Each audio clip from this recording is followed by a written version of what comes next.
Hey, we're coming up on 10,000 subscribers on YouTube.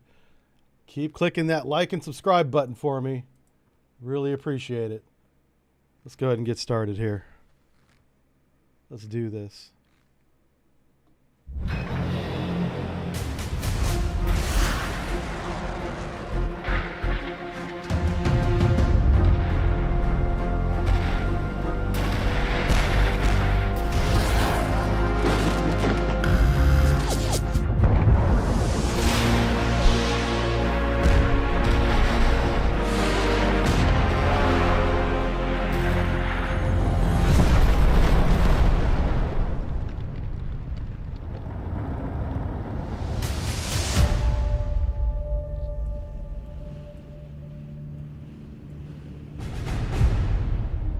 Eternal Father, strong to save, whose arm hath bound the restless wave, who bids the mighty ocean deep its own appointed limits keep. Oh, hear us when we cry to thee, for those in peril on the sea.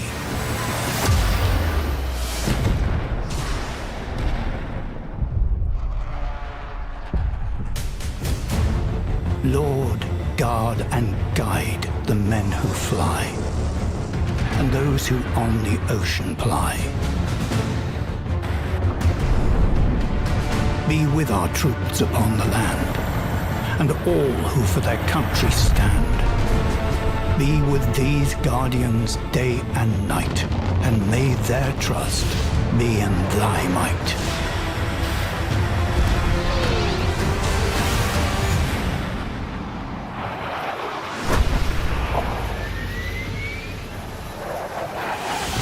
Creator Father, grant, we pray, to those who serve both night and day, who stretch their rigs across the sea to service ships where'er they be.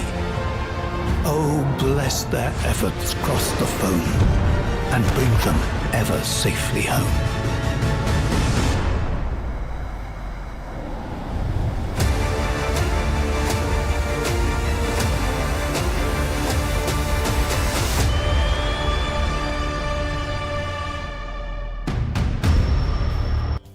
Hey, my name is Jive Turkey. I used to be a sonarman until they handed me my DD-214, and now I'm retired. When you're retired, you got nothing, man. You got no job, no sonar, no submarine.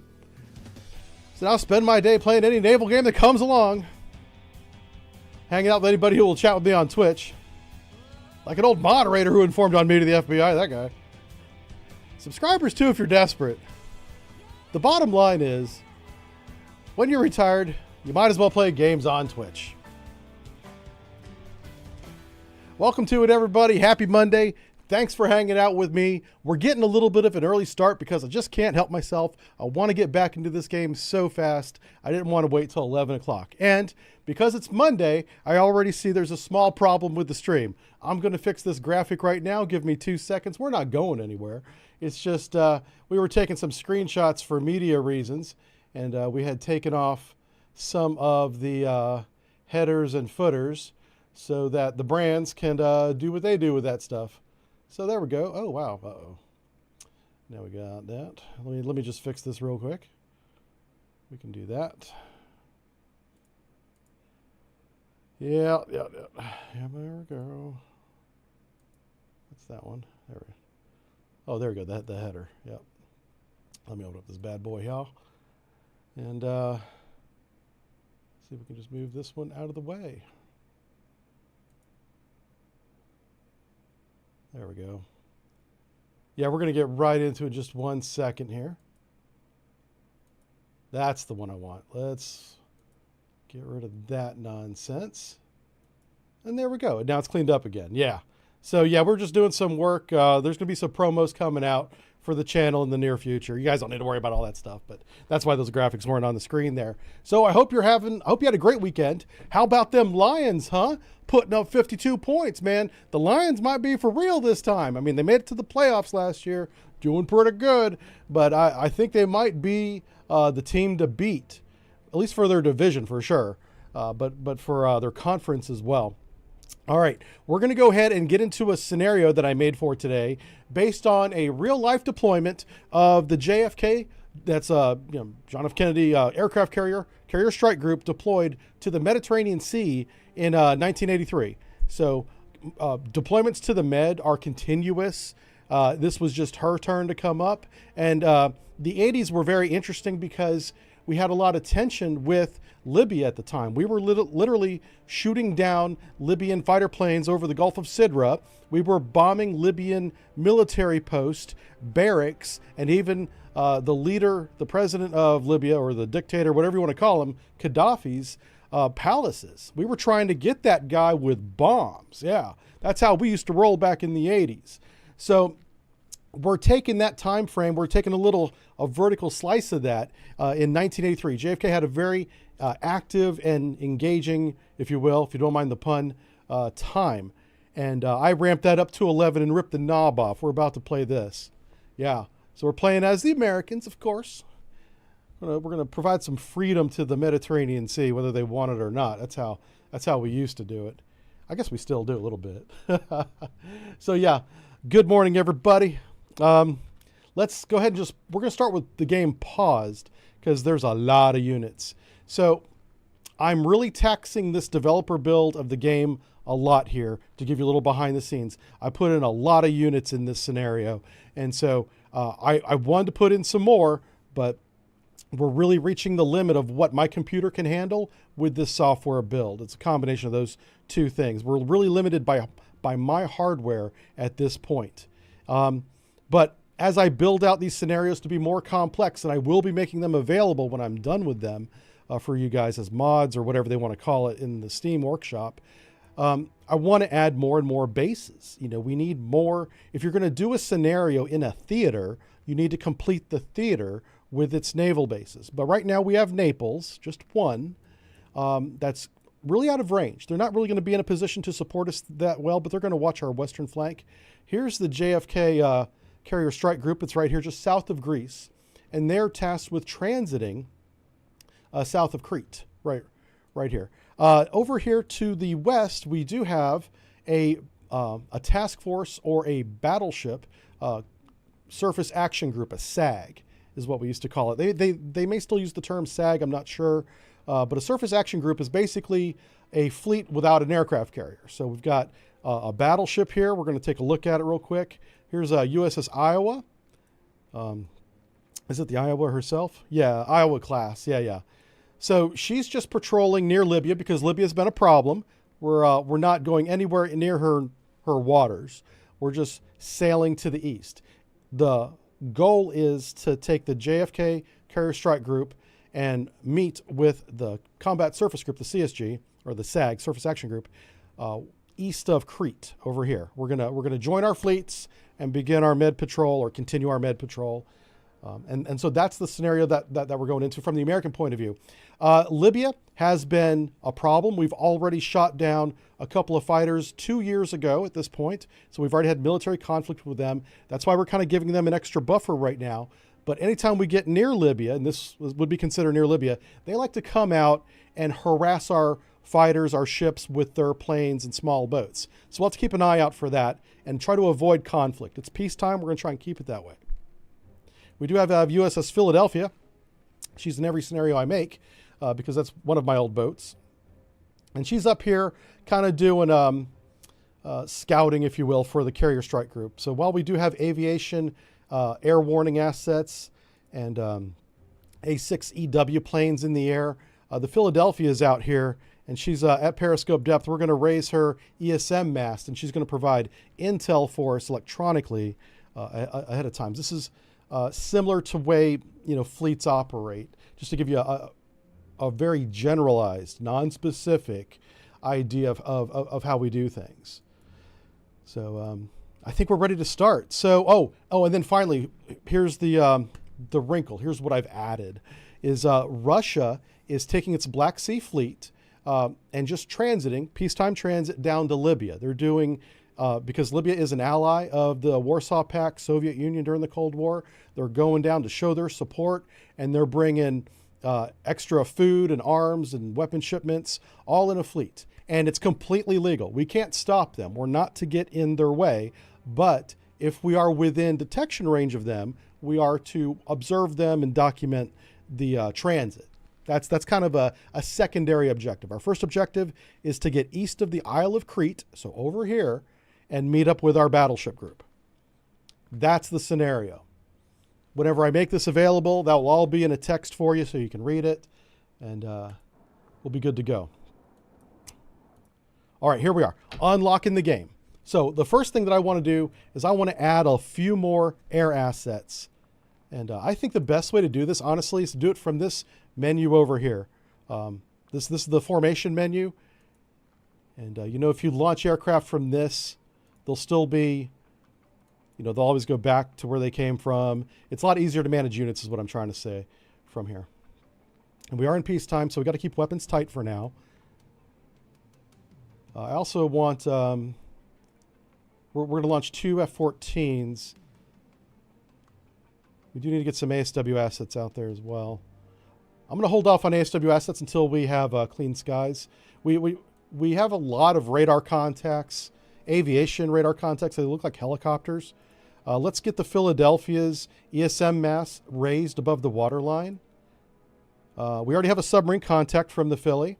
This is an Oscar SSGN. What's he doing?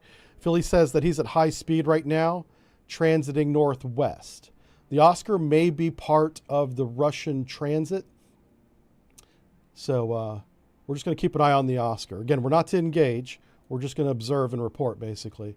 I do want to get some assets in the air from Naples. Naples is too far away for any kind of fighter support for us because we don't have tankers in the game yet. I really hope they add that because that's going to open up the map so much. But let's get to...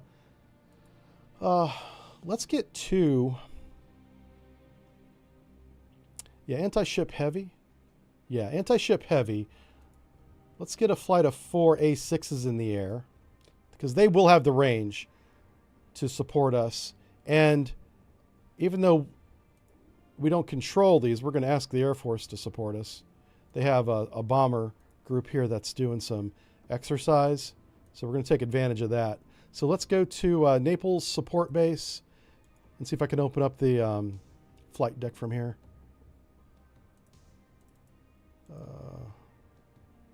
Okay. So I can't. I got to click on the actual. Oh, I see. I see what happened there. So we are going to get some help from the Air Force with their F-15s that are supporting us. And some of those are already in the air. But here we go. The B-52Gs, they have a, I don't even know if you want to call it a wing, but they have a deployment of 4 in Naples that was doing something. And we're going to commandeer them for 1 flight. We'll get those guys in the air in case we need them. You never know what's going to happen in this game. You never know. Let's put this down here. All right, so here's our airplanes. This is something that's really cool. You can actually watch airplanes taxi as you give them orders. So here we have our 4. This is our A6s, electronic warfare A6s, coming out of the hangar, rolling down the taxiway right there. And if we wait long enough, we'll also see the bombers do it too. So that's a nice little touch they've added to the game. Big fan of all the little details in this wonderful game. But while we're watching the elephant walk, I believe is what the Air Force calls this, there's things happening over by our fleet. So we can't sit here and watch these beautiful planes taxi all day. Let's go over to our surface action group. Let's make sure that we're happy. So I've got all my radars on over here. I want everyone to see, everyone in Libya is going to see the surface action group. And, just stay out of our way. We're not in your waters. We're not even really close. So they should leave us alone. But we know better. Gaddafi's he's a wild card. You never know what he's going to do. So let's take a look at what makes up the surface action group today. Again, surface action groups can be made up of any kind of combination you want, but the moment you add an aircraft carrier to it, it becomes a carrier strike group. Okay, so no carrier, just beautiful Iowa right here. Look at this thing. Oh, she's so good. Oh, I like it. Let's take a look at her. This is the Little Rock CLG. That's a cruiser that's been modified to shoot missiles. There was a transition period. Navies by generation go through transition periods, and during the missile age, we went from gunnery support, literal ballistics, to missile support, the missile age. And so there were a lot of ships that were gunships that went into the shipyard for years or year and came out with these missile launchers. And something that's cool about this class of ship is the Talos missile. This is the Galveston class. And this Talos missile, the RIM 8, is an extremely long range surface-to-air missile, range of 130 nautical miles in the 1980s. Yeah, this thing is crazy long. So, very good ship. How many of those does she have? I'm not even sure. She has 40 of those very long-range surface-to-air missiles. But we're weapons tight again. I love how the little radar is rotating there. That's pretty cool. Okay, and then who's escorting this for ASW? Well, of course, the venerable, famous, and surprisingly durable. These little ships are tough. OHP frigates. These are Oliver Hazard Perry frigates. These things are badass. They still serve in some navies today in 2024. Not to date this video for YouTube, but that's when we're doing this. Some of these ships are still around because they're very versatile. They're fast. They're great radar picket ships, which is one of the missions for it today. But they're great ASW hunters and pickets as well. So he's got his towed array out. We already have one helo in the air. It's out here. So he's out here just kind of watching ahead. You see a little smoke in the background. That's the fleet. So he's just kind of out here. He's doing a radar picket right now. So his little surface search radar's on right there. And I'm just letting everybody know United States is here. Don't mess with us. And of course, here comes the Libyan planes. They're out there doing their air show for us. But so far, so good. This is good. Very happy about this. So Philly, I'm going to task Philly with coming down here, keeping an eye on the Oscar. Since we have solid track on the Oscar, we should be able to see it. There it is. Look at this thing. Oh, and I kind of embarrassed myself, was it 2 weeks ago? I had a brain fart. I couldn't remember how many missiles this thing has. And it has 24 shipwreck SSN-19 anti-ship missiles. Those are huge. Those are the school buses that they shoot out of these missile tubes. Yeah, so I see there's a lot of people in chat. I will get to chat in just a second here. Yep. But yeah, this is the Oscar. Look at this. Look how many blades they have on these screw blades. It's hilarious. It's like a ceiling fan gone wild. That should be a website. It probably is. Somebody Google ceiling fans gone wild. And if it's not there, buy that URL. We need to take that over. We'll put a bunch of submarine screw blades on the website. That'd be great. Anyway, this thing is a fleet killer. It's not a ship killer. It's not a carrier killer. It is a fleet killer. You get 24 shipwreck missiles in the air, good luck. You might as well leave. If you're a submarine, it's time to dive because everybody topside about to have a bad day. This thing is a menace. And they made a lot of these. They have Oscar 1, which is this that we're looking at. They also made an Oscar 2 class, which was quite the upgrade. Quite the upgrade.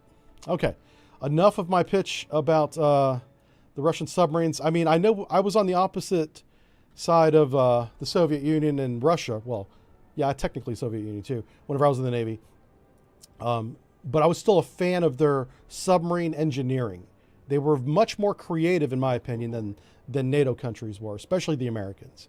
Our submarines were purpose-built. 688, go fast.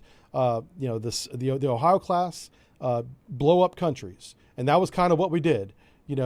They built a variety, the Soviet Union designed a variety of submarines. And they had a standing policy at their Rubin Design Bureau that designed most of their submarines, where every submarine had to have a revolutionary idea, a new idea. They couldn't just make a copy of the old one. They would have to come up with a new system or whatever. And they kept to that. It was very advanced. They pushed the envelope. The Soviet engineers did.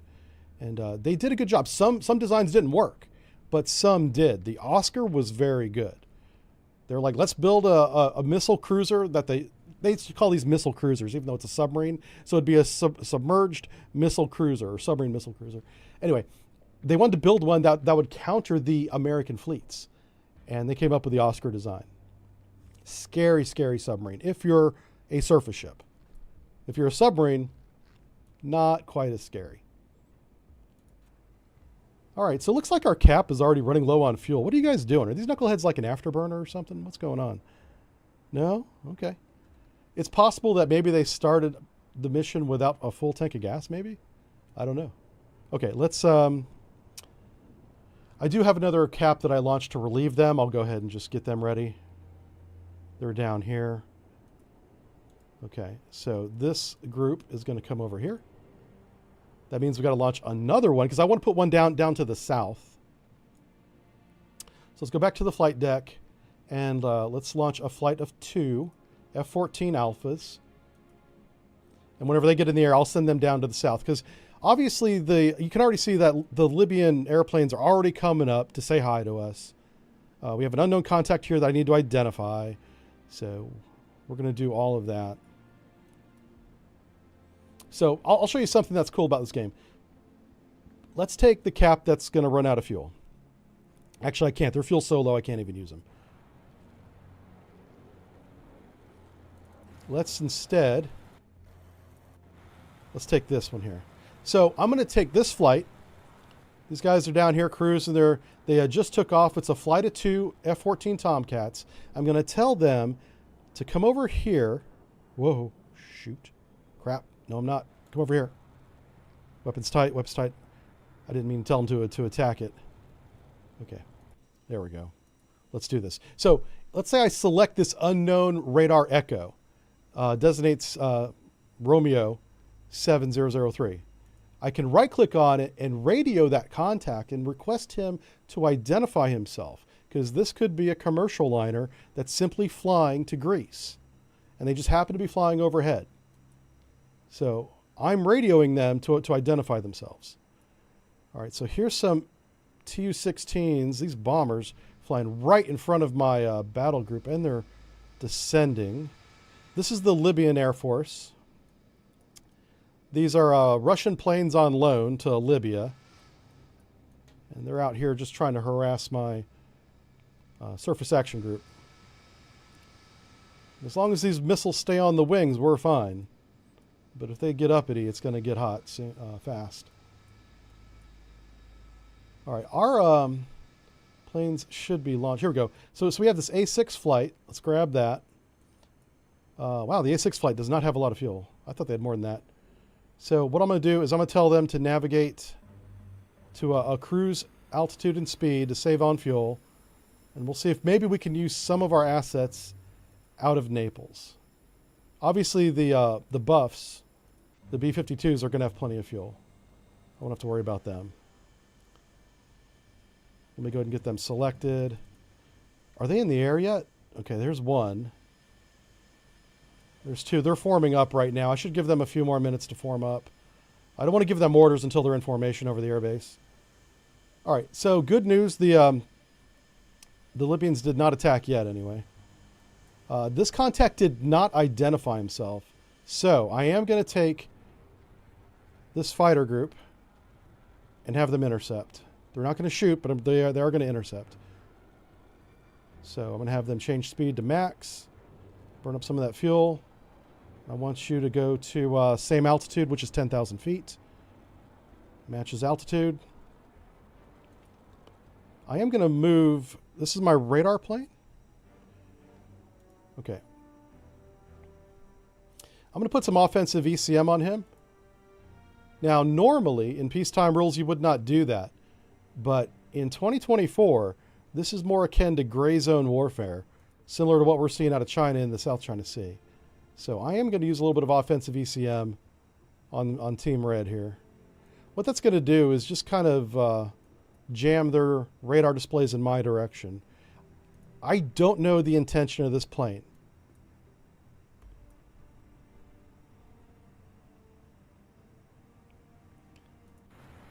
Right now, these guys are cold. Their radars are off. I'm going to try to get them within visual range of that contact and see what happens. While we're waiting on that, I will read some chat because I promised. Chat's already full. I'm so sorry. I'm missing so many messages. I hope you guys are talking amongst yourselves. Yep. Yeah. It's funny. The vector of those bombers is towards Naples, isn't it? Yeah. Very good. Is there a Juliet class in the game? I haven't seen it. I have not seen the Juliet yet. I know they're adding units all the time. Also, after the game gets released, they'll be adding even more units as free updates going forward. So there's going to be a huge library of assets eventually in this game. All right, let's see what else is going on. Yeah, I haven't been able to get any refueling, Chaz. I don't think it's a thing yet. I know sometimes the devs will pop into chat, and they'll be able to answer your questions too. All right, this guy's getting really close to my EW plane. Welcome aboard. I don't like this. Listen, folks. I'm trying to grab it. Let's grab these two. You need to come over here now.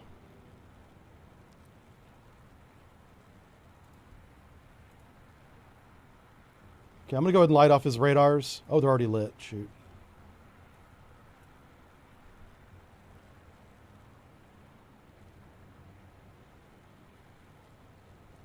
Yeah, we can't seem to find this guy. We're at the same altitude.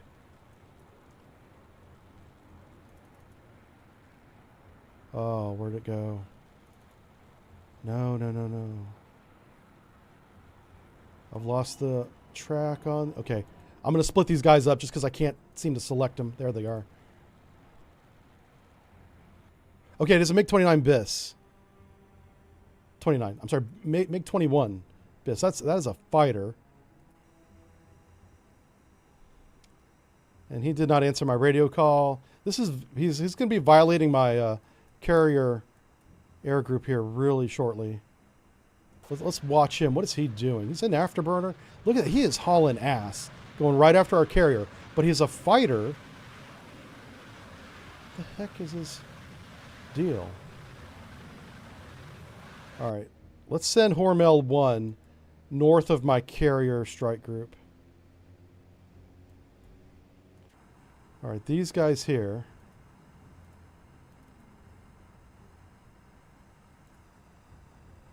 Flight.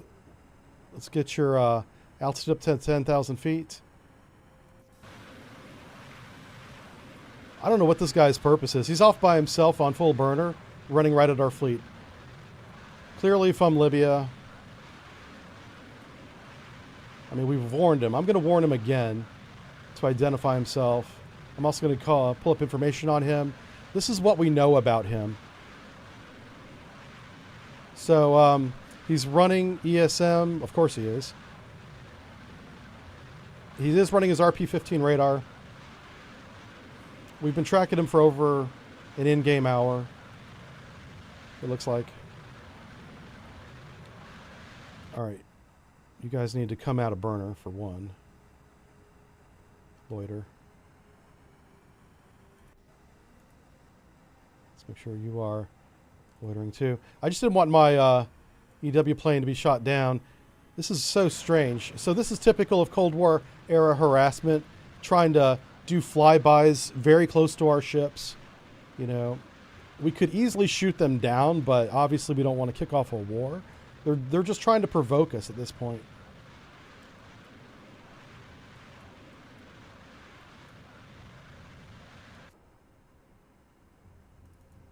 All right, let's move him out here. We're just going to watch this. All right, he's climbing.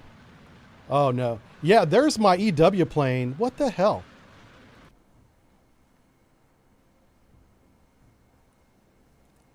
I want you up 20,000 feet now. He's clearly making a run on my EW plane. This is what we see in we see this in the South China Sea with China right now. Like, I don't know what his intentions are. I'm gonna light off these radars. Let's get you up to 20,000 feet. I'm basically paralleling him right now with this guy. He's somewhere up to my left. That's the asset we're trying to protect. Between me and that air jet stream you see there is a Libyan fighter. This guy, full burner, clearly trying to get into weapons envelope. The question is he going to shoot? Well, there we go. That answers that question. Shoot this knucklehead down, please. Let's go weapons free.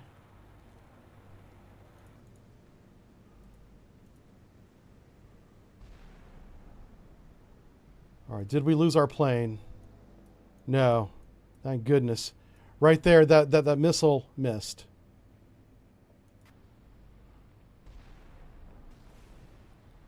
All right, so Libya just took a shot at us. Let's unleash the battle strike group.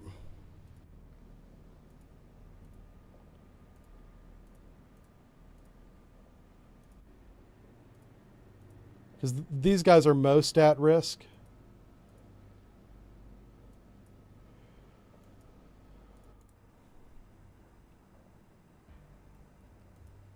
All right, we have multiple contacts coming in. What the fuck is that? Oh, shit. Okay, so, well, we found the Russian transit group, and they are definitely shooting at us now. So it looks like Russia was waiting for the Libyan fighter to get in position, or waiting for us to shoot at the Libyan fighter, maybe, and now they're involved. So things have just escalated to a full-blown conflict that fast. That's how easy it happens.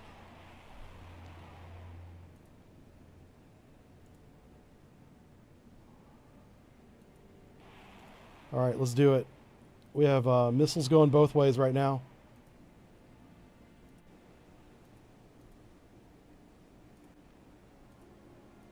What I'm doing is I'm just double checking, making sure everybody's weapons free. That didn't take long at all. Of course, we no longer have the Oscar. That's interesting.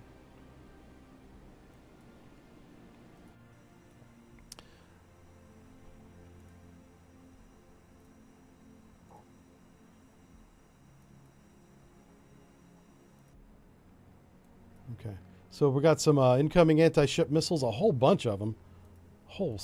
Jesus. Wait a second, I'm trying to select this one. All right, this is the Shadok SSN-3 Shadok. Pretty big missile. It's an anti-ship missile, even though it's way up in the air. It's in its cruise mode right now. And there's just a whole line of them. Hey, Billy, how's it going?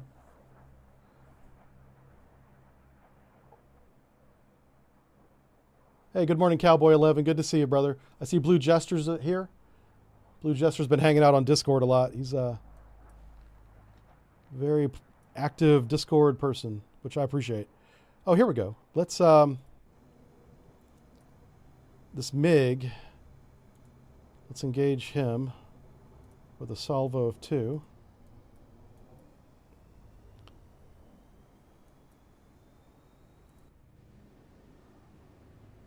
I just want to see what the engagement range of this is.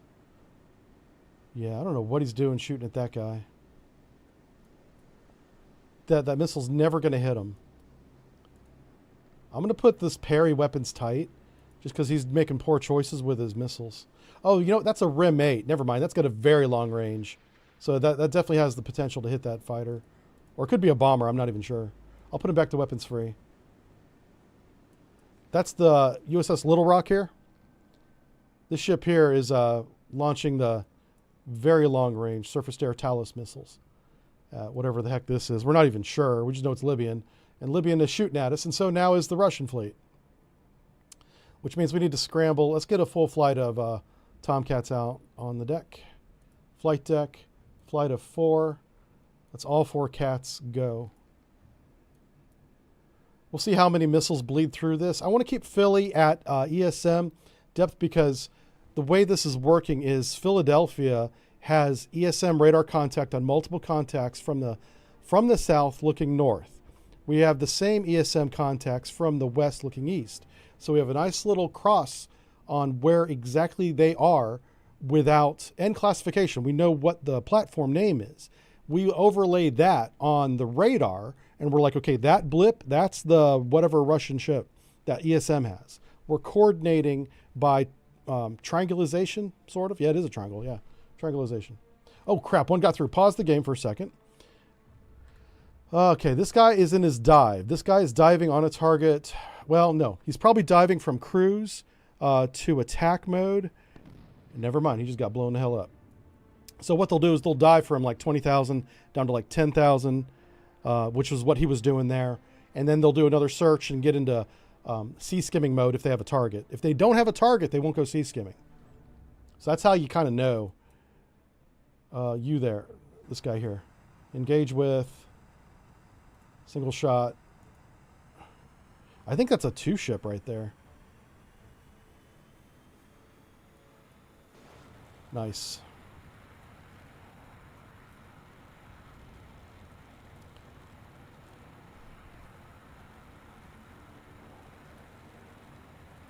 What we did was we just shot it. Let's watch this missile.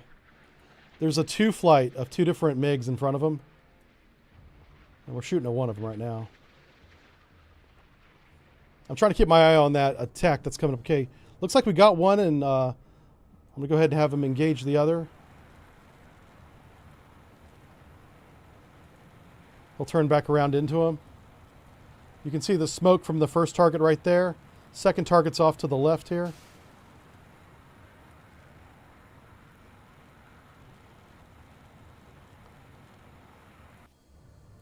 Here he is. All right, he's flaring like a madman.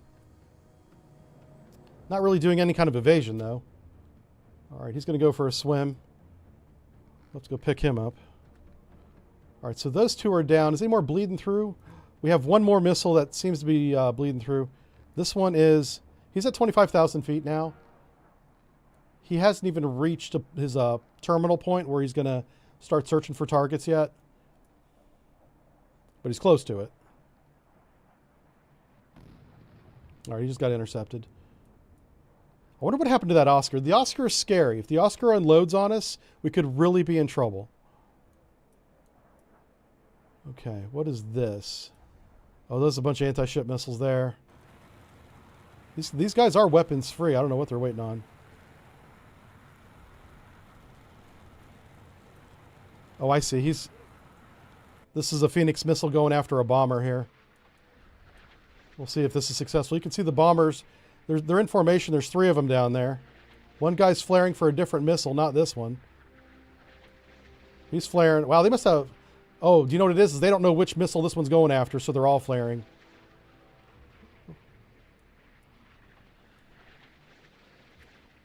The nice thing about them jinking here, oh, that missed, is that it gave him an opportunity to shoot again. Yeah. We have a real nasty cluster of missiles coming in from the south here. I'm going to put my electronic warfare plane on these missiles. Oh, crap. They just went dark. That's not good. All right. So these bombers are Winchester. They're just trying to get back home. That guy's going to engage him. All right. We don't have any more threats to the south at the moment.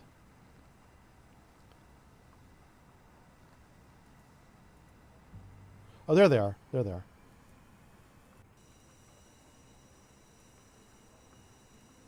All right, so I'm just going to start jamming these missiles. Hopefully they just keep on flying overhead. The SSN-3 Shattuck historically was very vulnerable to electronic warfare, as was the SSN-2 Styx missiles. So if you can get good offensive ECM on them, you have a really good chance that they never see your target or their target. This is a bunch of Tomahawks. Yeah, this is the anti-ship version of the Tomahawk here. This is when Congress made us take off the submarines in the 90s. They were like, listen, let's scale it back, boys. And we were like, okay, great, more torpedoes. And so we just put more torpedoes on. Yeah. But yeah, there is an anti-ship version of the Tomahawk. This is what it looks like. It's a harpoon on steroids. It's physically bigger, but it's got a much larger warhead. This thing, if it reaches the target, it's going to blow it up. Yeah, so we'll see how this ends for these guys. It also has a very advanced seeker on the nose. So very hard to decoy or chafe or even jam. It can be done. It's worth trying. If you're the target, at least try to jam it. But they're not nearly as susceptible as the SSN-3 or AS-6, I guess, missiles. These are AS-6 here. These are Kingfish. It's a smaller version of the AS-4. It still will ruin your day. But I'm putting jamming on them right now. They're up here at 60,000 feet. Save energy. But they're getting dangerously close to the fleet. Okay, so we got our first wave of interceptors going on. Let's make sure everybody's weapons free here. And looks like they are. Go ahead and turn on his air search radar too. And his sonar. Make sure everybody's sensors are up and running. There we go.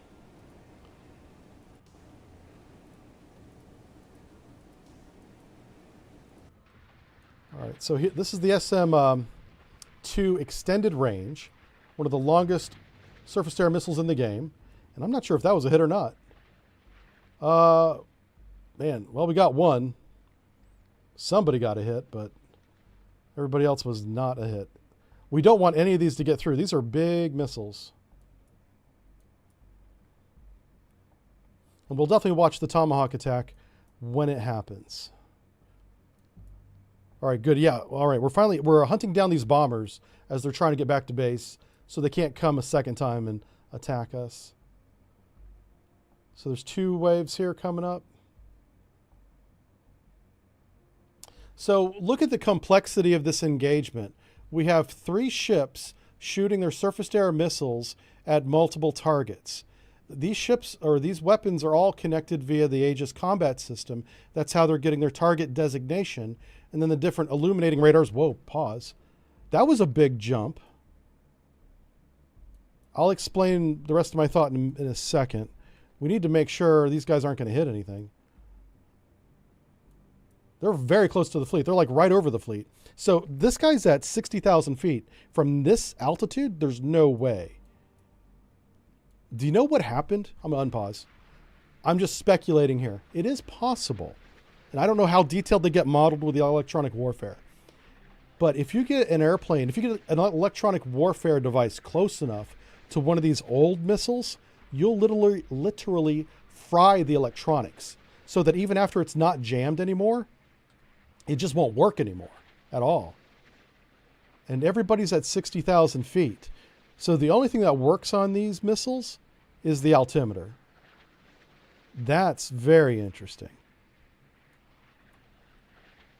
Let me, the devs did ask me to take a shot of this. Pardon me, folks. I am doing testing for the devs here. They need to see this part. I'm looking, I apologize for breaking the immersion here, but this is important. I want to make sure that it is electronic warfare that's working here. All right, screenshot this motherfucker. Where's my screenshot button? I don't have one. That's not good. I have the wrong keyboard. Shit. Let's do this.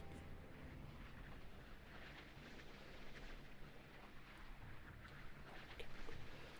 All right, fine. Mark the time. Okay. And we're back to the game. And then pause.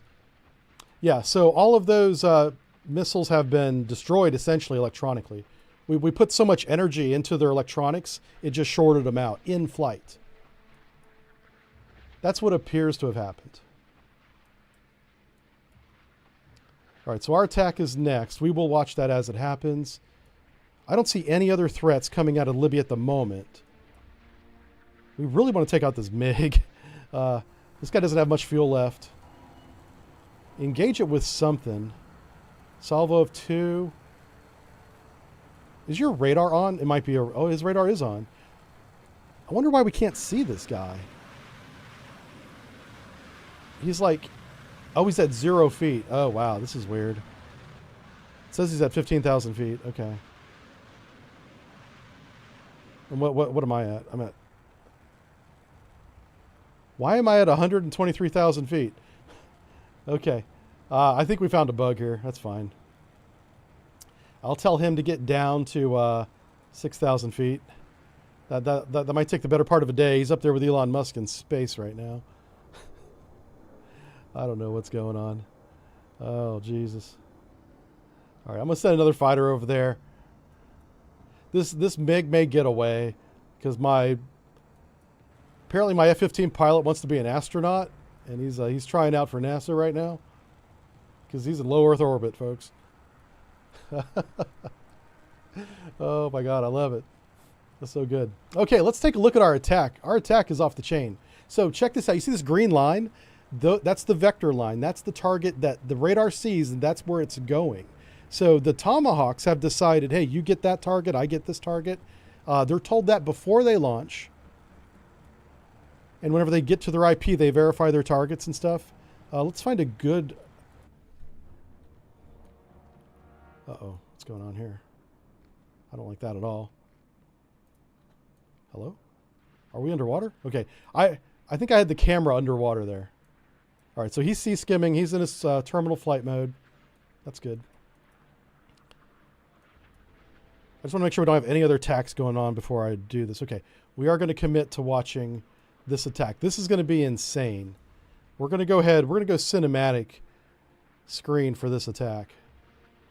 We're not there yet, so I'll keep the radar up for now. Also, we have time. Let me... Oh, they've already done it. I want to start shooting down these helicopters, yeah. Like you there, he's about to land. So what's this guy doing? Joining formation. Let me give some formation orders to these new flights.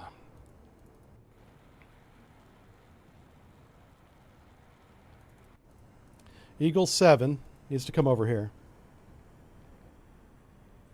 And let's make your depth. I almost said depth. Make your altitude 6,000 feet.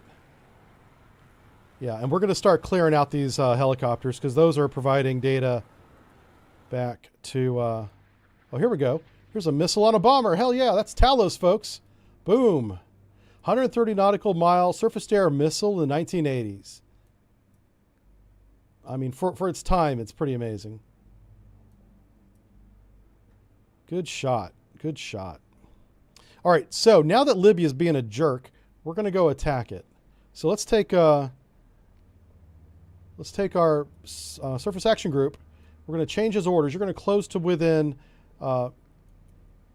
artillery range of the coastline, and we're going to bombard Libya for attacking our fleet. And now we'll get back to the missile attack here. This is one of the missiles that's kind of in the middle of the group. We can see little blips on the horizon. That's the fleet. That's the target. We can read a little bit of chat while we do this. Helicopter close air support. That'd be interesting. Chat wants a helicopter. I can make any scenario you want pretty much, as long as it doesn't get too specific, right? I can use the assets that are in the game now to create a scenario. When you say close air support, if I think of close air support, I think of land attack. There are a couple land units in the games like tanks and artillery, surface-to-air vehicles as well. But, all right, so here we have a fleet, a string of ships going from right to left across the screen. This one's homing in on the big one in the middle. So we're going to find out what she is here in a second.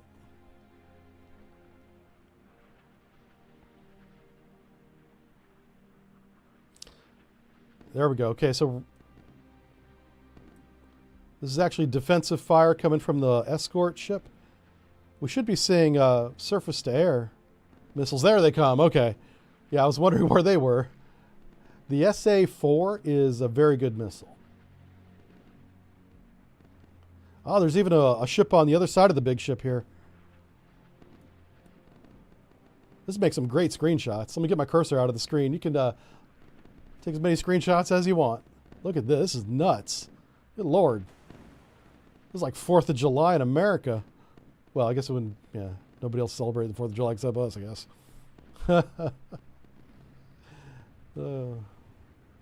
Hell yeah. I think we're close to a ship. Yep, oh, there it is. So that's what happens whenever a Tomahawk hits a ship. It goes away. The ship is dead. Yeah. But the ship did its job. It's absorbing a lot of the hits that were going to the bigger ship that it's protecting. All right, let's get back on task here. There we go. Yeah. Oh, wow. Jeez Louise, look at that. All right, this is the Moskva. It's a helicopter carrier. Was. She's dead in the water now. That doesn't mean she's sunk, but it's not looking good for her. You can tell that she had her rail launchers pointed in the right direction, trying to defend herself. I don't see any lifeboats in the water, so she may not be sunk yet. She's just heavily damaged. Radars are still rotating. You see lifeboats over there.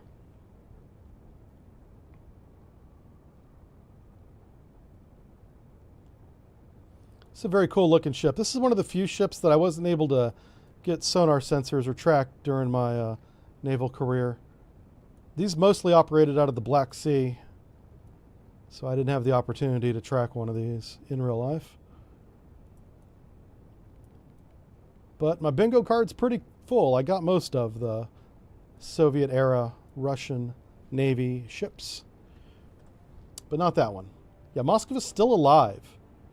She's she's listing by the bow. Oh, it's not looking good, but they're trying to save her. We'll see what happens. We should automatically launch a second wave if we have any more Tomahawks. Oh, we may not. Tomahawks were very limited in the 1980s. We didn't have many of them. Matter of fact, let me show you who launched those. This is USS Texas. Texas is one of those modified ships I told you about. I believe she's nuclear, actually. Let me verify that. Virginia class, yeah. There's only 4 of these were made between 1976 and 1980. And these were 10,000 ton plus ships. Extremely powerful, but expensive to operate, which is why we didn't keep them. But these have Tomahawk launchers on the back. You see these boxes right here? They actually pivot up, and there's 4 Tomahawks in there. You can actually see that today if you live near, what's it called? Los Angeles. Los Angeles has one of the Iowa class as a museum, and they have the box launchers as well. Here they are. There's 4 of them. So there's 4 missiles in each one of these box launchers, and they pivot up and shoot. So the ones on this side of the ship will be shooting that way. And you can see the blast deflector right there, so you don't fry the lifeboat whenever you eject the missile. They also have harpoon launchers right there. Man, this is a badass battleship. Oh, and there's even more back here. I didn't even notice these until now. So they have tons of Tomahawks. Looks like 16 harpoons and 32 Tomahawks. My word. That's a badass ship, man. I got to make more scenarios with that ship in it because I want to use that. Okay, so let's go weapons free. These guys are about to have a field day. This is a flight of 4 Tomcats that are flying amongst helicopters. Yeah, and they're about to eat. Life's about to be good for Tomcats. Well, okay, he's going to space. You might want to shoot again. No, I'm just joking. That's how the Phoenix rolls. The Phoenix likes to get altitude and come down on the target if possible. Hey, we finally got a regain of the submarine. If I can get a weapon on the submarine from the Philly, I will. But what's more important is that the Carrier Strike Group knows where this submarine contact is. I'm going to go ahead and designate him as hostile because we know that it's the Oscar. We know that.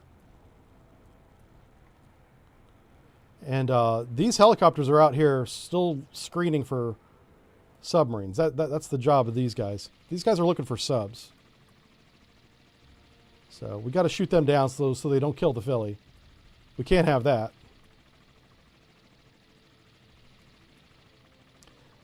All right, our surface action group is closing in on Libya. That's going to be a couple of in-game hours before they're in any kind of range. Libya does have defenses. They're not defenseless. They have more aircraft. They have coastal batteries.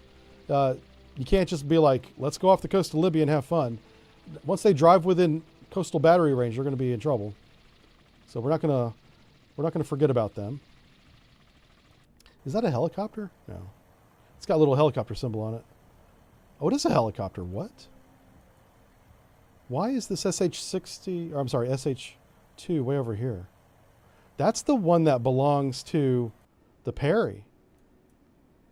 Okay, this is odd. This is, let's go with flight deck.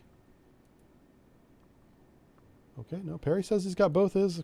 Okay, that's odd.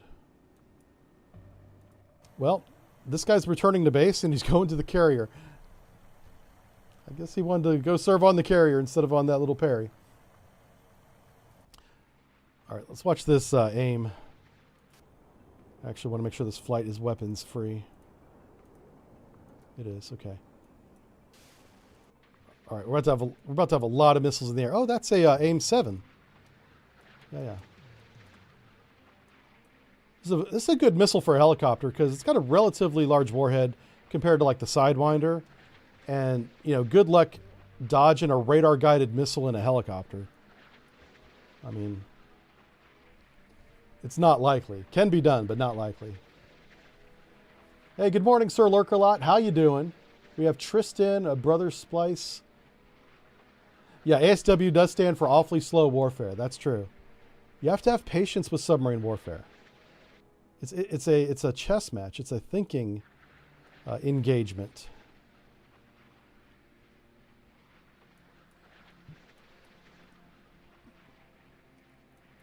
I just want to make sure that the Philly doesn't get swarmed by these helicopters. Like somebody needs to shoot. I'm just going to manually tell him to shoot a single shot at this knucklehead. Let's watch this engagement. This is a very close engagement. The helicopter's not far away at all.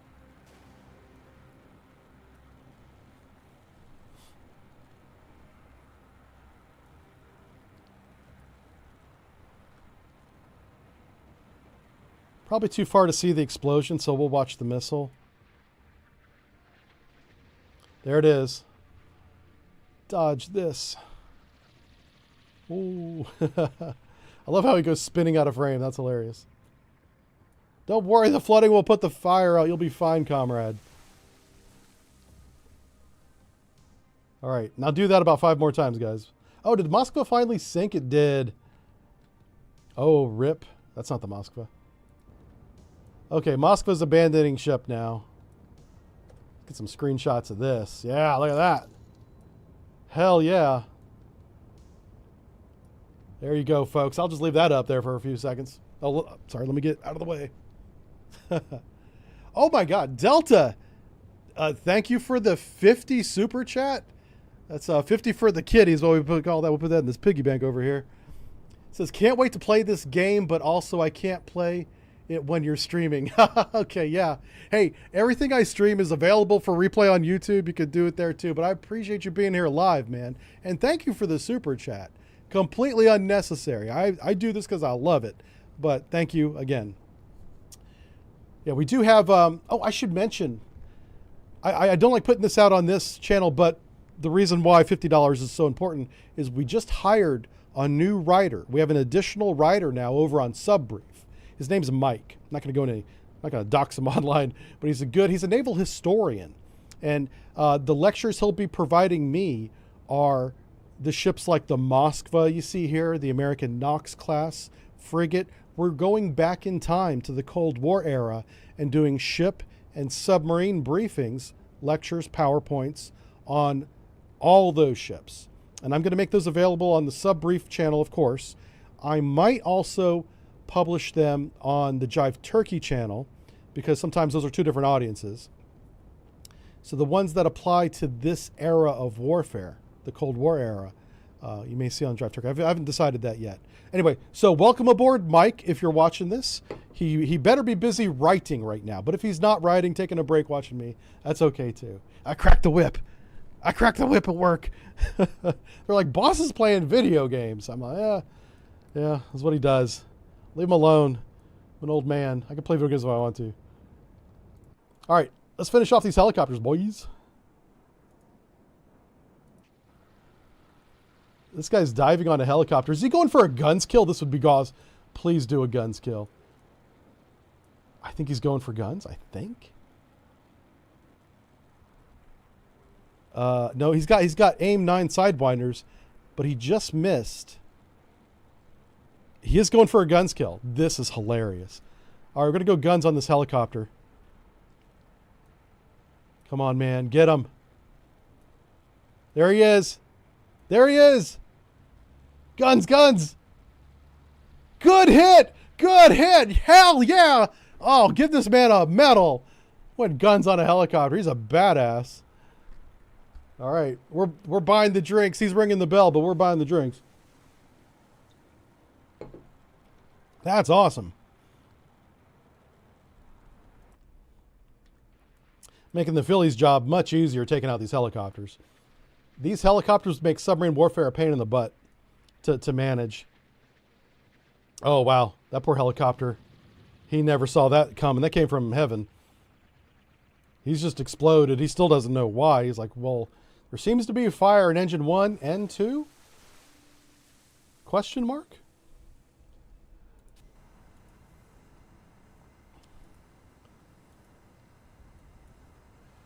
Okay, so how are we going to do this? I wonder what this MiG is doing. So, yeah, this MiG is just bugged out. Yeah, he's up here in space. That's like the curvature of the Earth right there. That dogfight went sideways. Also, he should be out of fuel by now. He's been an afterburner for like the past 2 hours in-game. And he still has gas. MiG-21s do not have that much fuel. Oh, hey, we have another wave of bombers coming in. So let's start jamming these knuckleheads. What's this guy right here? Hello?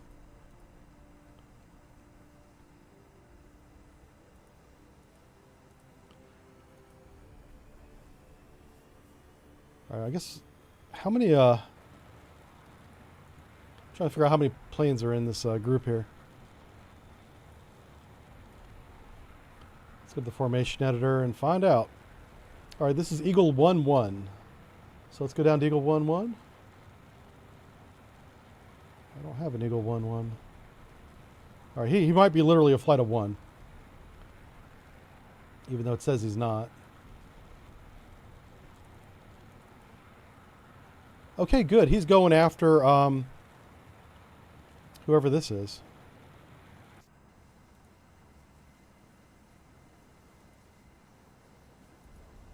I do want to get those helicopters out.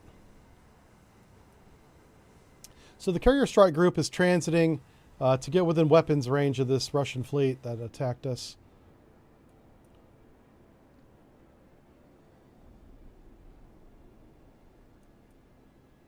Let's make sure our surface action group actually has some speed on her. Yeah, let's go ahead and speed up to ahead full. I know you would think going ahead flank is the way to go, but you really don't want to do that.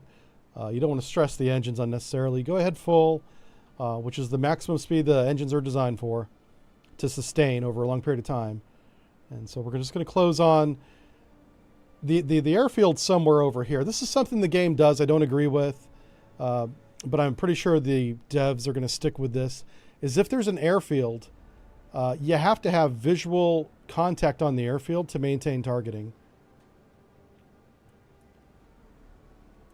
And I don't know. I can work around it. It's not a big deal. I just don't think that that's the right decision to make.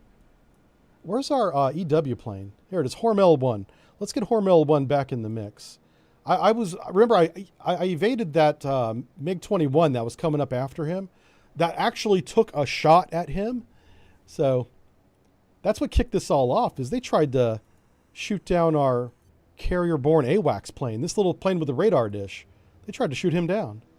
And the only reason why he survived is because of his altitude and his speed. That MiG-21 took the shot at max R. And so if you go outside the range of maximum range of the missile, obviously it's not going to have enough energy to get to you. That's the only reason why he dodged it.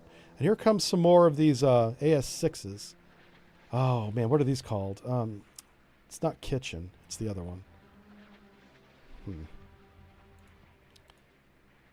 What's the AS-6 called? Anybody? It'll come to me in a second.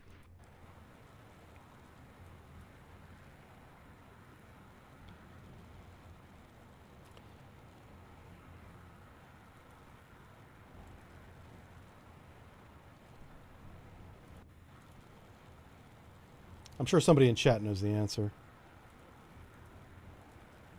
Make him hostile. All right, cool. Yeah, let's read up on some chat.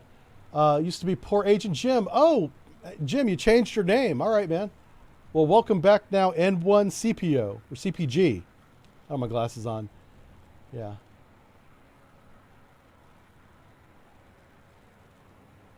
Oh, you had somebody select all back full?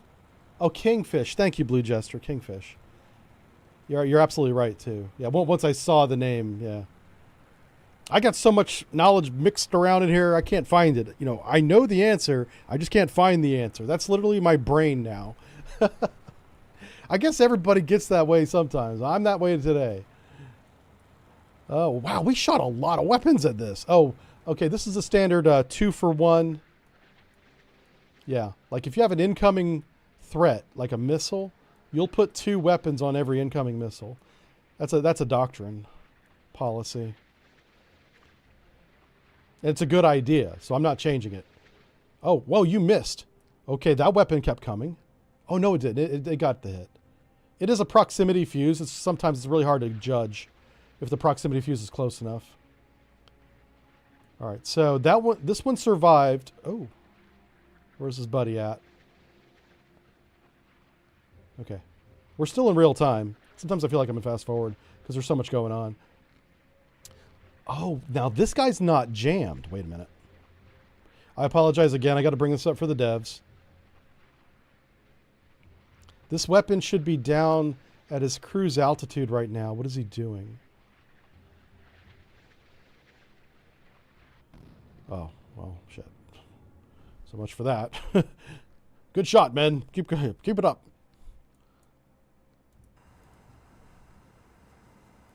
This helicopter is the luckiest helicopter in the world. I'm going to try and shoot him again. I've shot him like 3 times with 3 different Phoenix missiles, and he's dodged every one of them. Let's give him some credit. This guy right here, luckiest helicopter in the Red Banner fleet.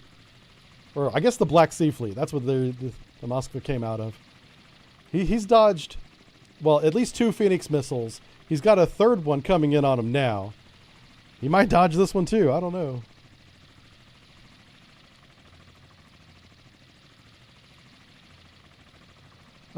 What are we doing? Oh, here's an aim.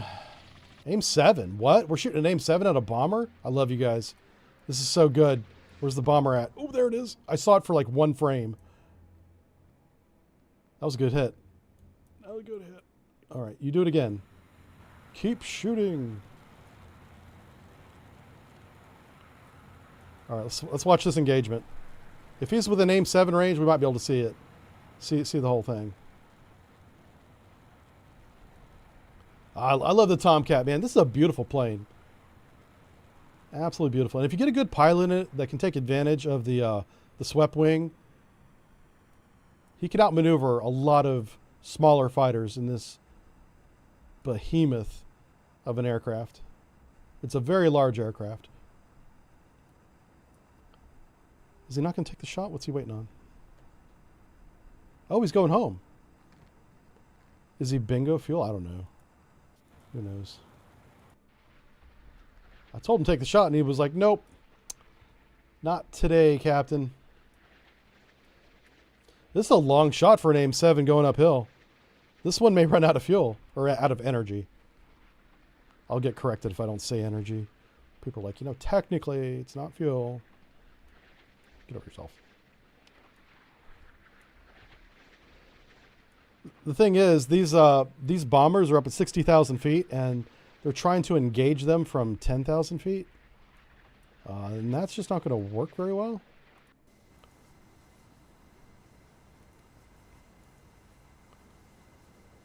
He doesn't have a... his wingman should take the shot. Let's see if it happens. They're coming around to take the shot now.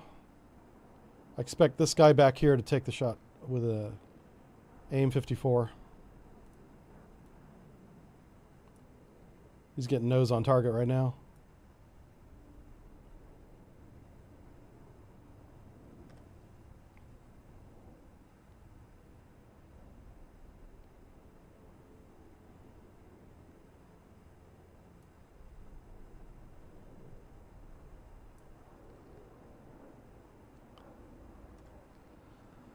Okay. What are we doing? We're at 6,000 feet. This guy's at 60. I could make this a little bit easier by having them come up to 10,000 feet. 10,000 feet. Wow. Well, they're not listening to me right now. There we go. Now we're doing it.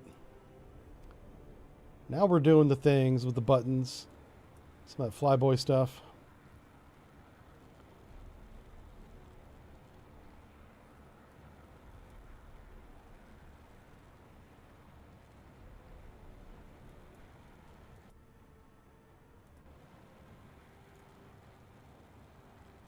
What does he have left? He's got sidewinders. I'll see if he'll take the shot. This ought to be fun to watch. It may not work, but we'll watch it. He's going to shoot a sidewinder vertically into the bottom of this bomber.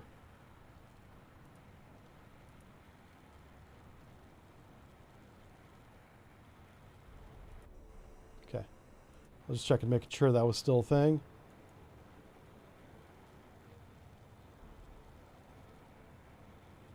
He's trying to catch up to that bomber now.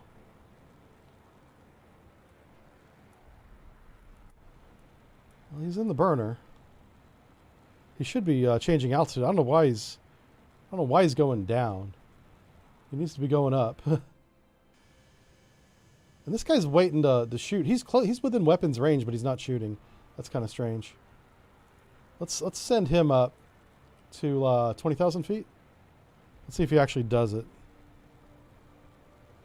Yeah, he's going up now. Okay.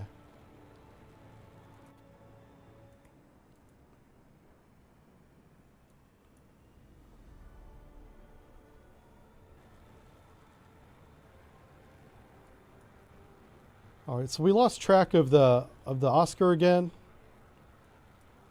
I'm not sure if any of those guys are going to take their shots. We'll wait and see if they do. So I'm keeping the Philadelphia right here. The Philly's at periscope depth. He's got his little antenna sticking out of the water. And we're just getting ESM bearings, basically, up to the north. I'm afraid that if I were to lower the ESM antenna, we would slowly over time, lose track of these. And they did get a AS-6 missile right here off on us.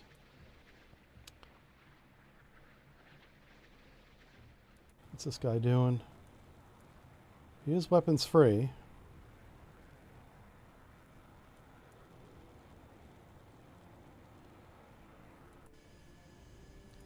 Let's see if he takes the shot. His target's like right above him. Yeah, it's up there. You see that white trail? I don't know why he's not shooting it.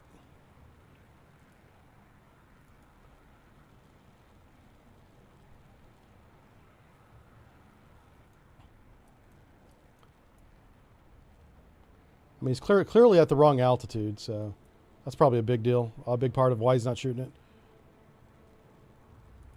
Oh, and this guy's trying to catch him, too. It could be that they're coordinating where this guy's still trying to take his shot with his aim 9. There it goes. Ah, there's no way. There's no way that's going to hit.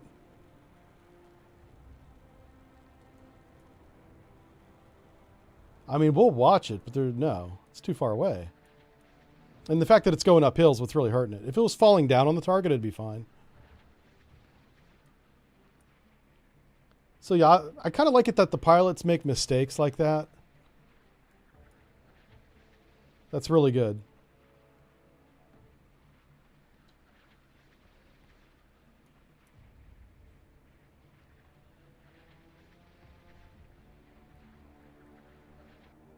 Yeah, he just ran out of energy. All right, here's this anti-ship missile.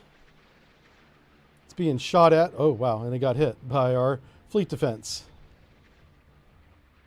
Oh, here we go. Now this Phoenix will hit it. Hell yeah. Where'd he go? Where'd he go?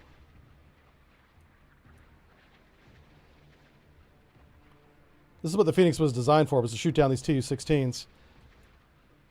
That's a miss. All right. Well, at least he made it to the target. This Tu-16, he's a lucky bomber. I don't know where he's going. He needs to turn around. His home plate's to the south, not to the north, sir.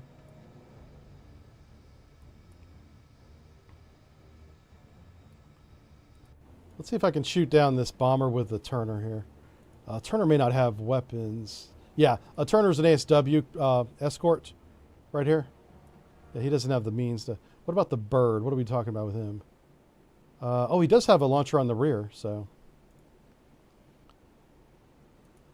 Oh, hello. Single shot. We'll wait for him to get within range.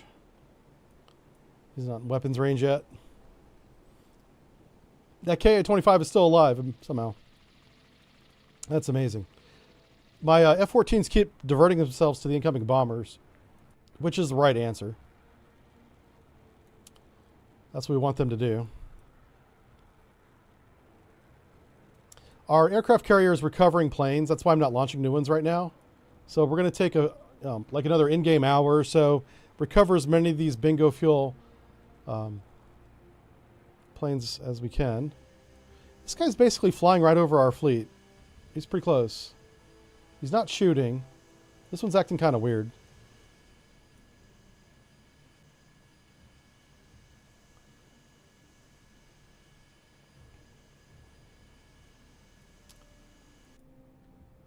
So these are the Alligator landing craft ships.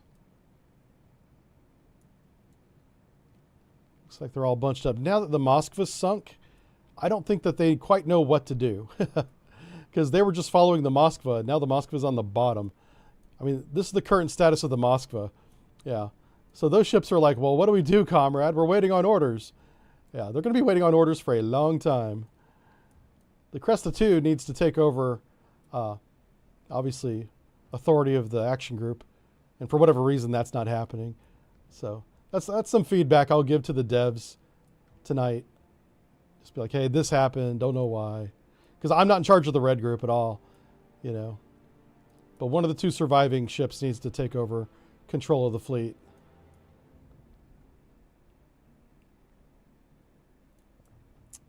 All right. I'm still pretty nervous about how close these bombers are getting. But at least we're shooting back at them now. This is a SM-2ER. Surface-to-air missile. Fleet defender, if you will. This missile's still in use today. It's a very good missile. Picket sub, true story. Yeah, picket sub for a fleet. Very common. Very, you know. You gotta defend the fleet, or, you know, having a picket sub out here is a good idea because you can see sonar contacts well outside sonar range of the fleet. And the way I'm using them today is as an ESM picket. Just full disclosure, I'm doing some ESM testing for the devs, and they fixed the problems we had last week. We had some minor ESM. Are we paused? No, okay. Nope, we're not paused. It's running. But yeah, all the ESM directions and stuff and classifications work great. So I'll make sure they get that feedback too. That way they don't just get negative feedback from me. Oh, here we go. We got a shot off on a bomber. This is AIM-7 going after this chucklehead over here. Where's the bomber at? I don't see him.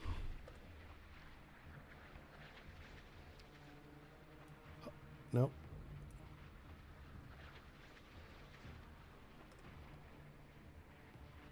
Yeah, we don't have a good lock on the bomber, so we're not going to see the model unless we destroy it. He must have a radar lock on him since he fired the weapon. There it goes. That's some flares.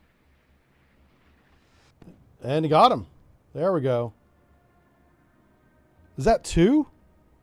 Holy cow, we got our first 2 for 1. Well done. That's a feature.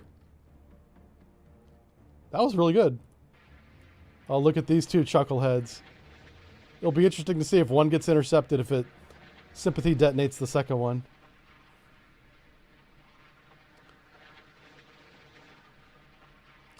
Okay, SM-2. We'll watch this.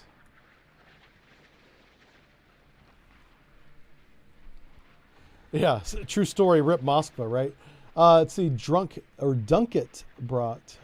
Dunkelbrot says, do you think the Yugoslavian submarines in the 90s could have broken up the weapons embargo? Oh my gosh. I don't know enough about it. I know the Yugo submarine was an interesting idea. But I honestly don't know enough about it to answer your question. I really don't. Tristan is here, says, question, what unit would everyone want to see in the game? I guess that's a question for chat. You guys put in the chat what you would like. Jive for Chief of Naval Operations. I believe that's a military appointment.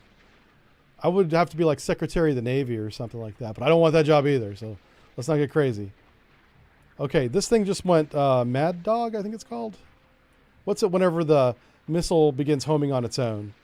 There's a word for that. It's Bulldog, Mad Dog. It's some kind of dog. Because at this point, the missile doesn't care what it hits. It just wants to hit something. And if it's friendly, it's friendly. As far as the missile goes, there ain't nobody on the missiles team. Yeah. Pitbull. Thank you, Pitbull. I knew it was a dog breed. Yeah, Pitbull. It just homed in on something, so I'm hoping we see it before it hits. According to our little radar map, it's missing. Oh, it might have been jammed or something. I don't know. What could it possibly be going for? It's kind of aimed at the fleet, but this would never see a ship. Yeah, I have no idea.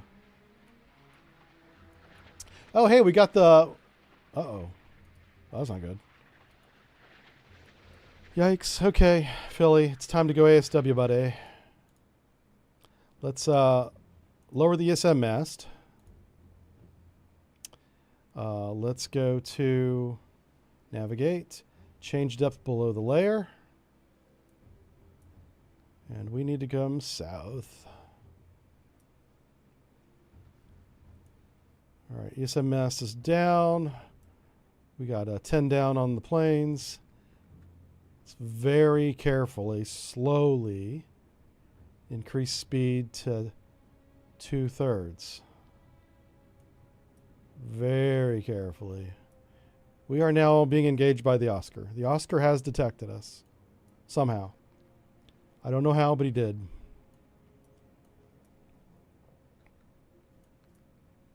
Oh, that Kingfish double shot has been intercepted. So, that's interesting. All right, so while we're waiting the submarine to come on depth, we'll watch this one. We're shooting at another bomber here. You can actually see the bomber this time. Yay!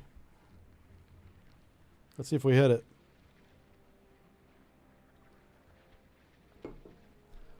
This is a surface-to-air missile from one of our ships. Good hit. Good hit. So shooting down the Tu-16 bombers obviously is not hard, but the objective is to get to it before it launches its weapons. You know, shooting it down after it's launched is a, I don't want to say Pyrrhic victory, but it's not as good.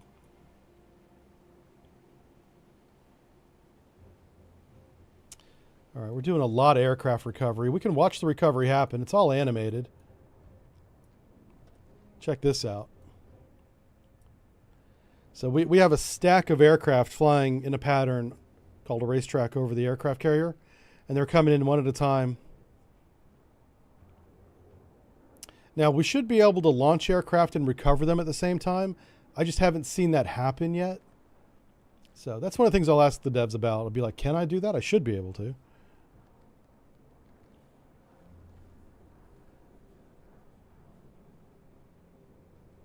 Yeah, Sir Toby says that some assets are missing from the game. You're right. It's not a complete assetted game, if that's a word, assetted. Yeah, they're adding assets right now. We actually have more assets in the game, more airplanes, more ships in the game today than we had 2 weeks ago. And they're just adding them as they can get them done. Yeah, you see up there on Cat 1 and 2 on the bow? We could be operating aircraft up there. I wonder if you can see it. Yeah, so we have an aircraft right here coming in. So we'll watch this guy park, and we can watch this guy come in at the same time. Now that's not per procedure. Oh well. Everybody that plays DCS is like 999. Only because I hear them. I hear them in my sleep. Those freaking ASW or ASW. Those DCS nerds. Oh, they love their procedures.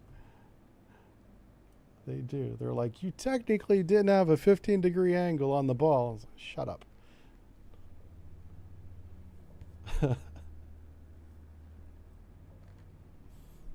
Yeah, anybody that's in chat that's played DCS, they know what I'm talking about. Everybody else is like, what the hell's he mad about? I'm not mad. I just know the DCS audience very well because I flew with them for years. Yeah.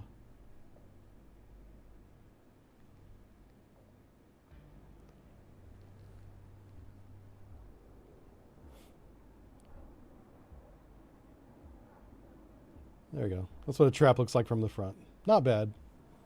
I think they do a good job with the animations. The fact that they even animated the elevators going down and inside the hangar, they've modeled that too. There's aircraft in the hangar. I wonder if we can go inside. Can we clip inside the ship? No. Yeah, it's as close as I can get. Oh well.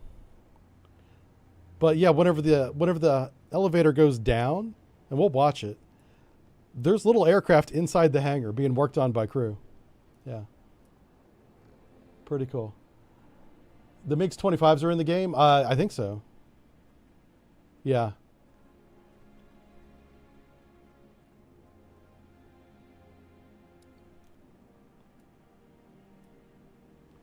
There we go. Get the camera nice and close so you can see it. There we go. The doors slide back. Ah, see? Got some, looks like there's an A6. There's an F-14. Another A6 there. It's forward here. Okay. Not bad. They did a really good job. The devs did. All right, so this MiG-21 is bugged out. I can't do anything about him. So we're just going to ignore that one. What is this? This guy. This guy's acting weird too. I don't know if I can shoot him down. I'm going to have this guy RTB. Oh, that's the early warning craft. Never mind. He's got plenty of gas, so.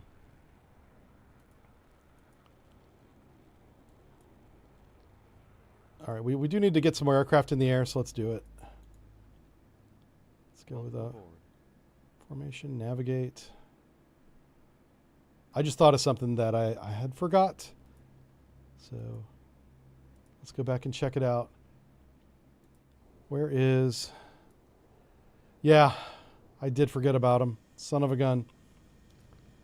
I had launched some bombers all the way back at the beginning of the stream, and I forgot about them.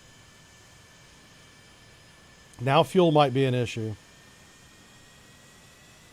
They've been circling the Naples airfield for like 4 hours waiting on orders. No, in game it's been more like 8 hours. Just doing donuts. I mean, for the crew inside, they probably don't care. It's all the same to them. Yeah. All right, where are these guys at? Oh, this is my attack flight. They have AGM-84s. Okay, there we go. Oh, no. They don't have enough fuel to get to the thing. Like, okay, what's the range of the AGM-84? Yeah. Well, might as well RTB, folks. Thanks for playing. I'm going to have them go back to base. I completely forgot. I got so caught up in all the missile play that was going on and shooting down the helicopters and the aircraft. I completely forgot about the Air Force Base.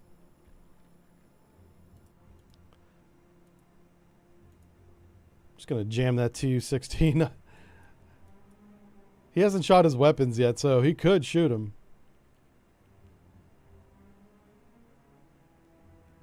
All right, we need to get our formation back together. What's this guy doing?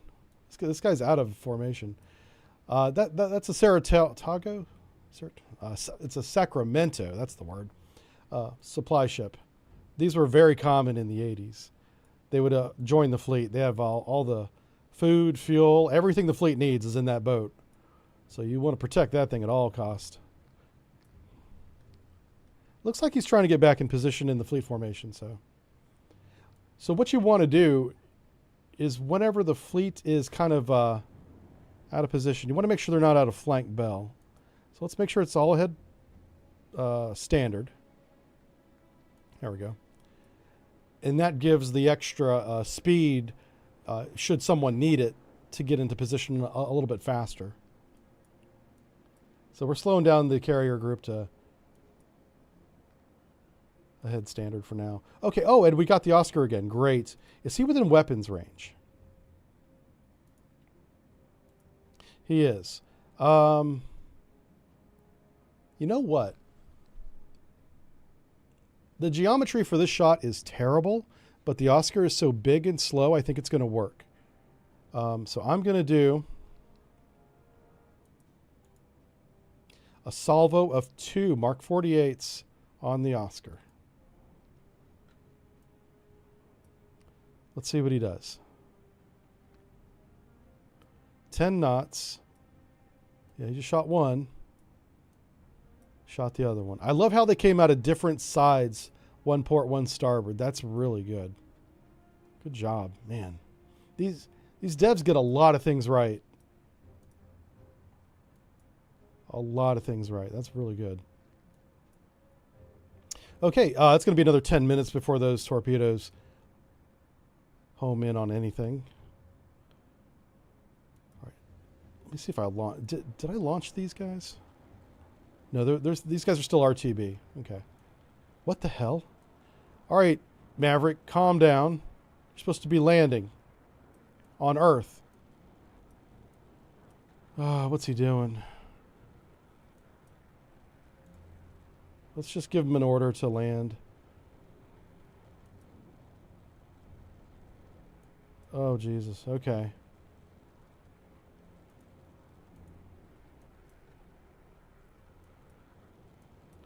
Well, I think he's lost his mind. He's going to be flying dog poop out of Hong Kong when he lands. Those guys are RTB. Let's go and just make this guy RTB because apparently there's nobody over here, so that's nice. It was nice to have all the P3s and everything out of Naples, kind of watching our western flank, but we really don't need them right now. These guys are supposed to be escorting the bombers, but they're gonna run out of fuel long before the bombers get there.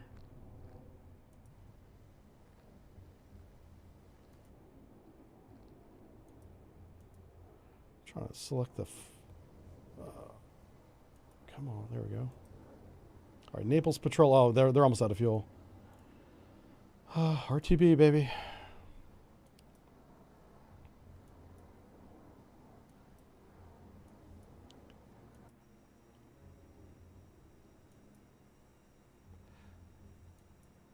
All right, so I guess the next thing is just we'll watch this torpedo attack happen. Let's go ahead and compress a little bit of time now. We'll be using time compression more and more going forward because a lot of the initial engagements are over. We're recovering a lot of our aircraft now, and we're just waiting for our fleets to become closer.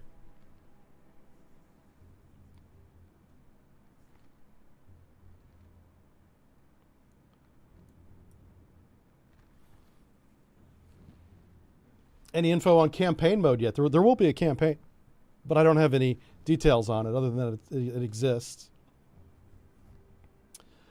His people need him, says Kermie. Yeah, the F-14 going vertical and full burner. Yeah. I don't know what that's all about. Do you think they modeled fuel for the aircraft properly? I don't know enough about real-life aircraft performance in terms of fuel to really know that. There's a lot of other streamers that do, though, that have early access to this game. So, like, whenever it comes to ships and subs, that's my thing. Aircraft, especially like full fuel consumption rates, I have no idea. I know it's close enough that it feels real to me, but I'm not an expert on that.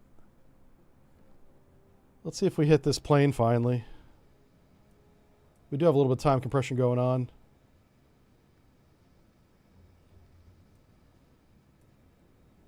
Anytime you have time compression, you might get weird visuals, so just ignore that. Oh, no, we missed. Okay. Hey, Rosie's here. 69 months. Are you kidding me, Rosie? Wow. Rosie, that might be the most. I think the most we had so far was 66 months. Rosie's been around for 69 months. Completely stayed subscribed through our 4-year break. Thank you very much, Rosie. That really means a lot. Hey, Death on High's here too. How's it going, man? Tell the devs they need to include the Army General's Frank S. Benson Logistics Support Fleet. Yeah, the Brownwater Navy. Yeah, for sure. I know they're furiously working on adding new units. That is like a priority. But as they're doing that, they're also squashing bugs, working on the campaign mode. And there's a lot of busy work happening right now with these guys. Oh, no. Our fleet is being left in the dust.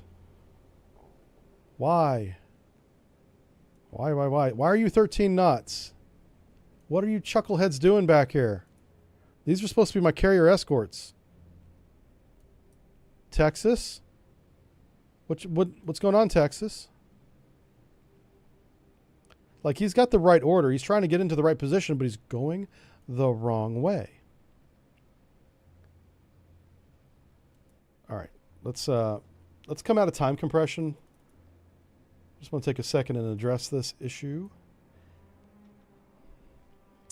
Where am I going to find the fleet command button? I think it's right here. Actually, it's right here. All right, let's go to our fleet. Let's go to formation editor and see. Okay, so this is the formation editor. The Seattle, our supply ship, is behind the carrier. Halsey's alongside. In turn, Texas supposed. So Texas does have the order to come here, but right now it's sailing completely the wrong direction. Oh, loady. How about you? Let's click Seattle. Yeah, our supply ship is doing the right thing. All right, let's slow down the fleet again. I think we're recovering aircraft at the moment. Okay. All right, I think that's the plane that went to space. So let's, oh my gosh, navigate. There it is. Navigate orders, change speed. Let's go ahead 2/3, slowing the carrier down. The fleet order is 2/3. Now everybody else will use whatever speed they need to use to get in position. That's the idea. Anyway, we'll see what happens. We will see. Let's zoom out the map a little bit so we can actually see what's going on here.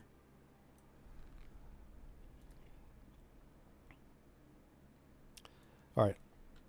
We'll give them time to correct themselves. And we are shooting a lot of targets there. All right. Philly's going to slow down. Let's slow down Philly to 5 knots. Head 1/3. I'm trying to regain Oscar because the torpedoes are very close to acquisition range. So it might help. Oh, somebody picked up survivors. Awesome. So survivor pickup is modeled in the game. Confirmed. Right there. That was the Russian team, it looked like. Well, if I got the message, it might be one of our pilots. Yeah.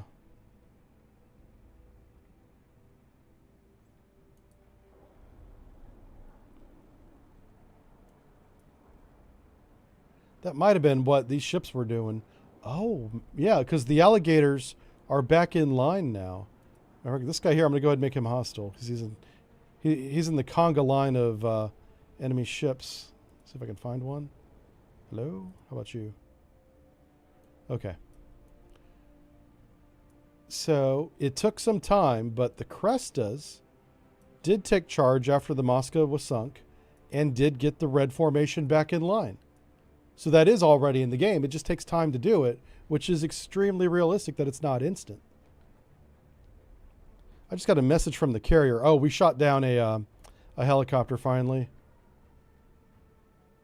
This poor bomber is, I think he's at he's at 500,000 feet. He's in low Earth orbit up there with my F-14.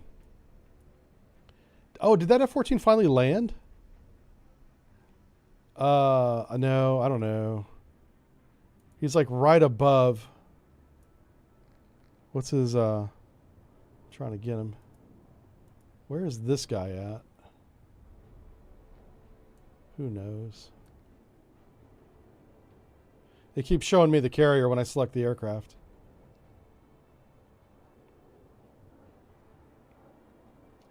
Okay. I'm not going to fixate on that because we'll be here all day with me toggling between the map and the carrier. There are some behavioral bugs, as you can see. This MiG is bugged. One of our F-14s in low Earth orbit, as is this bomber. And these F-15s are heading off to the northeast for some reason. Let's see if I can tell them to go home. Orders, there we go. Orders, return to base. They were supposed to be escorting the bombers, but now this guy went home. It looks like, oh no, he's just doing circles. And the P3? The P3 is RTB, okay. And it's going to be, oh no, why is the Perry sunk? What happened? Oh no. I completely missed this. Holy smokes. Wow. Oh no. That's my ASW escort. We don't have any more. You better turn your sonar on. Oh shit, there might be a submarine here. If there's a submarine here, we might lose our battleship. Oh man. Okay, first step in submarine search, slow down. Let's go navigate, change speed, 1/3.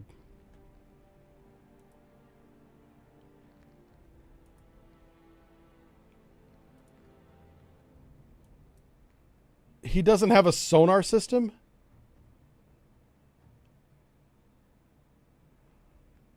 Oh no. Okay, it's time to leave. You know, remember what I said about slowing down? Yeah, you know what? Just pick up a couple swimmers on the way out, guys. Let's get the hell out of here. Actually, let's not go by the Perry. Just wave at the Perry as you go home. There's a submarine over here. Oh, Aaron, think about this. You're so no. I'm panicking. Okay, panicking decision making never works. We do have ASW capability. Let's press the attack like we were going to. Okay, we are probably being pursued by a submarine. Let's go to the carrier. Oh, come on. Oh, this is going to be a problem because there's that damn... Let's do it from the formations menu. Flight deck. Oh my lord. Please give me the flight deck. What happened? I think I just crashed the game or something. Let's try that again.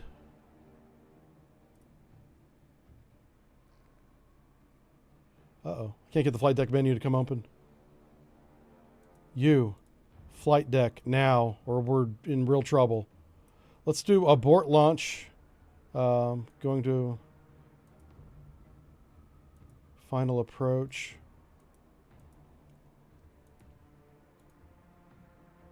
Anyway, I got to figure out if we can get some S3As up. I need at least a 2-ship.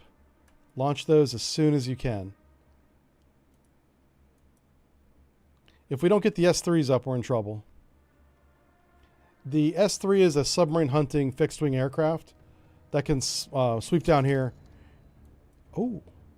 Okay, yeah, we're going to shoot the P-42. Awesome. Oh. Oh, the torpedoes found their target. Yeah, they're going deep. Yes. Oh, no, they're not. Well, they still might have found the target, but they're not going deep. And they are both going the same direction. At least it's still towards the Oscar. It looks like they do have a target because they have the green targeting line on the display here. All right, we're going to watch this for a little bit. We might lose that battleship, by the way. Captain Wrecked is back. How's it going? Thank you for the $5, sir. He says, I'm already building an early 1980s Libya scenario in my head for sea power.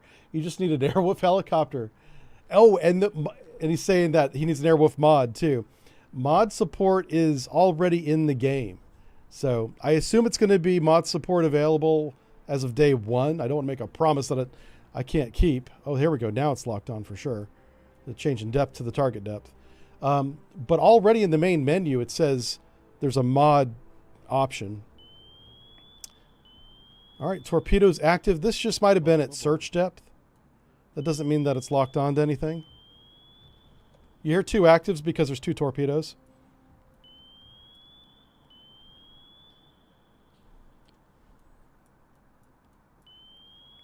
But I know that mod support is definitely in the game. Yeah. I really look forward to playing your guys' scenarios. Like build a scenario in the game and then just put, I don't know, Drive Turkey somewhere in it in the title so I know which one's yours. And I'll try them out. And the good ones, I'll stream. I definitely will.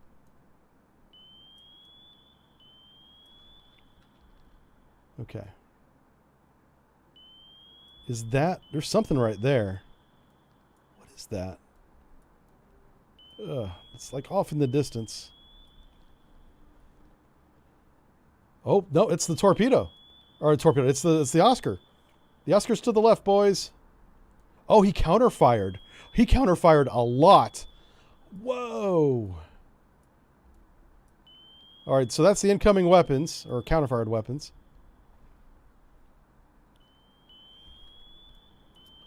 Oh, man. Oh, here it is. Here it is. Get your screenshots ready, folks. These shots look really good. Looks like we're going to get at least one of the 2 hits. Hopefully both. He's cavitating. He's trying to get away. But he's a big boy. And he's got no cardio. He's still trying to get up to speed. He's trying to change depth. Where's your noisemaker at? I don't see a noisemaker.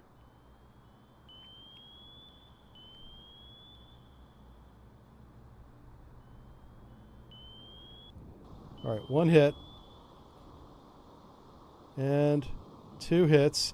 Dead screws, dead sub. He never even made it to the surface. Is he going to emergency blow? Come on, man. Blow the tanks. Blow the tanks. Somebody get in control. Hit the chicken switches.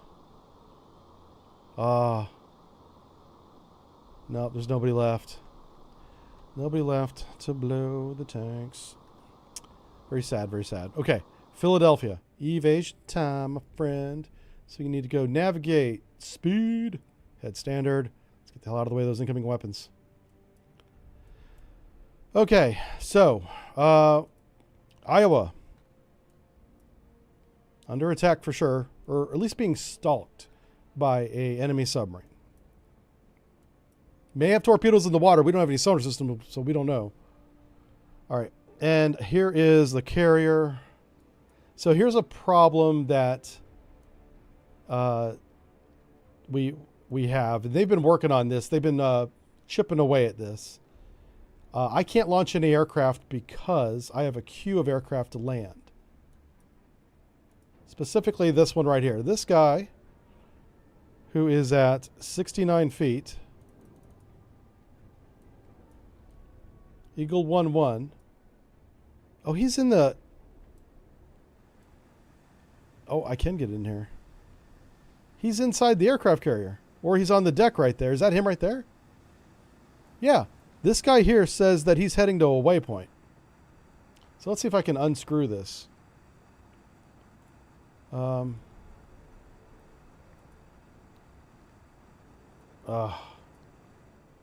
Flight deck, hello. So this guy that's landed somehow has orders. Oh, man. See, he's got RTB orders, but he's on the deck. He's sitting there. Oh, no, he's launching. That's the one that I'm looking at. He's launching. Okay. So he can't launch until this final approach, SH-2F, lands. And there's an RTB F-14 out there somewhere called Eagle 2. So let's find Eagle 2. Let's begin troubleshooting this a little bit. Eagle 2 is this dude right here. This is the dude that went to space. He is weapons tight, so he's not chasing a target. I'm going to tell him. Let's give him an order. Let's rebase. And if I rebase, I think I have to click a base.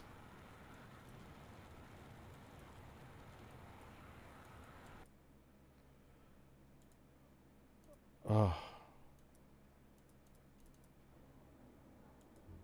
Okay, orders. There it is. Orders, rebase to there. I think that actually worked. It looks like it made a change. So, let's go back to our carrier.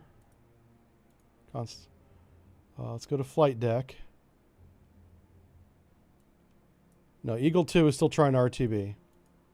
So, that F-14 that went to 500,000 feet is holding up everybody else from taking off, including our ASW aircraft, which is really bad. Oh, so I do need to turn the Iowa around. Help is not coming. Oh, that's interesting. They fired the Tomahawks. That is really interesting. I would love to see this happen.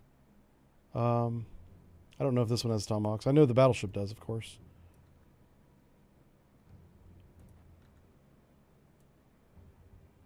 They did animate the Tomahawk launcher, and I'd love to show it to you. So let's keep an eye on the Tomahawk launchers here. Actually, we'll do this. I guess from this side. I'm going to have him shoot. All right, he's speeding up now. And you'll see these box launchers, they'll pivot up and shoot the missile. Eventually. Yeah, he's maneuvering into position here.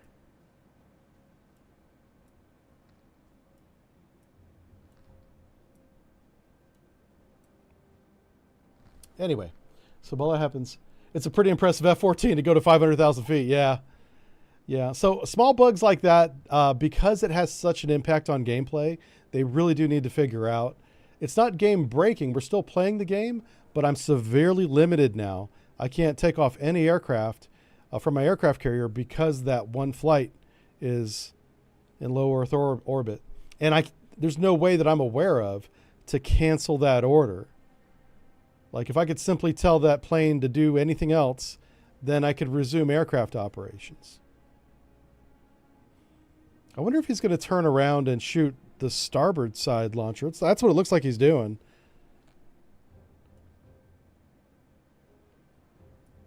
There's probably torpedoes in the water too at this point. He's a battleship. He doesn't care about torpedoes. He's got a torpedo belt. He's made for this.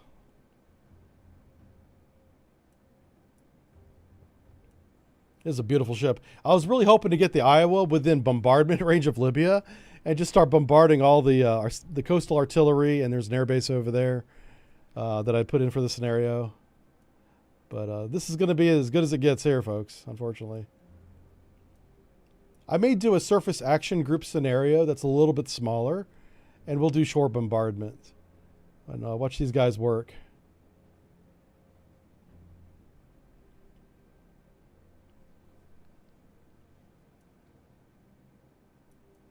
Well, now it's coming back the other way.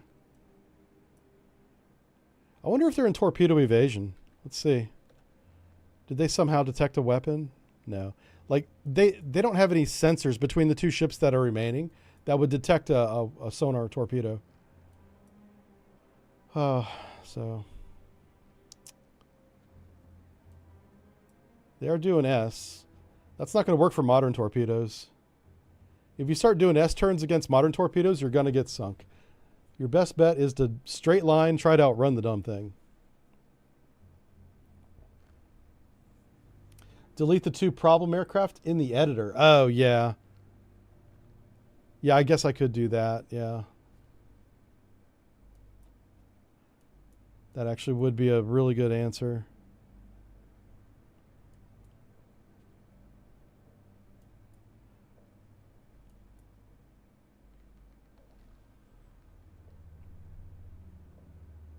I'm kind of curious about...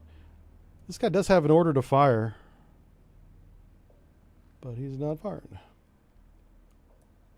Let's try it again. Let's pick a contact that we have solid contact on and say engage. Yeah, and he just acknowledged the order too.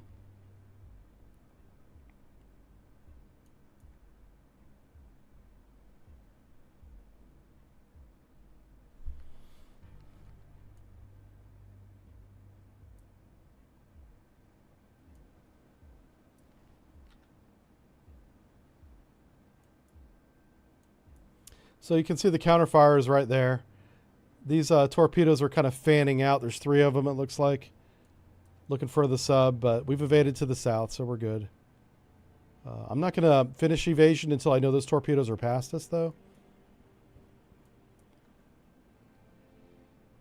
One of the worst things you can do is end your evasion prematurely.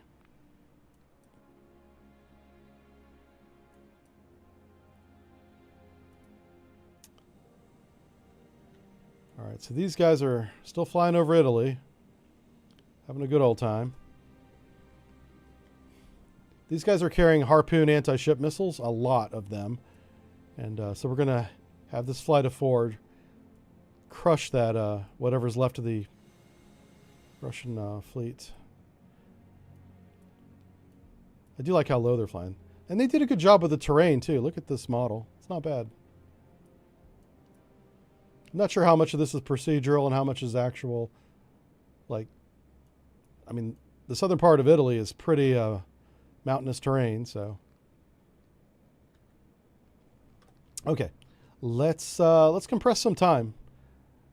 Let's make sure it's clear to me that these guys are not going to shoot. So I will have them evade to the north. They are weapons free. If they shoot, they shoot. If not, if not. We're going to select the strategic bombers. They need to come here. And we're going to compress time as fast as it'll let me go, which is times 10. You can go a lot faster than times 10, but the game will limit itself. And I think it's based on the number of contacts and events happening at once. So you don't fast forward the game to the point to where it just crashes. So right now it's limiting to 10 times speed, which is enough. That's plenty for now. And we'll do this one attack and we'll take a break after that. Let's see. You want to drop a reactor in an Iowa? Oh, wow. A nuclear-powered battleship would be badass. Yeah, that'd be good. I don't know how practical that would be, but I still want it. Yeah, that would be cool. Time compression. Yeah, in Silent Hunter, yeah. Yeah, I played the hell out of Silent Hunter, like, from the beginning. And what was Sid Meier's game? Was that the beginning of the Silent Hunter series? Like, Microprose had... It was Silent Hunter 1 and 2, right? Eventually, Ubisoft, I think, got it. But, I might be mixing up my sub-games. So there's a number of aircraft on the screen that are red that are just bugged out. Like this MiG, this bomber. Yeah. So we're not worried about them. We're not paying any attention to them. Send the P3 from Sigonella to help the BB. Oh, that's a good idea. Of course. Of course. That guy's RTB. He's out of fuel. Yeah, let's get... this is the only airbase I have is at Naples. But let's go to flight deck. Yeah. They do have P3s, for sure. Absolutely, they do have a lot of P3s. Holy smokes. All right, let's do a flight of 4, which is more than we need. Let's launch that. So there are some A6s that are RTB, but I don't think they're here yet. Where are these guys? Let's see if we can find them on the map. Hopefully they're not bugged too. It's Raven 1, right? I think it's Raven 1.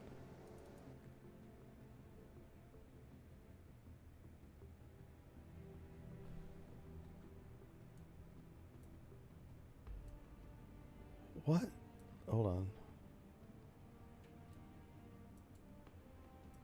Oh, we're still in 10 times. Okay. I was like, it's awfully choppy all of a sudden. He's loitering.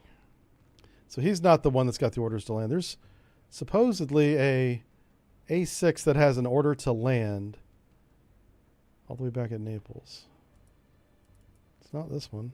Oh, it is this one. These guys are landing. So I'm curious. Like, obviously, they're not going to land for the next 10 minutes. So they should be taking off. Oh, and they are. Good. So these guys are not waiting around for someone to land before taking off, which is the way it should be. There they go. Get these guys in the air. Oh, come on, game. Giving orders when it's in times 10 is hazardous at best. You do so at your own peril. All right, so I'm just going to go have him come all the way down here. Hey, oh, pause the game. Jeez, it's happening. The battleship is finally shooting its weapons. And I hope we didn't miss it. We might have. Oh, well. I guess you'll just have to take my word for it. These boxes are animated. They raise up and then shoot out the tomahawks. It's pretty cool. Oh, well. Well, while we're waiting on the bombers to get in position, we can follow these missiles. It might go faster if we come off the tactical display. If we just look at the display here. That Ka-25 is awfully close to our submarine too. So this is interesting. The first set of Tomahawk missiles that we launched is going way off course, and their green targeting lines are pointing towards... Oh, wow. Okay, so the Oscar's over here now. The Oscar has moved to the Atlantic. Yeah, that's fun.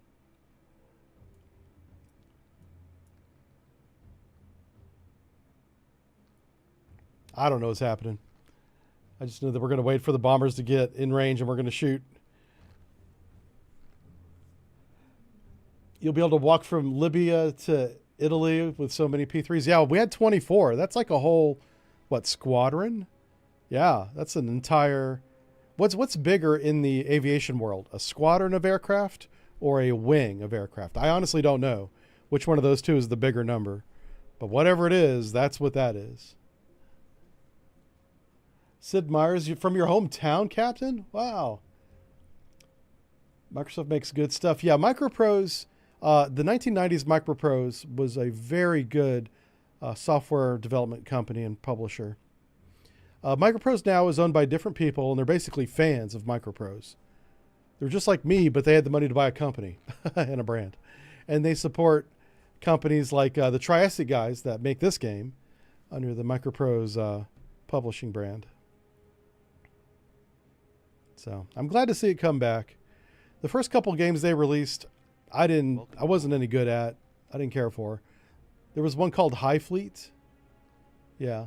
Hey, Michigander Ryan, how's it going? Thanks for subscribing with Prime Sub. So we're 50 subs short of the Twitch goal. So that's great that that's getting closer. I thought we might never reach that, to be honest with you. It's becoming more and more realistic now. Also on YouTube, we're a few shy of 10,000 subscribers. So if you're watching and haven't subscribed yet, please hit the button. I want to go over 10,000. That's a milestone. Yeah, we'll do 10,000, then we'll do like maybe a 25,000 one. I don't know. We'll just set small achievable goals until we get to the top. Let's see. If MP needs to be on staff, advisor. Okay. Someone's trying to tell me what the differences are. I'm trying to catch up. Versus a squadron of bugs. Yeah. Yeah, there's definitely some aviation bugs going on. I'm not too concerned about it because it's still a fun game and it's still functional. Like, we had a good attack on the fleet. They attacked us twice from 2 different directions. So AI-wise, it's working great. There seems to be issues with recovering aircraft on the aircraft carrier. And then sometimes just navigating aircraft will go to space instead of wherever they're supposed to go. Yeah. So somebody's saying that 80 to 100 aircraft is a wing. Those are 2 different people saying that, so I don't know if they mean the same thing. But one of the 2 is 80 to 100 aircraft. If you guys could put that all in one sentence, 80 to 100 aircraft is a what? Yeah.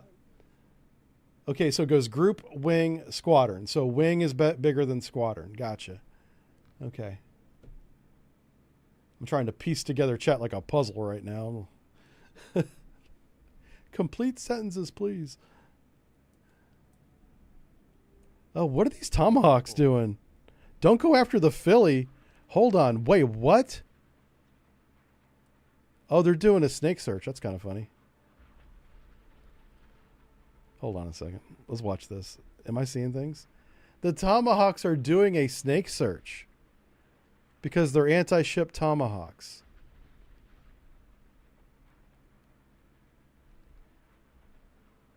I love it. Yeah, my frigate got sunk, and I think there's a submarine over here. I think it got torpedoed, which is why I'm freaking out, because I don't have any more submarine escorts. That's why we're trying to get the P3s down there. Did I ever tell the P3s to go down there? I did. There they are. So we got the P3s, we got the bombers. At least those still work. Like, if I can sink that submarine, I can go shore bombard. That'll be fun to watch. My fleet is so disorganized right now. I've slowed the fleet down to 13 knots so the ships could sort themselves out, and they just haven't. They're like, oh. I'm just curious. Let's take a look. Here's the Texas. So he's supposed to be, he's at 13 knots too. He needs to be at a flank bell getting into position. I slowed down to 13 knots so that he could get to where he needs to go. But instead he went to 13 knots as well. So he has clearly no intention of ever getting to that position. I'm just curious. This aircraft is flying through our formation right now. He's loitering. Weapons tight. Hold on. Can you shoot Can you shoot him down? Where's this bomber at? No, he's in space. Don't even touch him. Here, I'll tell you what. I want you put a weapon on these helicopters that are hunting the Philadelphia. This guy's making me nervous. He's really close to my submarine. After this attack, I'll put the sub up into attack position, and we'll launch harpoons into the fleet and see how much that is. So Tomahawks first, then Phillies harpoons, then the Air Force's B-52 bombers. And by the time that's done, maybe the P-3s will be in the same time zone as Libya. P-3 is not fast, but it does have a lot of gas, which is nice. All right, so these chuckleheads are going after a helicopter.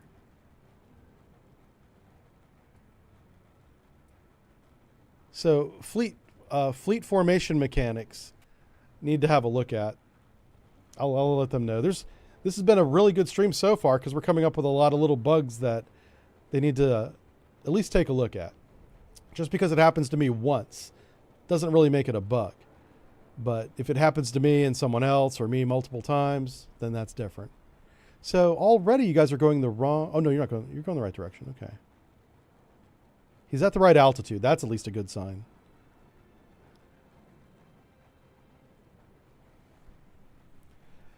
Let's see. Whiskey Cardinal West says, can't wait for the game to come out. Yeah. I know there's like 93 people on my Steam friends list that have this game on their wish list now. Like, they're just waiting. Everybody's got, money in the bank, ready to hit the buy button. I told the devs, not that they care, but I told them anyway. Those guys, and there's only like 4 or 5 of them that are the core team. They're all going to be millionaires like next week or whenever the game comes out, 2 weeks from now. I'm like, hire your lawyers and your accountants now because you're about to get paid. And it's good for them because they've been working on this game for years. And so they've absolutely earned it. Okay, I'm slowing time down to real time again so we can watch the missile shot.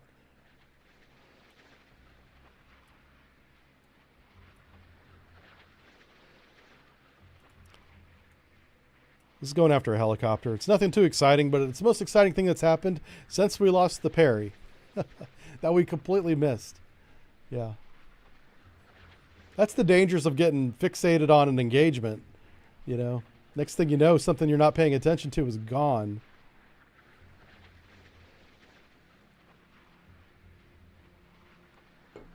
Yeah, the gun kill was pretty cool, Renault. Sure was. Maybe if we have enough gas, we can do a gun kill again, but I'm pretty sure these F-14s are about to run out of fuel. And I don't know if they can even land. Let's find out. We'll find out.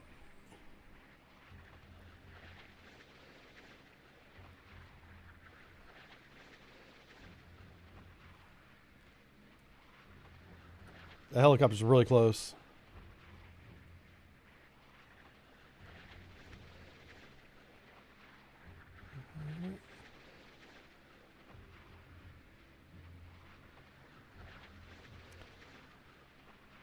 Should be right here. There it is. Okay. Well, that's a good looking shot. Nicely done. Okay.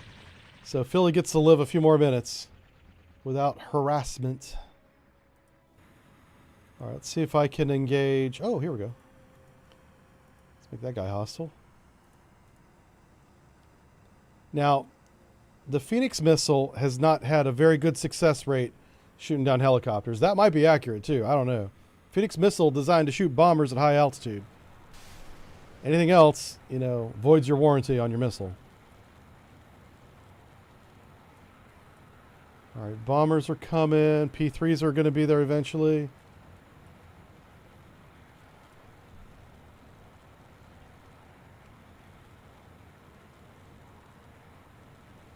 Now this destroyer here, he might take a shot at our planes. We'll see if he does. Sea Power is the 128th most wishlisted game on Steam. That's pretty good. They should be in the top 100, but it's kind of a niche topic. So obviously, you know, your average teenager that plays Fortnite probably doesn't even know the game exists. And that's something you really can't even overcome. It's just the nature of the topic, of the title. So yeah, we are being engaged by the Cresta. Cresta's shooting what? SAN-3. Let's just see if how this works out for our boys. It looks like they are going evasive. That's good. So they do realize they're being shot at. Now, I know the AIM-54 needs a little bit of radar help when it's in flight. So I don't know if it's gone Pitbull yet. It looks like it has. That's definitely Pitbull. That's Pitbull like a son of a gun. I'm hoping we see a kill here. There it is. Yeah, that's a good shot. All right. That helicopter's toast, I think. I didn't see any helicopter wreckage. Oh, there he is. Yeah, I do now. Okay. Now, this shot is on our... Oh, come on. He's looking for our aircraft. We're chafing and flaring. Oh, where's it going? Why? Oh, I think that flare worked. It must have been the chafe, but whatever. It's a radar-guided missile.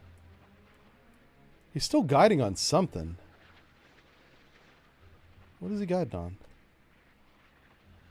I don't even know. All right. I'm going to tell these guys to RTB and just see what I want to see what they do. Okay, they are returning to base as ordered.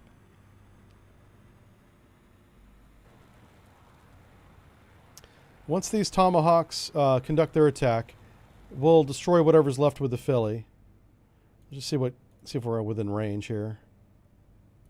Yeah, we're definitely within range. Okay. Let's go ahead and get Philly within parameters. Let's do navigation. Let's change speed first to 1/3. Let's change depth to periscope depth. Let's change course. Well, course. Just click it.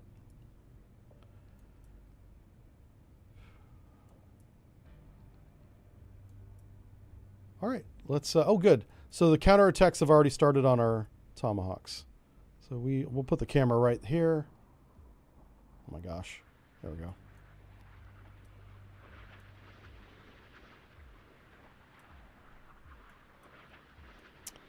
All right, we're still 37 miles away from the ships. Oh, they're shooting at our Tomcats. The jerks. These guys are under fire.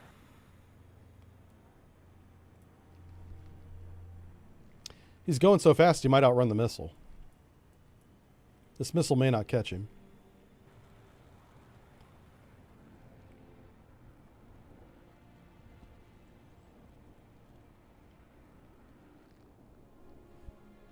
Hey, Marginals, how's it going? Chaff, not chafe. Oh, yeah. How dare you correct me, sir. I say what I want to say. I speak jive. Yeah, the SA-3 is doing an intercept course, so it's looking good. It's a good shot so far. I think as the missile gets closer, he'll evade it. It's still 6 miles out, but it's at his altitude, so it's gonna be close.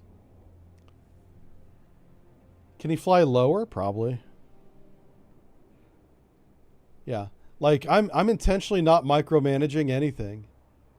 You know, maybe the submarine a little bit because it's by itself, but the game is designed to be played at the operational level. You assign the units, you assign the targets, and you let it happen. Yeah. The missile ran out of energy and exploded right there, but it was on an intercept course.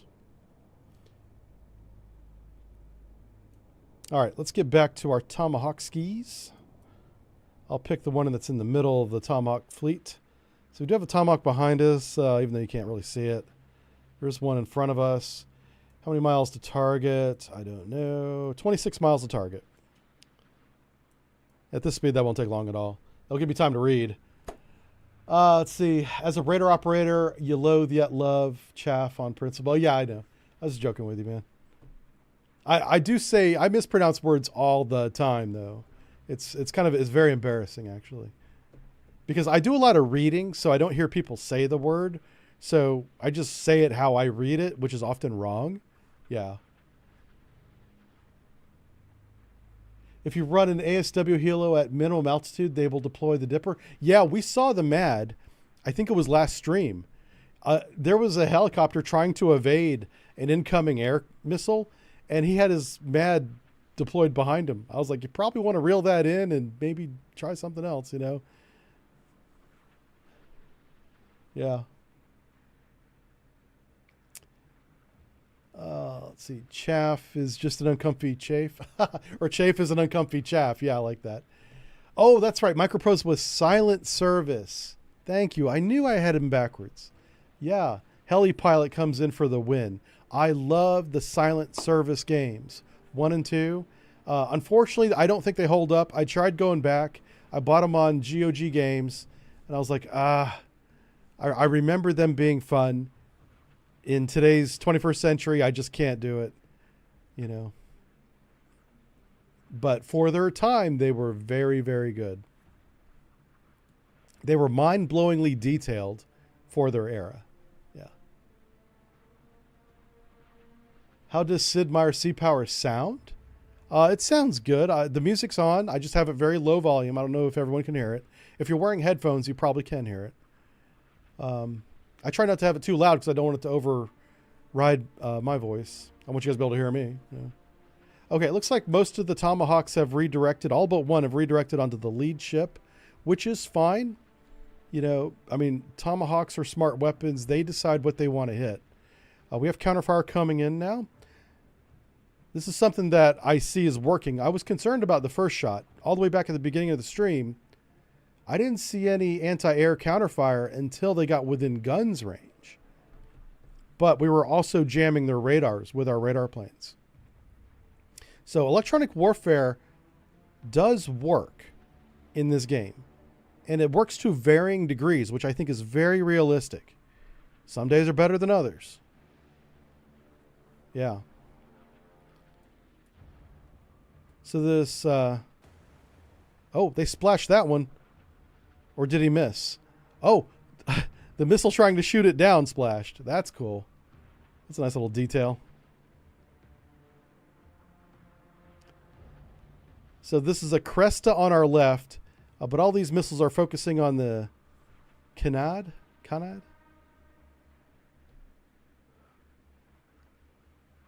Synod? No, it's definitely Canad. Oh, they splashed the missile that was on our left. Oh, well. There's 3 missiles remaining in this flight. I love how the anti-air missiles are just missing all around us. That's great. All right, we're going to see chaff blooms here in a second. Now, this Tomahawk should not do a pop-up maneuver. It should go right in, straight in. If it does a pop-up, it's because it's going after the chaff. Yeah, chaff. I had to correct myself there. I don't want Captain Wreck coming after me. Beat me up. Oh, no, they got the lead Tomahawk. No. You leave my Tomahawks alone. No, they got both of them. Oh, no. This is the last one, boys. Come on. It's the bravest little Tomahawk. You can do it. Oh, let's go full cinematic on this one. Oh. Sad Tomahawk. Man, we went full cinematic, too. You let us down. Disappointment. Okay. So, Philly, are you in position yet? You are in position. It is time for the Philly to do her thing. We're going to do salvos of 8. Engage with salvo of 8. Sure. Let's just try to get the lead ship. All right. So this is going to be all 8. Now, if we had VLS, this would be great. But watch this. Oh, crap. I don't know why it did that to my camera. All right. So that's missile 2 coming out. Missile 3. So that's tube 3.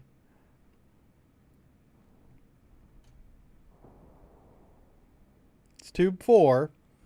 688 first flight has 4 torpedo tubes. That's fine. Time to reload.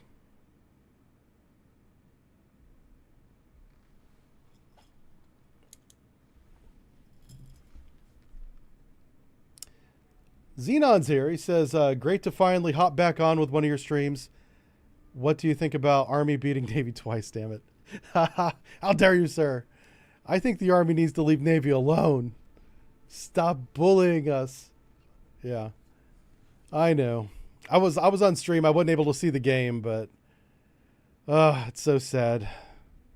Navy's not doing good.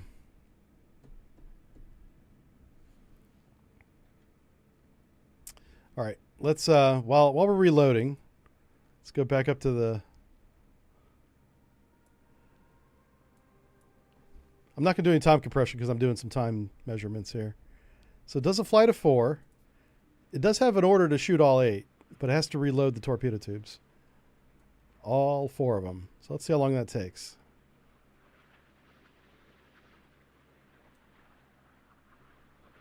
I love the models, by the way. This is a very good model of the Harpoon. Look at this thing. It even has the stripes for the rocket motor. Well, sustainer, sorry. Oh, I'm going to hear about that now. Technically, it's not a rocket motor. Shut up. And then the nose cone. Nose cone's, I don't know if it's beige. I don't know if that's the right color. I thought it was black. But maybe it is beige.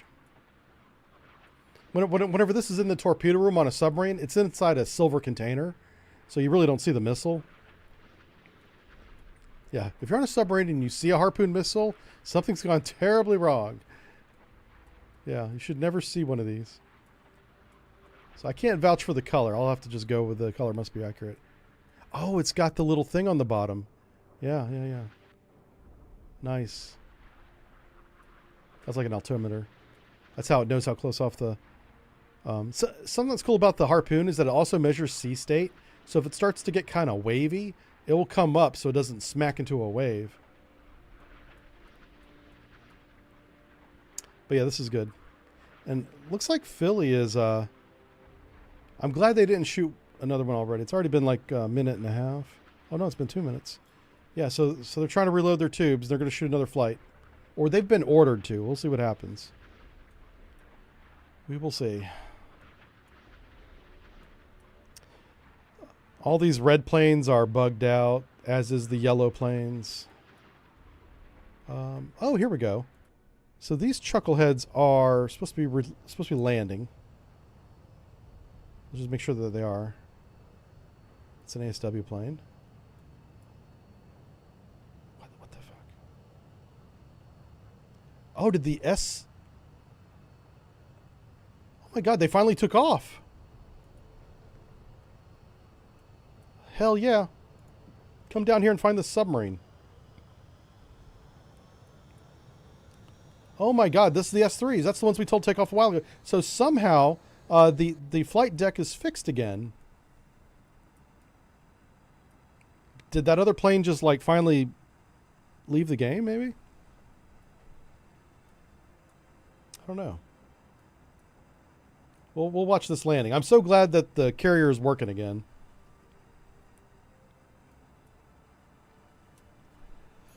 Captain Rick says, do you play the 80s DOS boat game too? Yes, I did. There was one created by, the publisher was called Sierra. Sierra did a lot of the King's Quest games. And that's Aces of the Deep. Man, boy. Did you play Aces of the Deep, Captain Rex? Because that was a really good game too. That's what I was thinking about when I said yes to DOS Boat.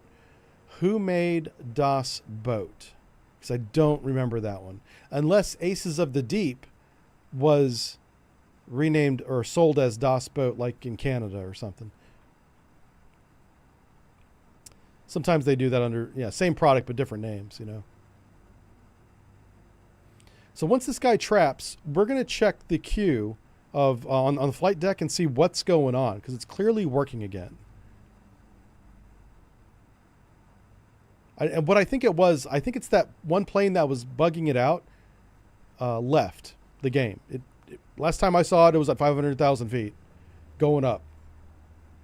So I think it finally just left. Oh, there we go. Good wire. Yeah. Okay.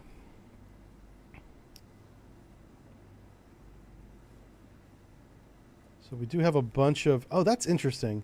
So these harpoons are going to come in right after mine.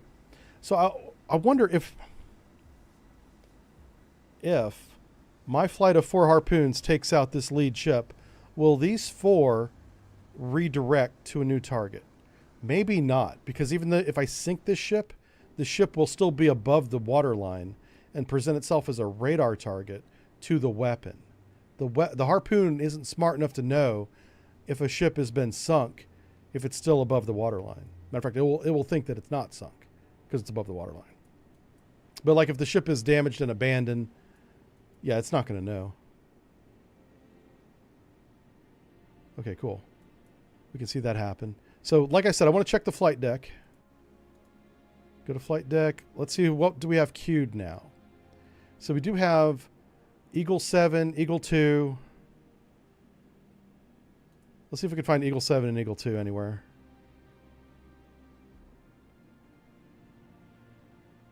Okay. So if you can't find a plane, what you do is you open up your formation list, which is right here, and you can find it here. So Eagle 7 and Eagle 2. That's Eagle 1. Here's Eagle 7. Where are you at, sir? If you double click on it, it will select it. And I don't see it anywhere. Oh, they're down here. Okay. So this is definitely a bugged out one. Like I can give him orders to RTB, but he's already got orders to RTB. He just went the wrong direction. So that's Eagle 7. Where's Eagle 2 at? Here's Eagle 2. Eagle 2's right here. Cancel. All right, let's find Eagle 2. Okay, so Eagle 2 is this one. And he's at 300,000 feet. Yeah.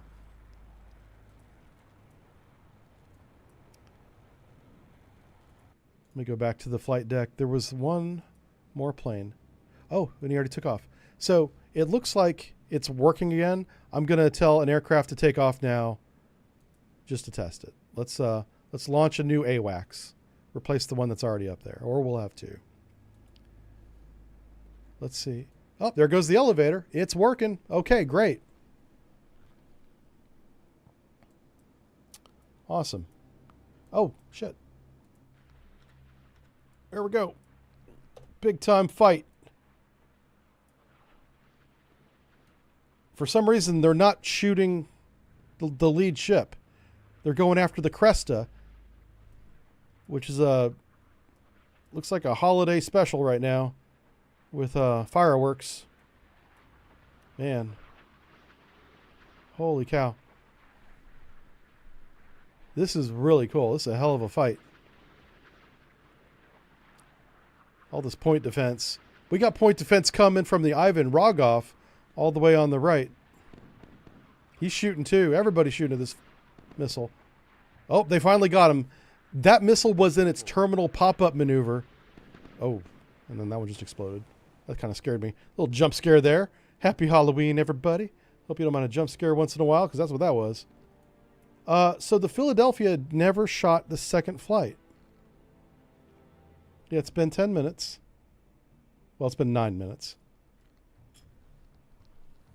I'm just curious. I'm going to let Philadelphia cook. We'll see if they shoot automatically the next 4 missiles and how long it takes.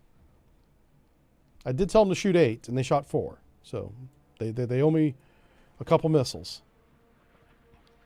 All right, so here's the lead missile on the next attack. This guy doesn't stand a chance, but maybe the ones behind him will get through. So we have the Canard here, we have the Cresta there, and then there's like these 3 support ships that we really want to get. Those are the high value ships. But these guys are protecting the ships. So, which is why I've targeted them first. If we can destroy even just one of these 2 escorting ships, that'll greatly increase our chances of hitting the high value ships with the next attack. But having 2 escorts, it's just not worth it. Oh, hello. These are really spaced out. So this is a good example of why you would want multiple ships shooting harpoons at the same time. Because these 4 harpoons came from one ship, and he launched them as fast as he could, but it's not fast enough to overwhelm a defense. So as they destroyed the lead harpoon, they're already targeting the second one, and this is like the 3rd or 4th one here. There's too much time between each shot. There's another flight to our left that's being attacked.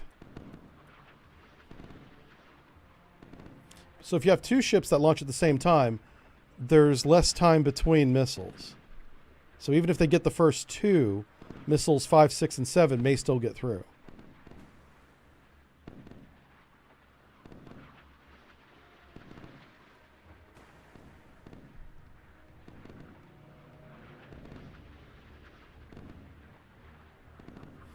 We'll stay on this one. It's possible the other flight's going after the Cresta. This guy's getting pretty close. Oh, no, here comes the point defense. These little 30mm cannons are nasty. Each one of those little green dots is a 30mm slug. Hello. Okay, we're in terminal pop-up. And, oh, maybe. Oh, it's so close. Yeah. Took out that turret. Good luck with that, Ivan. I think there was a second hit there, too. All right, edge room is on fire. That man is on fire. Oh, but he's still fighting. He's still fighting. Hell yeah. Get some. He's not out of the fight yet. Beautiful. Oh, they did get that one. They did get that one. All right, let's check the... Oh. All right, so this one's going after Cresta, I think.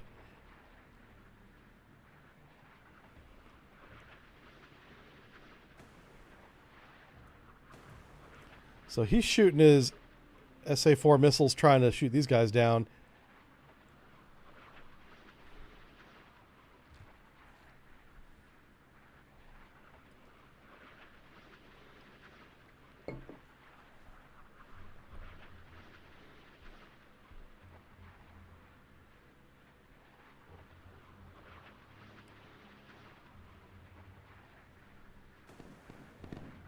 That was pretty close.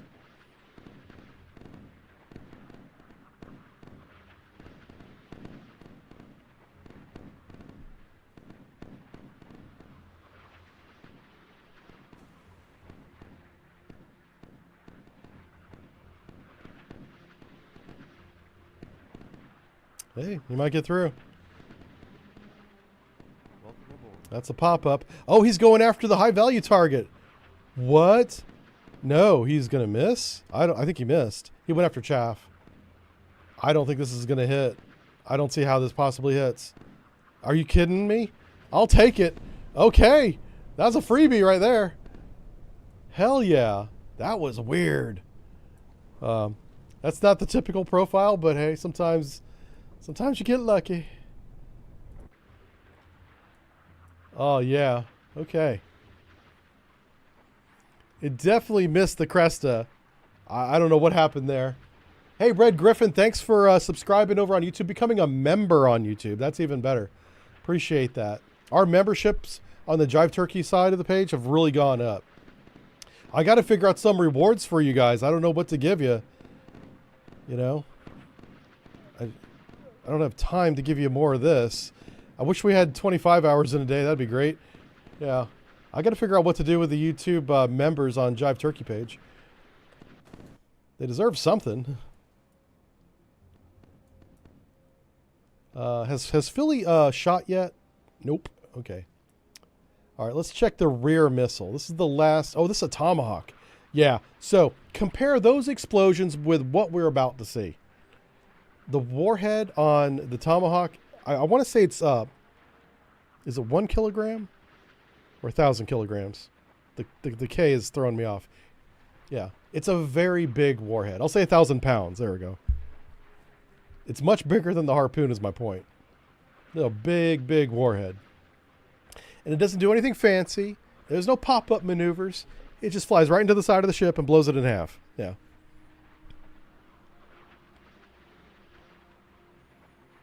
But you can see one of the landing craft ships already on fire and sinking.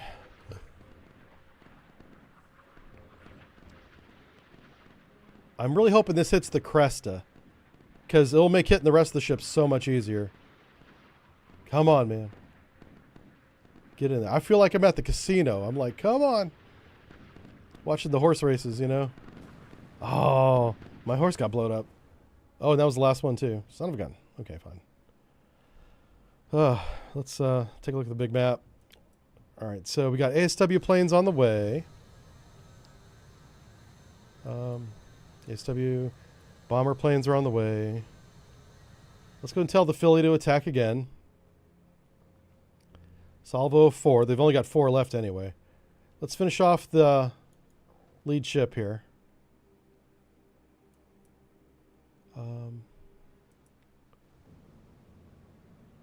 I really don't want to complicate things by launching more fighter aircraft, because I don't want to take the risk of it bugging out, you know.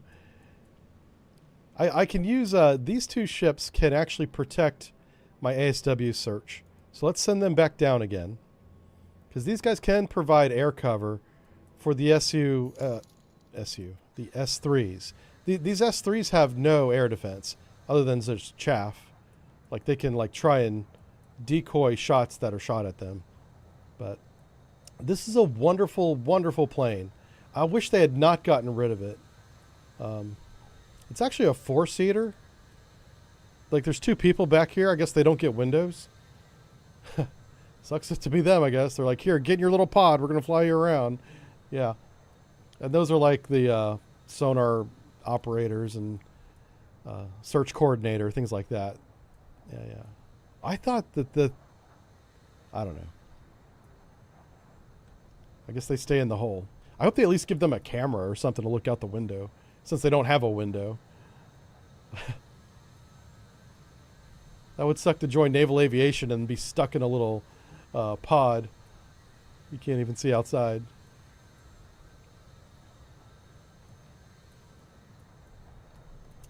Captain Rex says, USS Staying Alive turkey patches? Yes. Now, I'm not a mod maker. I don't know anything about software. But if somebody wants to make a USS Staying Alive Jive Turkey submarine, model it after the 688 Flight 1, that would be amazing. Yes. I will certainly stream that and give you credit. Be like, this guy did it. Yeah.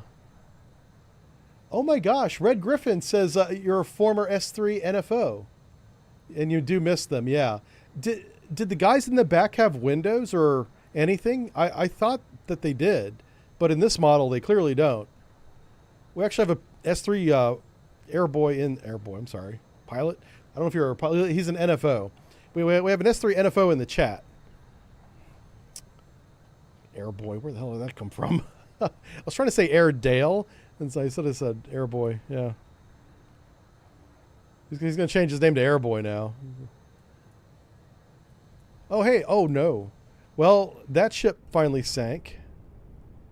I do love how the sinking doesn't happen automatically. It's like, it takes time.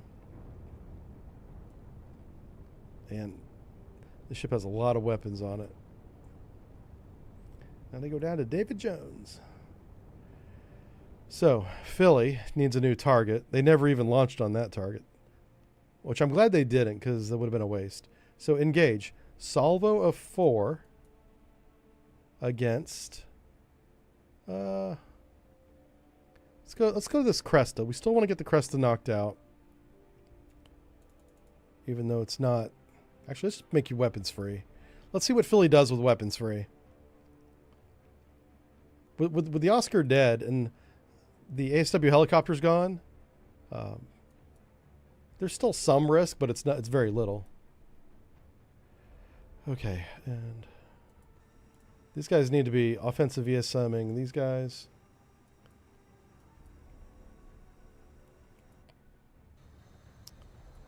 What's your altitude? These guys are 2,000 feet. Once they get on station, I'll get them down close to the deck and they'll start doing search patterns. Somewhere around here there's a submarine. And I'm just glad I'm glad these guys aren't damaged yet. Why they're not torpedoed, I don't know. There's definitely a sub around here somewhere. And I did tell them to turn around.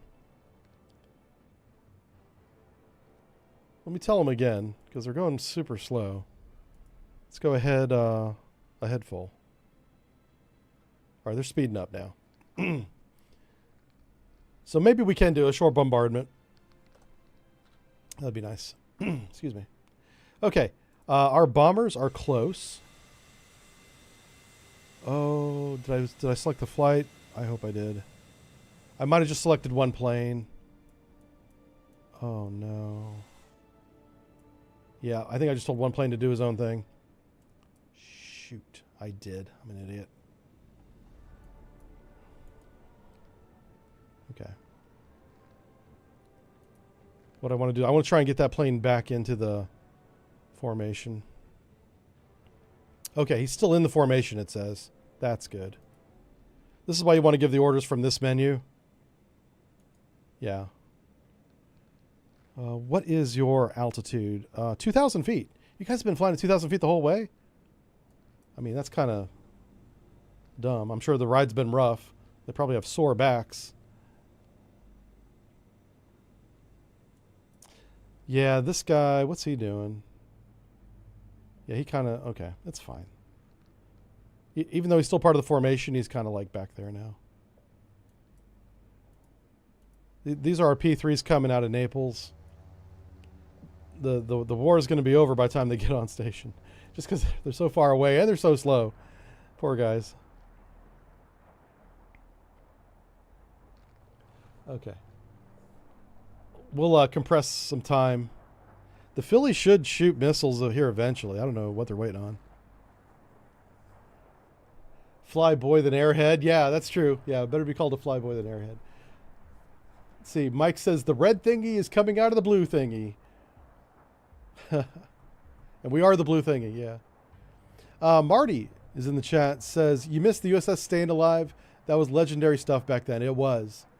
People remember the Staying Alive.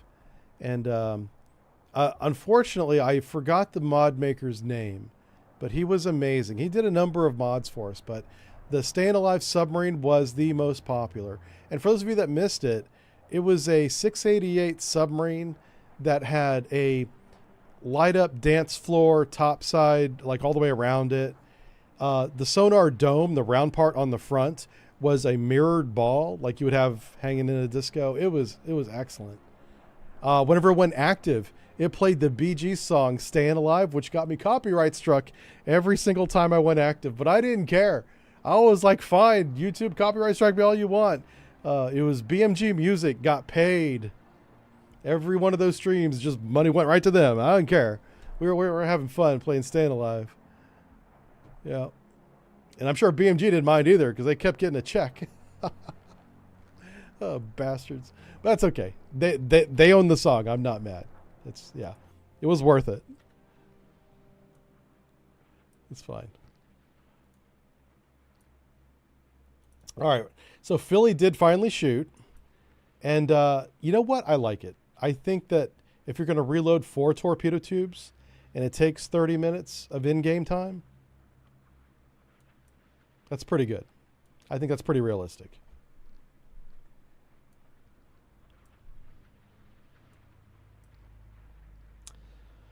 All right. I'll speed up a little bit of time because the missiles aren't quite close yet. So these missiles are going after the last missile cruiser. I keep forgetting. I think it is a cruiser, but let's just double check. I want to start using the right names. That way you guys remember what these are. Yeah, Cresta 2 is a missile cruiser. All the Crestas, and we called them the K class because they all started with the letter K. And Cresta was one of them. This is a really good ship. It does everything. It does sonar, it does air defense, and it's really good at both. How about a Staying Alive patch as sub-gifts? Oh, wow. So we do have a Staying Alive patch emoji. I need you guys that are members on Twitch and YouTube, look at your emoji list, if you will. Take a second to do it. And you should have a Staying Alive patch there. And that's kind of the reward or the gift for subscribing. We have like 5 or 10 emojis for each one. So you guys should see it there. And if you would, just post it. If it's there, post it in the chat. Well, let me know that it works. We have one for Bianca, our German Shepherd that passed away last year. Sad news, but she is a beloved member of the team still. Everyone remembers Bianca. We have a brand new puppy who will be making his debut soon. He's not ready yet. Oh, real sewn patches. So the thing with sending out sewn patches is I would have to work with a production company. And I've worked with 2, shipping companies in the past. And both those companies took advantage of my viewers and ripped them off for money. That happened to me twice. And I swore I'd never do it again because you guys got ripped off and it was my brand. And people were paying like $25 for a t-shirt. The t-shirts did eventually arrive after months. It was just a nightmare experience. So that's not really in the plan right now. I'm not doing any kind of shipping of anything. Because they charge too much and they sometimes don't ship the product. And if they do, sometimes it's months late. It was a mess. And I just don't want to deal with it. I don't have time to solve problems like that. I'm running 2 YouTube channels right now. I simply don't have time. And I'm behind on the Sub-Brief channel a little bit. I don't want to think about that. I'm trying to have fun. Yeah. We're playing a little bit of catch up for the Patreons right now. Patrons are very patient people. They have been very good this month. So that one ship that was hit and was on fire right here repaired itself. It's not on fire anymore. It's still damaged, but they've corrected the damage over time. So damage control is definitely modeled for warships. We've seen that. And the support ships. They have damage control crews. And they're not all the same. Bigger ships like aircraft carriers will have 4 or 5 damage control teams. And smaller ships will have 1, maybe 2. I'll bring up the DC menu here after this attack. That harpoon's starting to make me concerned. He hasn't locked on yet. This one may miss, so he got blown up anyway. So let's go ahead and watch this one.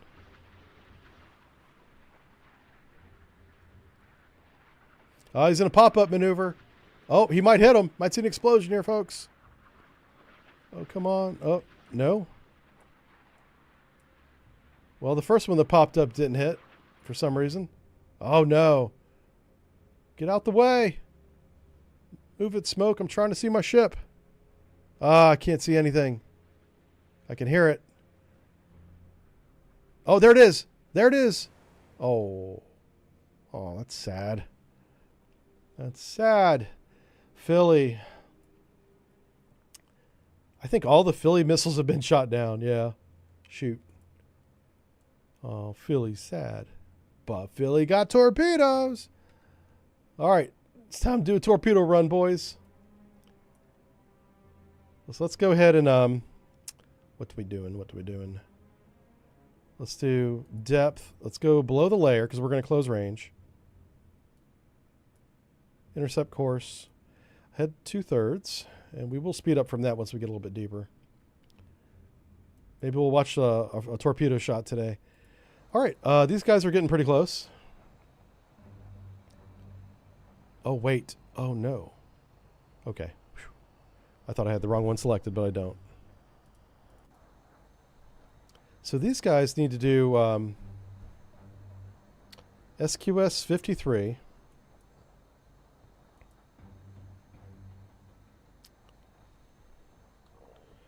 Where do we want to put the first stick? Let's put the first stick like right here.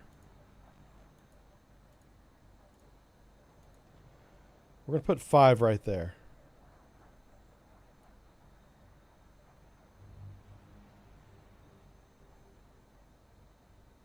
Okay. So once they hit the IP point, I'll have them, or when they get close to it, I'll have them come down. I mean, they're already at 2,000 feet, but they need to be at like 200. We're just going to start doing ASW search there. We're going to find that submarine, and we're definitely going to sink it. I'm assuming that the submarine is tracking the Iowa, so I'm kind of using the Iowa as bait. So don't tell the admiral on the Iowa that the lieutenant in the S-3 aircraft is using him as bait. Admirals don't like it when they do that. They don't find it fun and engaging. Oh, hey! Our bombers are almost here, folks. Okay, so bomber flight at 2,000 feet. This is actually a good altitude to attack. They don't need to change altitude. They're hitting the waypoint. I think, let me just check the range. I might need to get a little bit closer. Yeah, okay, a little bit closer.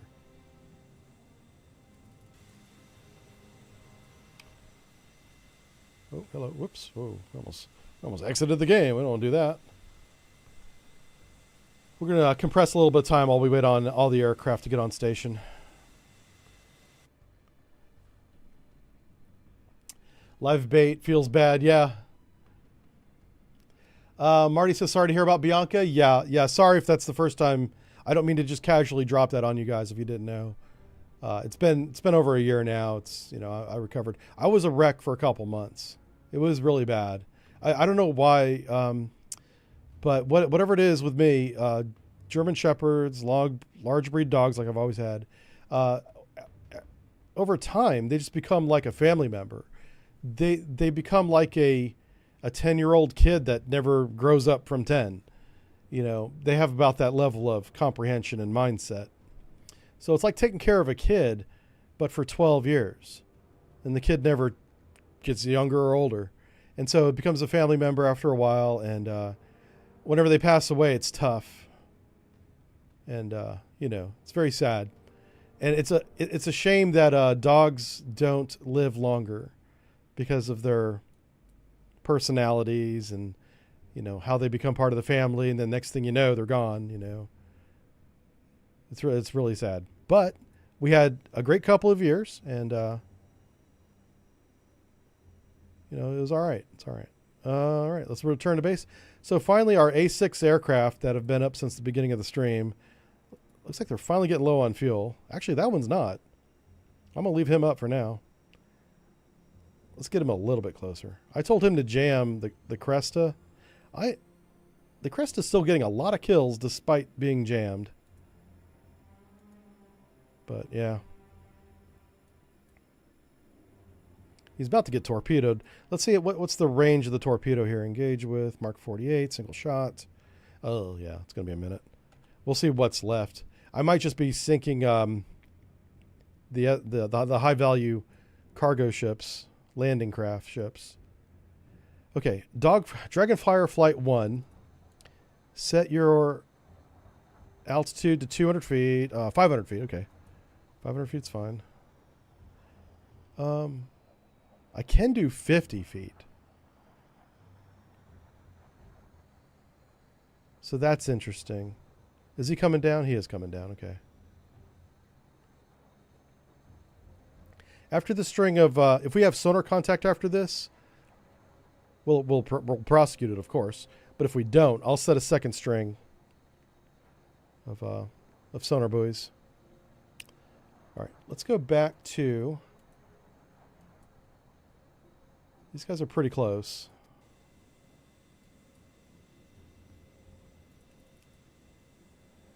So yeah, the new dog's name is Lucky. He is a Shih Tzu. He is my first small dog. He weighs about 6 pounds right now. He's about 15 weeks old. He's getting the last of his vaccination shots. And once he gets that, he'll be groomed, get a haircut. And after he gets his haircut, I'll put a picture of him up. I have a camera for him here in the studio, but he's not behaved well enough, not trained well enough to be a studio doggo yet. He's a mess. He's a puppy and he's having fun. And that's great. We want him to do that while he's a puppy. But as he gets older and he calms down, we'll bring him into the studio. We've got beds for him, camera, lights, the whole thing. But he's too spastic right now to be in here. Imagine puppies acting like puppies, right? Yeah. Pupper's got a pup. That's right. Yeah. And don't try to fight that. Like, let them be puppies. Let kids be kids. Let puppies be puppies. You know?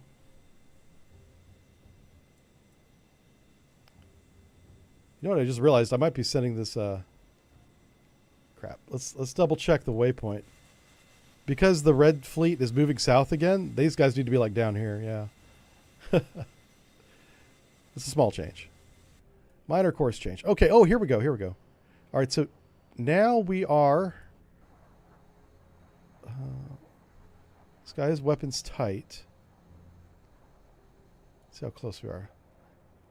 All right, so there is the battleship. We're in time compression. That's why it's jumpy. I'm going to come out of time compression once he starts dropping the buoys. I want to see if he'll drop the buoy from 500 feet. It might be too high to be dropping sonar buoys. But I'm just curious as to how that works. I know with the helicopter, I get them down to like 200 feet and then 20 feet. Let's see what happens here. Now, it would be nice if they adjusted their own altitude to whatever it needs to be to drop the sonar buoy on their own without being told. That's the way it should work. Because again, we're not pilots. We're just telling them what to do. They're deciding how to do it. The game is.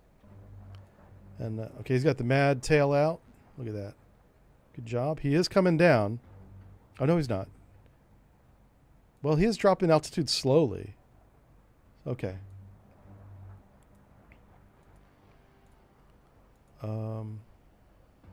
Navigate you to 500 feet as well. It looks like they broke up the flight, which is fine. So I'm going to have him... he's going to be ready to prosecute any target Dragonfire 1 may detect.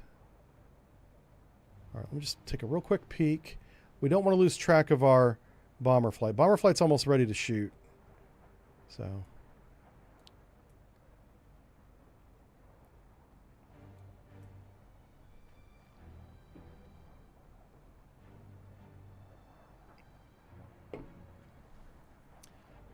yeah, it's a Shih Tzu dog.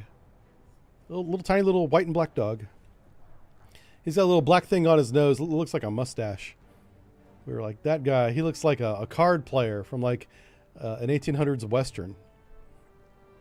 Yeah. And he's got a hell of a personality too. His personality is still kind of developing and growing.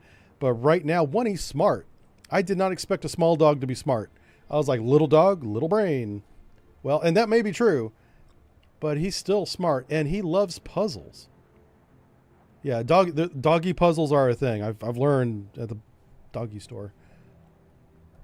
Also, everything at the doggy store is expensive now. was like, whatever happened to a dog just having a bone?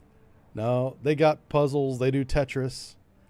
And so, just to give you an idea of why he loves puzzles, his name's Lucky, and we used to give him, he's got a water bowl and a food dish, right? He can eat whenever he's hungry. Because he's a puppy, we do limit the times that he eats during the day. He's got a breakfast, morning, dinner rotation, then a snack in the evening. So he does eat 4 times a day. But when he eats, he wants it to be in this puzzle that he's got to move the pieces around to uncover the food. And after he did that for the first time, he loved it so much. Whenever we put the food in the food dish where he can just eat it, he won't touch it. He'll go over to the puzzle. I think they just dropped the sonar buoy, and wait for us to put the food in the puzzle where he can figure out the puzzle and then eat the food. Never seen that before in a dog. Yeah. So he likes solving puzzles. Oh, there's the submarine right there. Okay. Let's make it hostile. Let's take you. Engage with. Single shot. Right there. And you're going to also... Let's put a sonar buoy stick right. Yeah. All right. So we'll prosecute him after the shot's done too. And this guy will drop. Actually, we need to go back to this. But yeah, so the puzzle solving thing blew me away. I'm gonna get him tested for ADHD next and be like, what's wrong with my dog? He won't eat unless he's got to solve for it or work for it. Okay, we're down to 2 because the other 2 are slackers. We are going to just wreck this Cresta.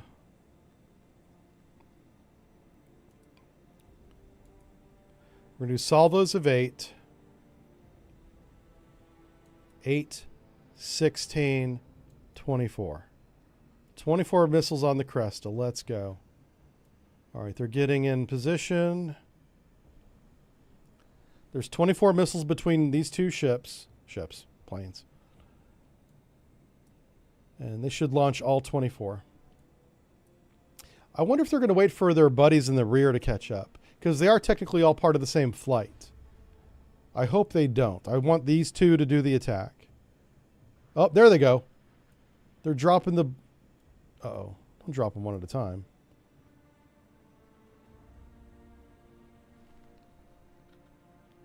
You need to be dropping more than one at a time, boys. I did say 24.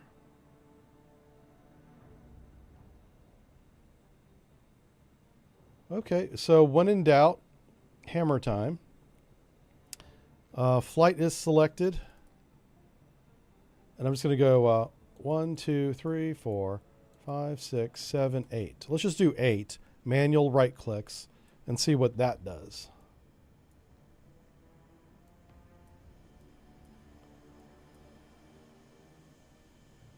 All right, he's coming down in altitude. I do like this. They should be launching at a lower altitude.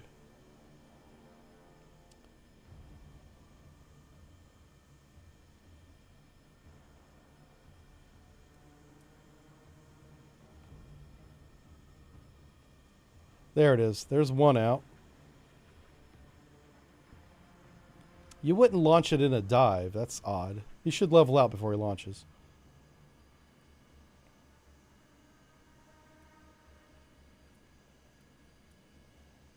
It's a good way to send the missile right into the cockpit. Interesting. The Air Force is being very stingy with their munitions at the moment. Oh, crap. What's going on here? Okay, those are sonar buoys. Okay.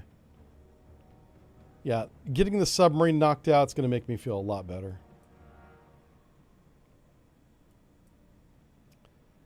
So they did launch 2. Let me grab an individual plane and just hammer time. Okay, I told him to shoot like 8 torpedo or missiles. It's this guy right here.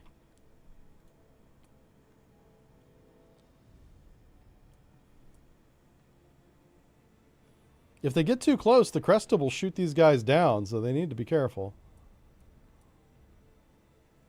Cresta don't play.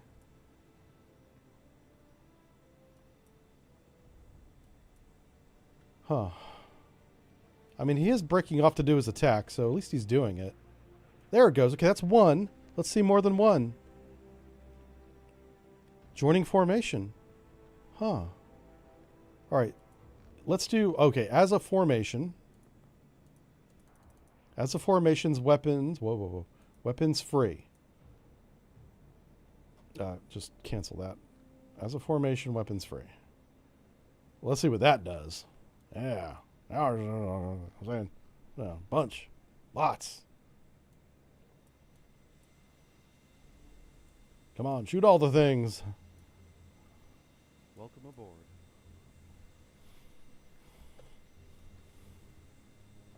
Who was that? Oh, Moto Camera. Thanks for the subscription. And Jay Eklund, too. Or Eklund. Haha, Jay Eklund. Eklund is a ranging technique we use in sonar. Yeah.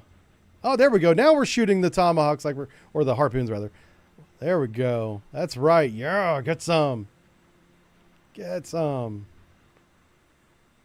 All right. So now they're breaking off. I'm curious about something now. Let's watch this guy. So he launched a couple as well. He's down to 6. So he launched half of his inventory in the first salvo. I'm glad they didn't launch their entire inventory. That's great. So those are the manual ones. This is weapons free. Are they smart enough to not close range to within engagement range before the weapons hit the target? Let's let the B-52 pilots do their B-52 thing. Ooh, I might have told them to get close. Okay, I see what it is. They were just going to go back to wherever I told them to go, which that might be too close. So, oh shit, we're under attack. Pause the game. That is a Wakecombing heavyweight torpedo of 6576. Someone's gonna die. There's a submarine out here. There's a submarine close to us. All right, let's go to formation before I panic and hit the all-head flank button. S3s, I want 2 of them again. Launch. Turner, you need to launch your helicopter because you're about to get sunk, it looks like. Oh, he doesn't have a flight deck. Oh. All right, can you engage? Single shot. I just want you to put a torpedo in the water right there. And then formation. I'm going to unpause the game. So those orders have just been given and registered.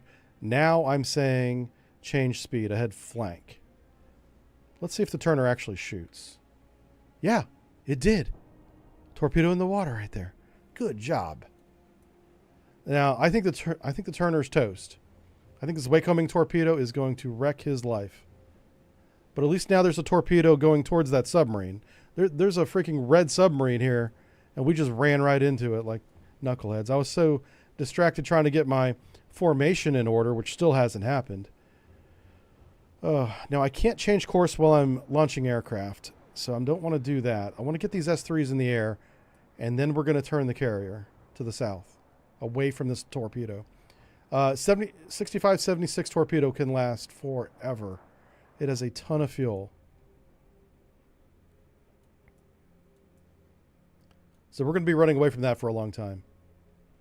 What's going on here? Do we have a torpedo in the water yet here? Welcome aboard. Where is my other boat? My other, oh, there he is. Okay, he's getting... This guy here is coming in on an attack run. He's engaging the submarine with a Mark 46 torpedo. He's at 240 knots. He's at 500 feet. Is he going to drop from 500 feet? With a parachuted torpedo, this should be fine. Oh. Now, Dragonfire 1, I didn't tell you to shoot him. He actually could drop the weapon right now. It'd probably hit him. He's within weapons envelope. But he doesn't have the order. His job is to drop the sonar buoys. The other guy's prosecuting. I'm just curious if he'll follow orders. Okay, he did. He dropped a sonar buoy not the torpedo. Good. So they are following commands. They're probably swearing and not happy about it, but hey. When you're the admiral, you get to make the decisions. So we're waiting on S3s to get in the air before we change course. Let's go back and watch that. Okay, they're on Cats 1 and Cat 3. Or is that 2 and 4? I think it's 1 and 3. There's probably some aviation guys in the chat that will know the difference.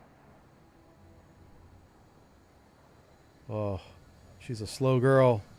That takeoff looks so slow. Makes me nervous. I love how the catapult begins steaming right before launch, because that's what steam catapults do. But look how slow this airplane is. It's a heavy airplane. Oh, yikes. Like, you expect that thing to just go bloop right in the water. Okay, you chuckleheads need to immediately engage SQS 53. Come on, give me the thing. Give me.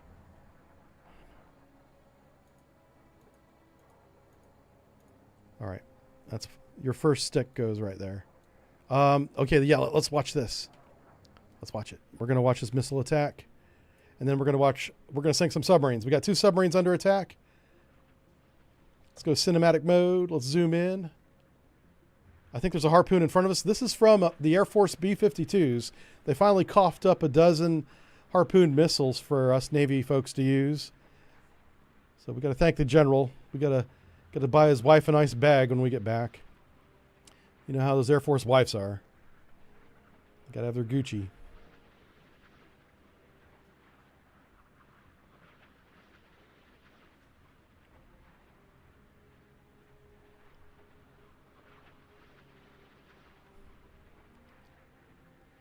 That's the AK-6 point defense cannon, shooting them hot 30 millimeter rounds. I guess we'll switch to another one. Yeah. Oh, hey, what's this one doing? Okay. I'll take it. Boy, that. Oh, well, he is full of ammunition and bad intentions, so that's what happens when you have that combination. He's not sunk. I love how these landing craft, because they are designed to take damage ashore, like in combat, don't just, sink the moment a harpoon looks at them. I don't know why some of the harpoons are going after them. I'm glad they are, and I'm sure there's a reason. That's legit. It's not a bug. It's just, I don't know what it is. Maybe it just sees that is a bigger target, even though it's not closer. But the Cresta 2 is a pretty big boat.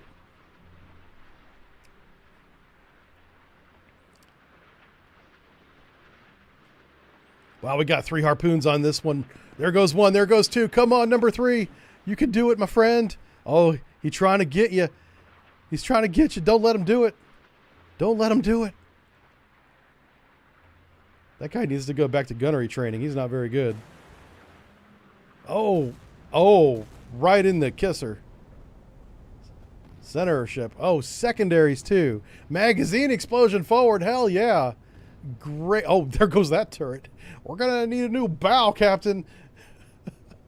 They blew the front off. It fell right off. Yeah, I think this ship is done. Figures the Air Force harpoons work better than the Navy ones. Damn it. I'm not putting that in the report. No, it was our fine leadership that made them work better. Uh-oh. Did he shoot again? Oh, it's a noisemaker. Okay. So what kind of submarine was it? This was a Libyan Romeo. And this is how a Romeo evades. Yeah, it's not very impressive. So that's a noisemaker right there. He's got a right full rudder on. A head flank trying to get out of the way of this torpedo. But ain't gonna happen. No, the Mark 46 has decoyed onto the noisemaker. This is the moment. We're about to see a re-attack. Let's see what happens. I have never seen this in this game. This torpedo, will it circle the noisemaker forever? Or will it re-attack? Or will it just keep going west until it runs out of gas? I suppose that's another option. It's definitely missed the submarine. It is circling the noisemaker. Okay, that's good. I like that. There's the target down below it. This torpedo does not see that submarine at all. It's homing in on the loudest noise source, which is right below it. Now, as it comes around, it may see that sub. Here's the problem. That sub is so close that this torpedo may just do circles over the top of it and never see it, which that would be kind of funny. Let's see if it sees it now. It does. Okay, good job. Good job. This is a... I'm happy. Trastic Games, you guys you built a good video game, guys. Fix some of the airplane things and you'll just be fine. Yeah, you might as well blow tanks. If he blows tanks, it might disrupt the torpedo, but he's taking a hit no matter what. Yep. So you see this little, that red and white thing right there? That's the distress buoy. One forward, one aft. The shock wave of the torpedo should have ejected those topside. Yep. Just a little detail they could add if they wanted to. Some of those will have a little handheld telephone with a cable connecting down to the submarine, assuming that it's shallow water and the submarine didn't implode, that you could talk to the crew down there and, you know, see who's left alive and what they need, besides to get back to the surface. All right, so submarine is done. I'm keeping the... Oh, what am I doing? I lost my mind here. Okay, so let's search for more subs, because just because you got one doesn't mean you got them all. We are flank bell, right? Or we're at all head standard. Let's go all head full. Navigate speed full. So the way you want to do this is you want to put your sonar buoys. I'll show you guys how to do a sonar search here. Actually, we have a P3 NFO in the chat. He probably knows better than I do. I'm going to do my best to tell you guys how to do this. So you're going to space these, you know, however far apart you want. I'm not going to get too specific. And so, like, before your fleet gets to this point, you want to know what's there, right? So just keep that in mind. You're putting the sonar buoys in front of where you're going, not where you've been. The reason why my initial deployment of buoys was back here was because that's where we lost the Perry. So we knew there was a submarine in this vicinity, you know. But without that information, you wouldn't normally search behind your fleet. That makes little sense. I can think of a few instances where that would make sense, but let's not get into that. Trust me. There we go. That's the emoji we need. We need a trust me emoji. Oh, wow. Some of the alligators ended up sinking. Who's left? This Kazbek. Oh, Andy's on fire. Oh, everybody's on fire. That guy's launching chaff.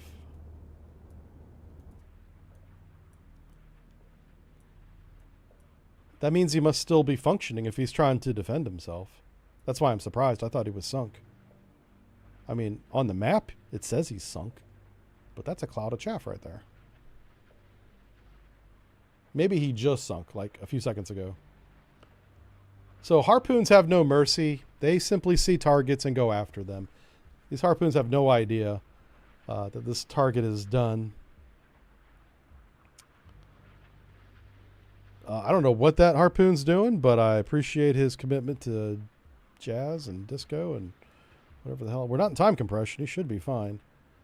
Oh, no. Don't hit the lifeboat. Come on. That's too far.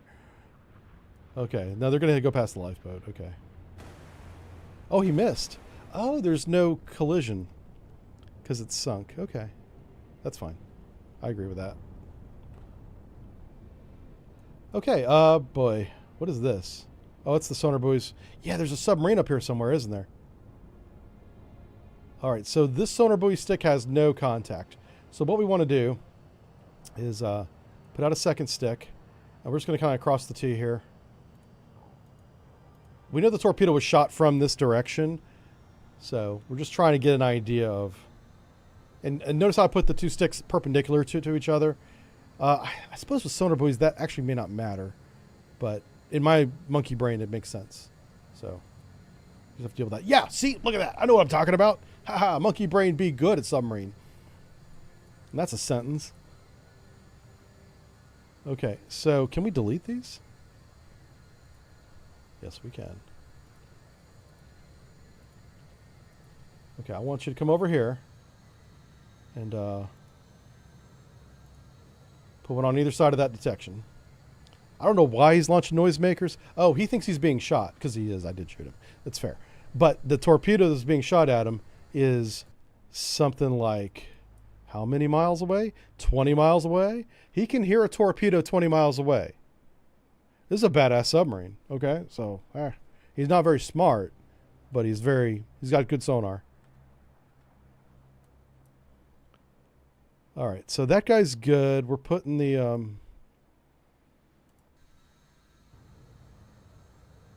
okay. That's really smart too. So yeah, we're going to come over here off the coast of, I think Benghazi's like right here. I assume that's where the airfield is. Again, this should not be a mystery. They should tell us where the airfield is, because we have maps on ships and we know where land things are. I really try hard not to beat that drum. Okay, you know, I really want the Philly to shoot this Kazbek. Actually, the Kazbek's dead in the water now, isn't it? Let's take the let's have these guys RTB. They did a really good job. Air Force came in, absolutely wrecked the Russian fleet. Good job, Air Force. Next round is on the Navy guys. So what's the next big event? Next big event's going to be sinking this submarine. So let's move our camera over to these guys, and we'll compress a little bit of time until they're over the target. Where'd the Waycomer go? Ah, that's a good point. The Waycomer would still be there, wouldn't it? Oh my gosh. Oh, do you know what happened? Is because we sped up and we did not speed up. Why did we not speed up? I was thinking because we sped up, we don't have it anymore. Head flank. Yeah.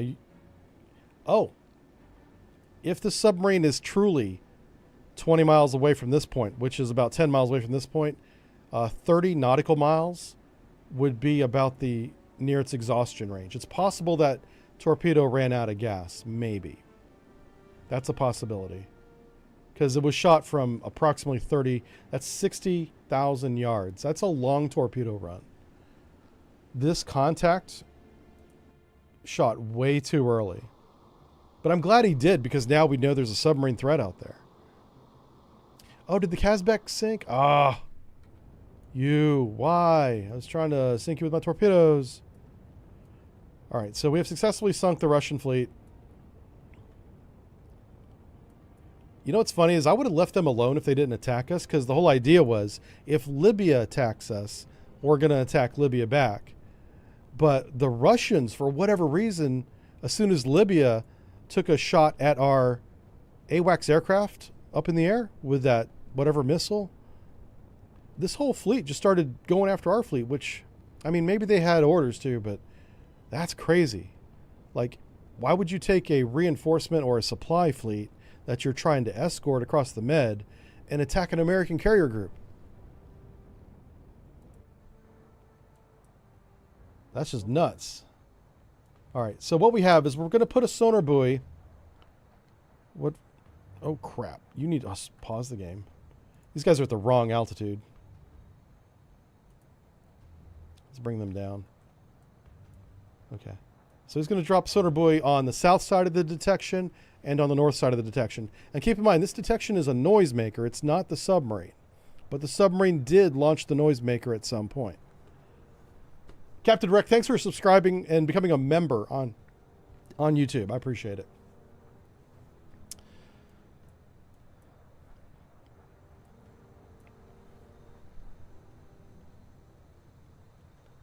My ASW game has not been on point today. Yeah, that's true.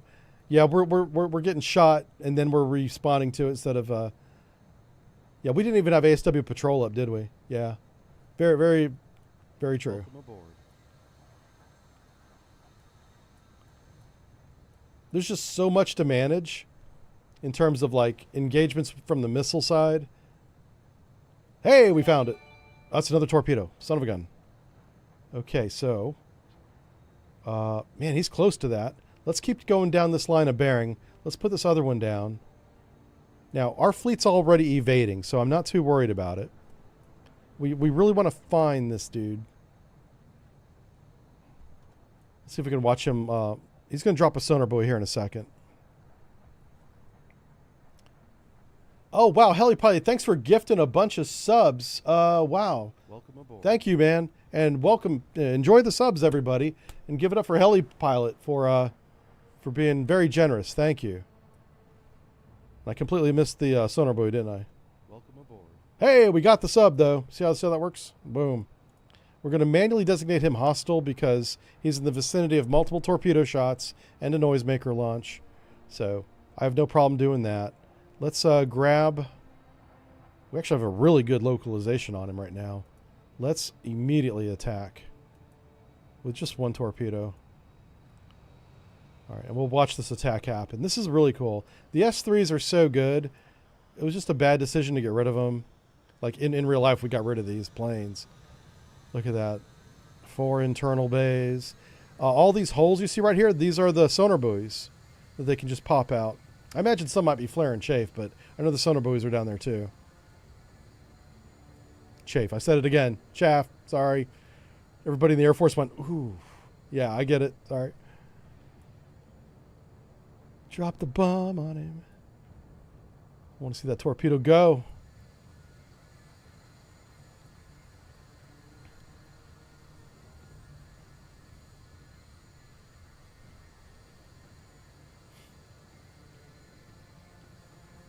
He's getting lined up.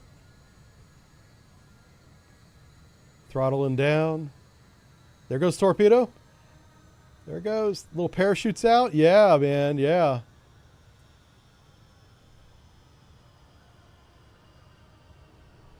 Things I love about my job is NCW link network enabled weapons, retasking, retargeting in flight. The E3 can kill you? What? I know you guys are really busy up there in those command and control planes for sure. Yeah. Absolutely you are. Let's watch the torpedo. Torpedo going after submarine. We're not in time compression. This is real time, so it's pretty fast. It's a Mark 46, 45 knot torpedo. Might be going after a noisemaker. Yeah, there's multiple noisemakers in the water right now. What I should do, let's find the airplane again. I do want to put another buoy down. We don't want this guy getting away. We're just going to put 3 right there. Now we're going to go back to the weapon, and we're going to watch it. We don't have good track on the submarine at the moment. So even if the torpedo hit it, we wouldn't see it until the hit happens. That might be the submarine right there. There's two or 3 noisemakers in the water right now. It's a very confusing sonar environment. And this torpedo is trying to sort it out on its own.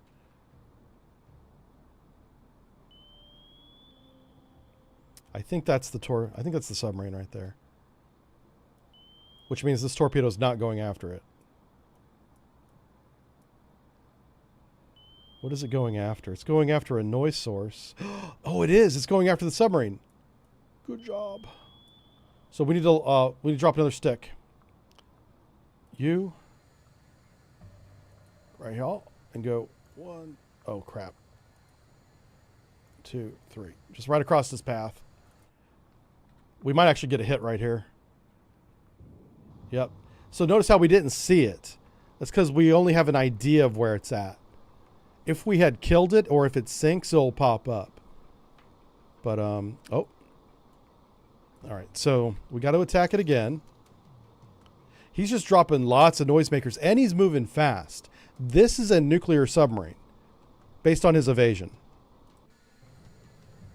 Oh, he's going to run. So he'll probably run through that line of sonar buoys. So can I move them? Yes, I can. I'll just move them up here a little bit.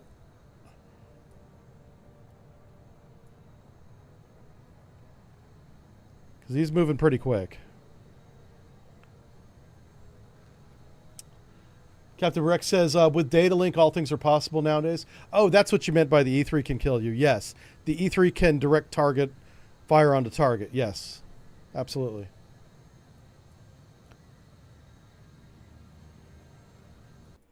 was trying to think if they put lasers on the E3s, you know.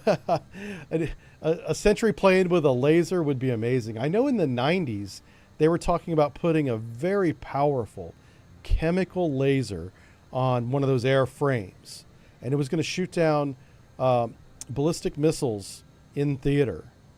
That was the idea. I don't know if they ever built it.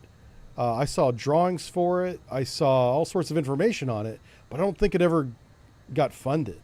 I think it was always an idea.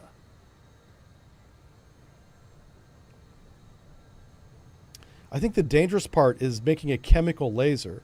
Those chemicals, man, they're caustic as hell. Uh-oh. Why did that sonar buoy just go away? Oh, he's on his run to... He placed it right there. What the hell's happening? You put my sonar buoys where I tell you to put my sonar buoys. You got that, airplane? All right. Let's localize this guy again. He's right there. We're going to do this. We'll just put a little stick right here. I might have these too close together. I think that's what it is. I'm really zoomed in. Yeah, I think that's what's going on. That's fine. The computer's like, don't put them right on top of each other, you know.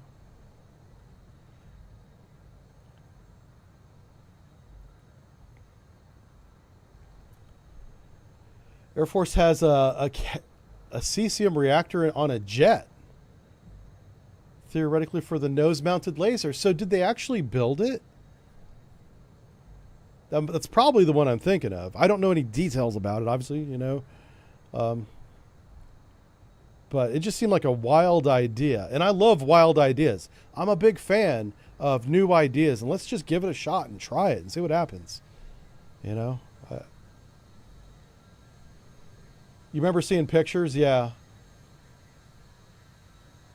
Also, as you expended the chemical, because it would be expended as light energy, that would change the ballast and center of gravity and center of lift on the plane. Like, how would you manage that? Yeah, that would just be a mess. I mean, nowadays, I guess you could do that with a computer, but you would have to be able to counterballast that at some point. Lose control of your airplane because you shot your weapon, right?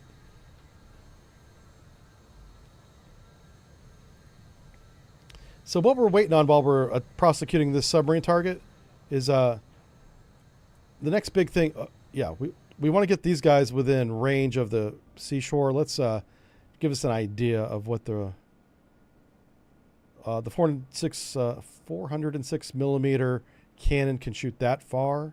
So we got to get basically to this point. So we'll finish prosecuting the submarine, then we'll fast forward time to shore bombardment. Yeah, this way-coming torpedo's coming after us, but we're already we're as fast as we can go. I think. I told him to go to flank bell, right? All ahead flank. This way-coming torpedo's coming after, looks like the Turner. I don't know. Let's put a weapon on this guy. We have plenty of buoys out there. We've got him really tightly localized. He stopped moving very fast. So I wonder if he's trying to hide inside the field of noisemakers that he put down. Because he's no longer going northeast. All right, we'll read chat while this goes on. Hey, John, how's it going, man? Says, yeah, modern CCAS systems will automatically trim out the aircraft. Cool. Yeah, that, I tell you what, that would be cool, especially if they built it. I would love to see it fire. I don't think the laser would be visible, but even if it was like an infrared of the actual laser, just doing a test fire would be incredible. That'd be a big ass laser, you know. I know we're putting lasers on the Constellation class frigate eventually. There's still no date on that. They are building the Constellation class up in Wisconsin over here. It's a bit of a mess. I made a video about it this summer. Oh, and the shipyard, even though I didn't blame the shipyard for any of the problems, they got pissed at me talking about their shipyard not doing a good job. And I was like, I said the Navy didn't do a good job, you know, but whoa. So I'm not going to be talking too much crap about shipyards anymore because they tend to get very litigious. If shareholder value goes down and it's because a YouTuber was talking crap on YouTube, that could become a problem. So, yeah, they were not happy about that. So, but going back to the Constellation class frigate we're designing and building right now, there is space, you know, accounted for. Oh, there it is. You can see the submarine now. Yeah, he's dead in the water because he has battle damage. He's not sinking. He's kind of neutrally buoyant, but his power plant, his engine is knocked out. We scrammed the reactor with the first Mark 46 hit. Very cool. I love how the ships and submarines can take damage, they catch on fire, and they try to fix themselves, and they either do or they don't. In this case, the follow-up attack probably did the job. He's probably dead now, I imagine. So let's check the map. Oh, is he still not dead? What? That's weird. We do have him classified as a Victor 3 now. And dead in the water, 325 feet, neutrally buoyant. So he's controlling the flooding somehow. Let's put another weapon on him.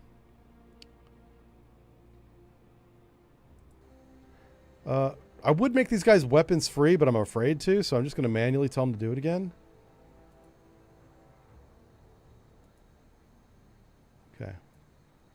I mean, I kind of feel bad shooting a submarine, but if he doesn't come to the surface and surrender, I got to keep shooting him. You know, he does have a torpedo out on me right now, so it's not like he had any mercy on me. Oh, they both launched weapons this time, so now there's going to be 2 torpedoes in the water, I think. I love the little parachute on the torpedo. That's very cool. Anyway, John, it's good to see you. I hope you're not working too hard over there.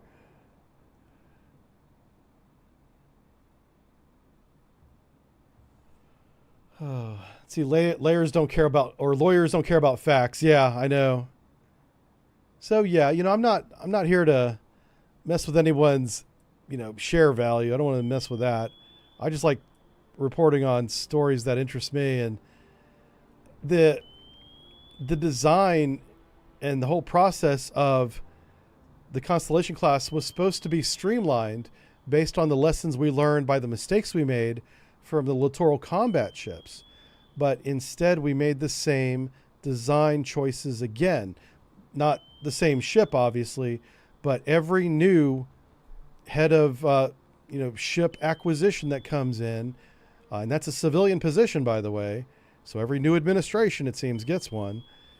They make their mark on the ship. Oh, let's change this. Let's do that. Let's get rid of the illuminating radars for whatever reason. That was the most recent change. But the good news is they are leaving the extra space that's required for ship-based lasers. So those will be on the Constellation eventually. All right. Oh, is he coming shallow? Now this will be interesting. I want to see a submarine surrender. He is coming shallow. If he's on the surface, I won't torpedo him. Oh. Well, he's sinking in reverse. He's destroyed, but he's coming up. Huh. I guess he surrendered now. Oh no. That's a lot of flooding all of a sudden. You see the little air bubbles coming out? Yeah, that should be in the submarine, not out of the submarine. Okay, well. Let's see if his torpedo finishes us off. Also, now that we know there's subs out there, let's put up a buoy field right here. I don't want to be evading a torpedo into a wolf pack of submarines. Okay, so we're going to put the next field there because we're evading south. Okay, next thing is we want to... We got to continue to clear a path for our boys here. So, next buoy field. Let's go. We don't need to make it as long. We'll just take it all the way into shore.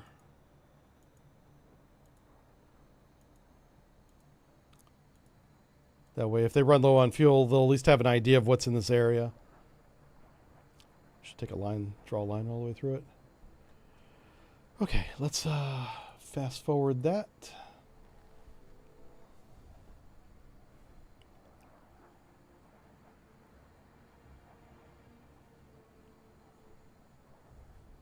Yeah, the OHP is a very good ASW platform. Oliver Hazard Perry. That's the ship we lost up here.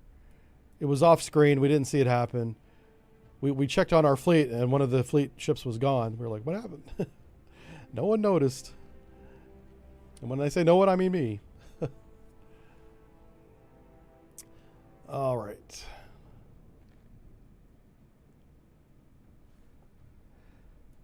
Yeah, so like I just, at a professional level, talking about YouTube channels and YouTube videos again, I got to be careful about what I say, because even if I say something that's true, if it affects the value of a company in a negative way, I can open myself up to damages. And because I'm not a journalist, I don't have those protections. So that's the way it goes.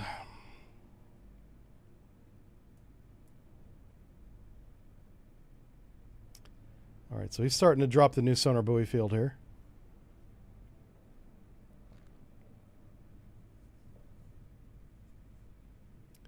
You're not so keen on the OHP because of the so-so. It has the SPS, is it 48?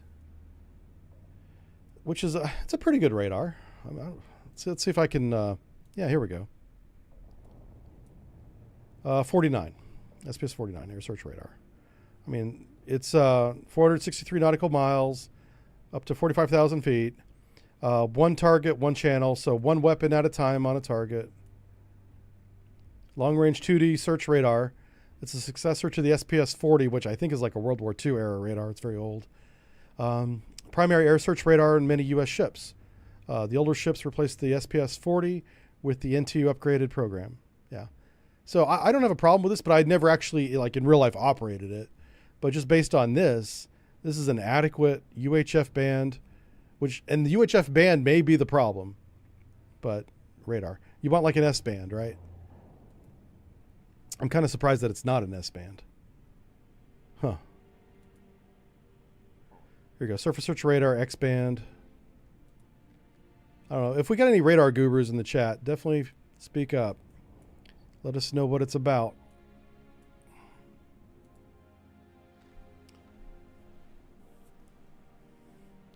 Yeah, the 49 is a long-range 2D. Okay. We called it the Helen Keller sonar and Ray Charles radar. That's funny. Yeah, the Helen Keller sonar is a very real sonar system. The Alpha employs it very well. Hell, I know one Utiloid that's got one, because we got ran over by a Utiloid going active. They never saw us. I was sweating bullets that day. I was like, oh, Jesus. I'm going to end up in the gulag. I'm going to end up on TV in a Russian courtroom because we all got arrested. But they, for whatever reason, that sonar operator was getting coffee or something. He wasn't paying attention to his display because our submarine was lighting up that Utiloid active screen like no tomorrow. What's going on? Why are we shooting missiles? We found the airbase. We found the airbase. Hallelujah. Oh my God. So here's the airbase. Look at this. Pause everything. So we're going to see finally the Tomahawks and land attack configuration. Hopefully we can see them launch. I really want to see these things launch. I'm really disappointed that we haven't seen it yet. Okay, so let's unpause the game. Yeah, there we go. So he's got a launcher already up. There it is. Yeah, you can see how this is a cover that doesn't move. So whenever it launches up, it exposes the 4 Tomahawks. And I'm just going to launch all of them. We want all the Tomahawks over the airbase now. How many and that's it. He's out of Tomahawks. Oh, he's got land attack Tomahawks and anti-ship Tomahawks. That's awesome that the game will differentiate those 2 models between the Bravo and the Charlie. Bravo being the anti-ship model and the Charlie being a land attack model with multiple different warheads. Charlie can do all sorts of things. It's got a warhead section, and we can put different warheads on it. I'm curious as to what kind of warheads these are. Oop, let's turn the camera a little bit. Let's get these screens out of the way. Can you guys see that? Oh yeah, it's right over my head right there.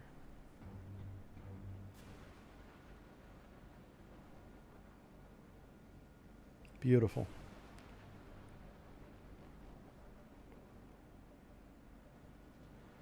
I love the little sailors that are out here just watching the show like nothing ever happened. Yeah, you definitely don't want to be breathing this gas that is on the booster. Yeah, they'll melt your lungs. And not because it's hot.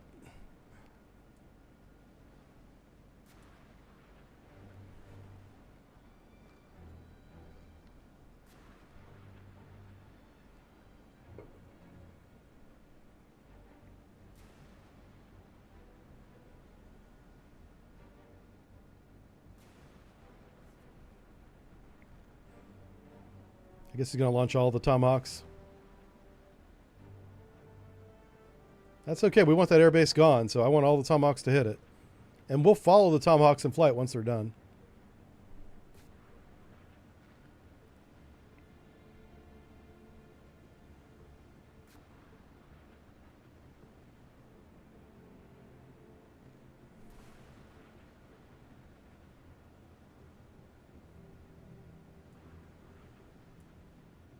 All right, I think that's all of them. We can check. Yeah, he shot all, was it 20? I guess he had 24? Because they come in batches of 4. He could have 20. If he had 5 launchers, obviously it'd be 20. Now that launcher should go back down to the rest position. Let's see if they animated that. They should. It's not going to stay in the up position. Or maybe it will. There it goes. That one's closing. We'll watch this one close next, I think.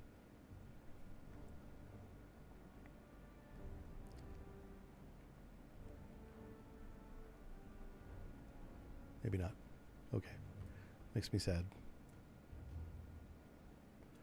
Okay, well, let's go. It's a very short flight for these Tomahawks, so let's get on them. Let's get on them. Oh, wow. This is going to be a hell of a...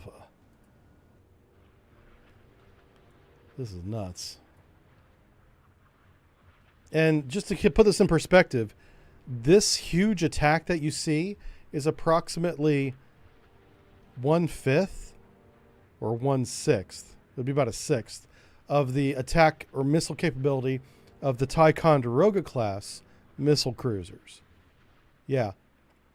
One Ticonderoga could do this 6 times before it ran out of missiles. Yeah, just bonkers. And we got rid of them. Well, and that's not the problem. We never replaced them. So we'll see what kind of warheads they have. These could just have regular high explosive warheads, but in real life, IRL, we could put cluster bomb munitions on these. That's very common. One of the early uses of a special weapon, not nuclear. Sometimes when you say special weapon, people think nuclear because that's also called that. In Gulf War I, 1991 or 92. I guess it started in 1992. I don't know. Whenever it started. We would fly the Tomahawks over the power lines. And the warhead, the bomb, the payload was long strings of metal. And it shorted out the power lines to ground. All over Iraq. No explosion necessary. We shorted out their power grid with Tomahawk missiles. Very cool use of this. We can do a lot with the Tomahawk, including nuclear weapons. You could put a tactical nuke on it, which just know that you can. I mean, right? Now, there are defenses here in Libya. They're not blind and dumb. So we may see some surface air shots begin. Let's see how far away are we. We're still a few minutes away. Let's compress a little bit of time. This will probably destroy the airfield right here. I don't see how it doesn't. Even if they shoot down a couple Tomahawks, there's so many in flight right now. This airfield's about to get lit up. This is Benghazi, by the way, if anyone's looking for it on their map. If you're following along at home, Benghazi's about to go away.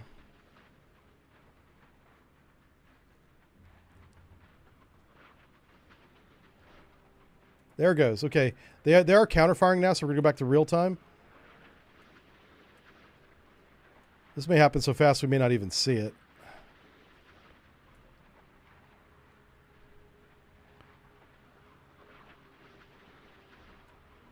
All right, the missiles are missing. I don't see any explosions anywhere. Or splashes. Oh, they're ahead of us. Okay, so we're kind of far back in this missile train right now. There's missiles way up there on the horizon that are being attacked by Benghazi air defense. This all could have been avoided if they didn't send that the MiG-21 after our AWACS. That's how all this kicked off. Next thing you know, you got Tomahawks coming after your airfield.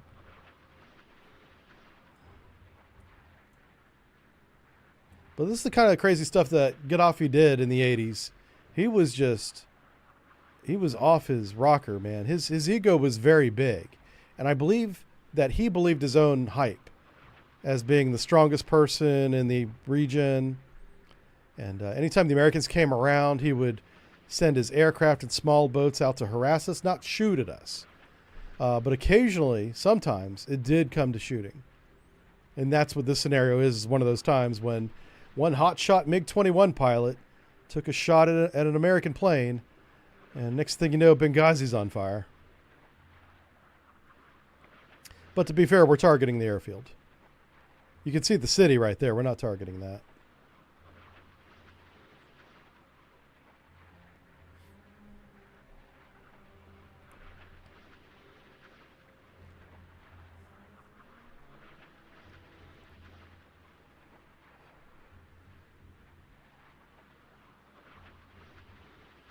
Yeah, tactical nukes are still nukes, yeah.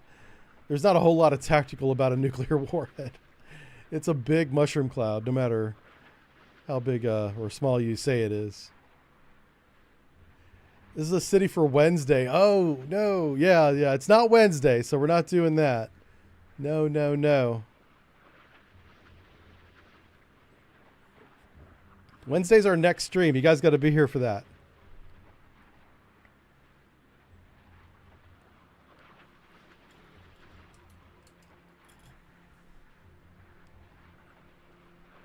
I'm surprised there's not more defenses coming out of the airfield.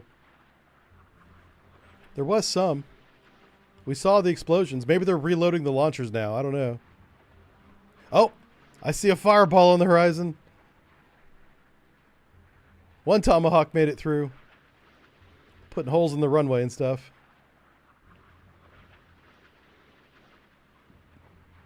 Uh-oh. Hey, that's not an airfield. Who set that on fire?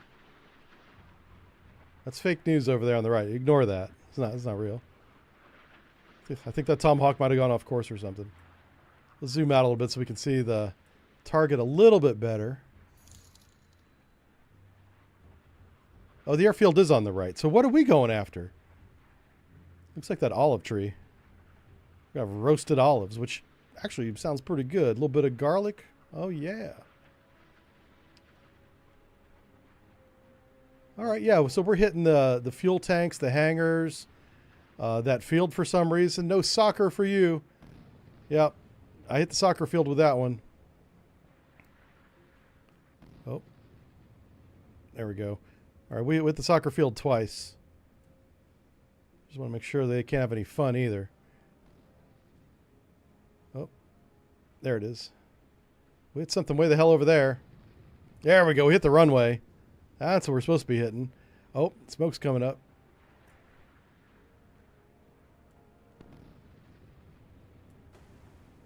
That might have been a miss. That might have been meant for the building there. Oh, there we go. I can zoom in, but I can't really move the camera. Man, this soccer pitch has no chance. It's going to be a golf course with all the holes in it.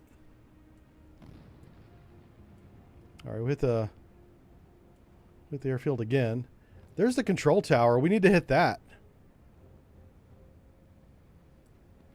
Have to get our targeting boys some eyeglasses. We're doing a good job hitting everything but the control tower. I think that's the whole thing. That's the whole attack. Oh, no, it's still alive. Wow. Okay.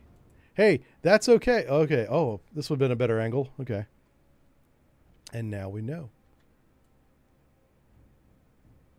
So we're going to drive the Iowa to within 16-inch gun range and just rain fun and freedom down on top of them.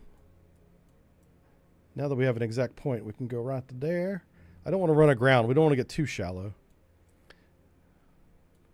All right, so no, there's no more surface ships. We are running from this torpedo for the next hour because these torpedoes have a ton of fuel. Let's see. Uh-oh, hello.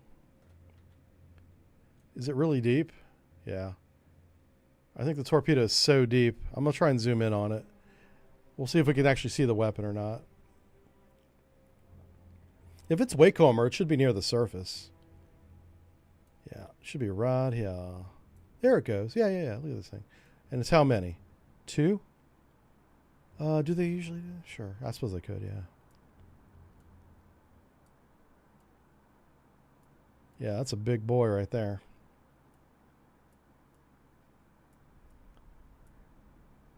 So the way this works is this torpedo, it won't go active in the way that you would normally think of active sonar.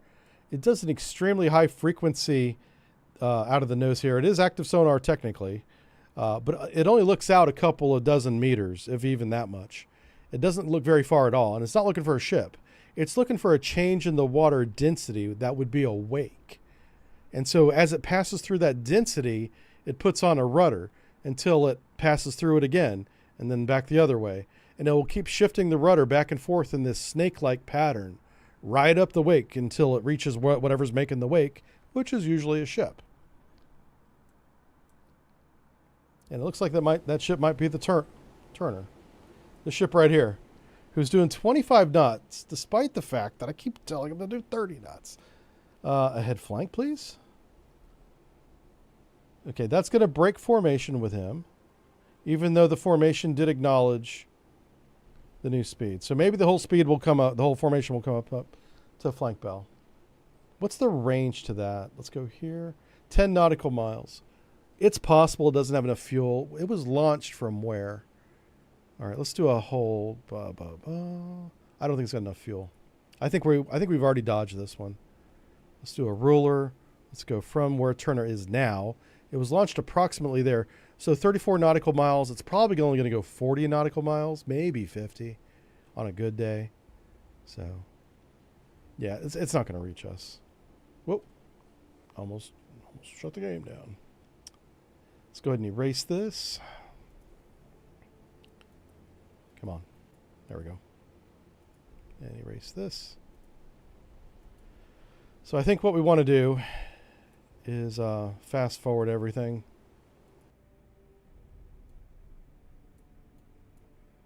We're just going to focus on this battle now. This is the last battle that really has to happen. There's no more submarines in this area at the moment. How much time do we have?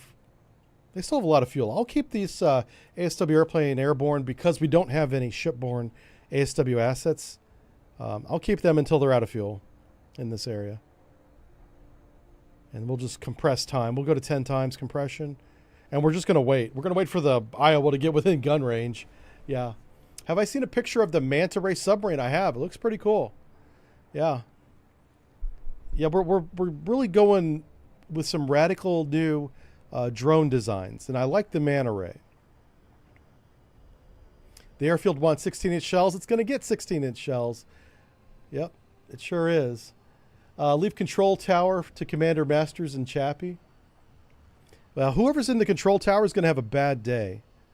I'll tell you that. So, yeah, we're keeping the air flight overhead. Let's, we'll select them and have them loiter right there.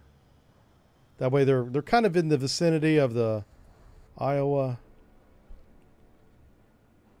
I could do this. We're in 10 times, but it looks kind of choppy. But there's nothing else going on, so we might as well watch this for now.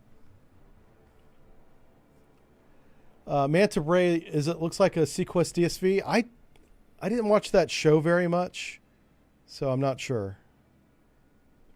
We have Connor in chat. I love your name, Connor. It's funny. He says, I really hope they add hotkeys to draw and erase tools. Yeah, I do have a list of hotkeys, but it's mostly camera controls. So there are a ton of key commands for this game. You know, control, shift, all that stuff in combination with the letter keys. It's quite extensive. Yeah. What is all this kickball talk? Oh, football. Yeah, yeah. Oh, wow, there must be a delay on the stream if we're still talking about the football pitch. Oh, no. I think YouTube is like 4 minutes behind the rest of us. Sorry, nothing I can do about that. YouTube just doesn't stream very well for whatever reason. I have no idea why. Nothing I can do about it. I know what time dimension I'm in. It's right here. Let's see. The 16-inch Mark 6 is the 42. What? Squid, I have no idea, dude. Yeah, you know way more about these silly guns than I know. I know submarines and torpedoes. As far as I'm concerned, this thing's a target. I have no idea what mark of the gun this is. Hey, oh wow, Maksu's in Finland. How's it going in Finland? You guys ready for winter? I know Finnish winters simply must be brutal. As far north of the Arctic Circle as you guys are, it's crazy up there. We're the part where the Iowa class is lagging. Well, the reason why it's lagging is because it's 10. Oh, you're the part where it's lagging now. Okay, so yeah, you guys aren't that far behind at all. Okay, somebody was making a comment about the football field, and I talked about that like 3 minutes ago. Okay, yeah, and then the reason why it's choppy is because I have it in time compression. Normally, it's not nearly this choppy. This is a very smooth, well-animated game. Yeah, we do want to occasionally check for submarines. Yeah, let's see if I can do this. I wonder if it will let me... Oh, it will. Okay, I can go to times 30 now. Great, we're going to be there in no time. Whenever there's less on the screen to animate, the higher... and there's less units overall in the game, the higher time compression you can go. What other platform am I streaming on? I'm on Twitch, Trovo, and Kick. So you guys can watch me on any one of those. You know, I decided to go everywhere whenever I stream. I'll find you guys. Whichever one you like. Hey, Yanni's here. He says there are a lot of fun. Oh, the winters in Finland. Yeah. Especially when you're set at the guard gate at negative 30 temps. Yeah. Sorry about that. Oh, and I did get your message about your retraining. Yeah. So I'm glad you're not being recalled for anything more than simple annual training. That's okay. You kind of scared me when you mentioned the retraining thing, because that, you know, you never know what that can mean. I know Poland is Poland is like the pit bull of Europe, man. They are ready to go today. They're like, come on, let's go get them. And everybody else is like, hang on, Poland, calm down. I do love the energy Poland has. Man, they have good energy. And I kind of don't blame them, because historically they've been, you know, the pathway to Germany or the pathway to Russia between those two countries. Every time those two countries go at each other, they got to go through Poland to get to each other. And poor Poland's like, what the hell? Stop. It's not funny. I shouldn't laugh, but it is kind of funny. Yeah. All right. Oh, don't get shot down. I almost got my planes too close. There are sand batteries here on the beaches. Okay. So our Iowa-class battleship is driving through the sonar buoy field. No submarines around. Nice and safe. Eventually, these sonar buoys will start running out of battery and coming off the screen, but they last a while. Yeah. Right now, Poland is again a more European country, not idiotic totalitarianism. Oh, yeah, yeah. I don't know. Hell, if anything, I respect the hell out of Poland. I wasn't saying anything bad about them. No, don't misunderstand me. But I also understand why they feel the way they feel. If you just look back in history, it's like, Jesus. It's just geographically, they've been between two aggressive nations for hundreds of years, you know. Let's see. Captain Wrecked is having a conversation. Oh, wow. I have played Subwar 2050. I actually have that on my Steam account. Yeah. That is a silly arcade game that I did enjoy briefly. Yeah.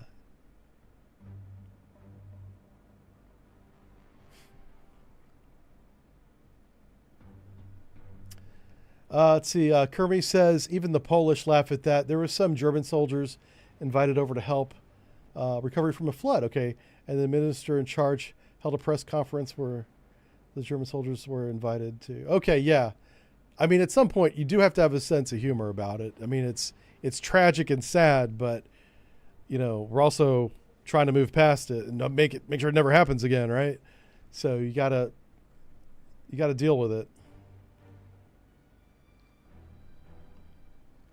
Yeah, for those of you that don't know me, I have a ton of respect for pretty much Europe in general, but the whole Scandinavian down all the way down through the Mediterranean basin, the whole history there is very interesting to me. Every time I could take a Western civilization history course in college, I did. I didn't care what it was about. You know, usually it was just general Western civ, but that whole period of like tribes moving out of like Africa to the Middle East, the Babylonian Empire in that area of Asia, and then moving across, you know, Turkey and Russia into what is now Europe, is just that whole time spanning what thousands of years is amazing. I always found it really amazing. So I do know a lot about that from a scholastic academic side, just because that's always been my jam. And we are at 30 times time compression. We're just waiting for the ship to get within range.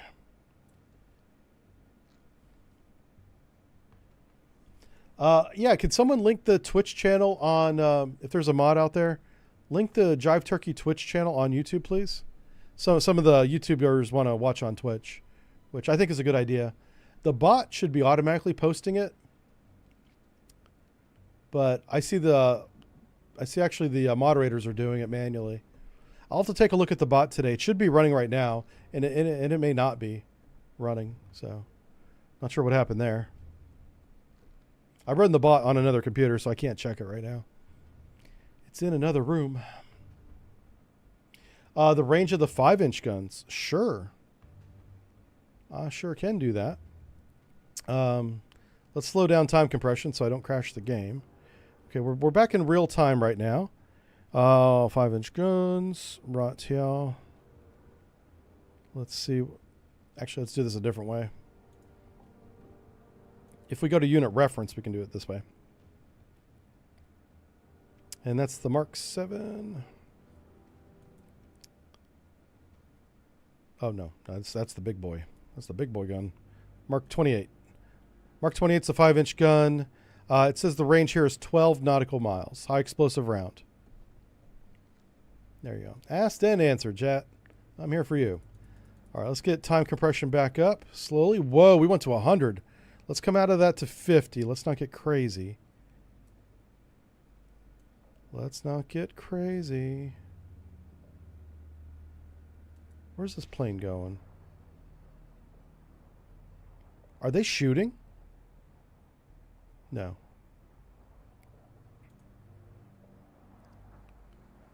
Where'd the airfield go? I'm trying to reestablish contact on the airfield here.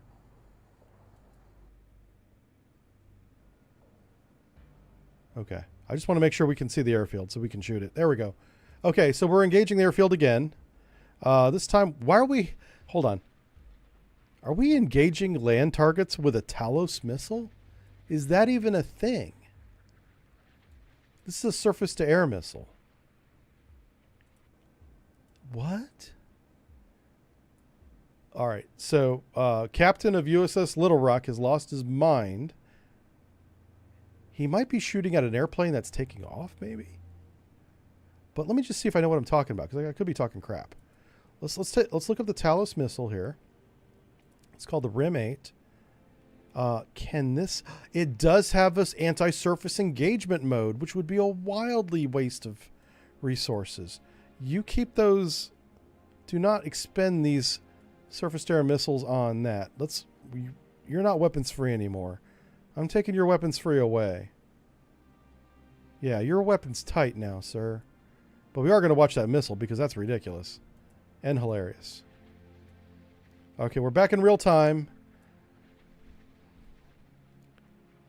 He's shooting a building with a anti-aircraft missile. He's going to spend $1 million on whatever the hell we're about to blow up. These are wildly advanced missiles for the time. And we're going to hit a barracks or something with it. Oh my God. Hit something. Oh. All right. Oh, look at all the craters. Yeah, we've pot-marked this whole field. Take that, dirt. Winning the war against dirt. Oh, hello. We do have a... that's a SAM site right there, so we got to be a little bit careful with our aviation buddies. All right, so I took away his hunting license temporarily. Let's speed back time back up. Let's go to 30. Let's go to 50. I don't know if I want to go any faster than 50. We know that he's going to be in firing position in about 30 minutes game time. So that's just a few minutes real time at this rate. The dirt was extremely offensive. That's right. That's why we took it out.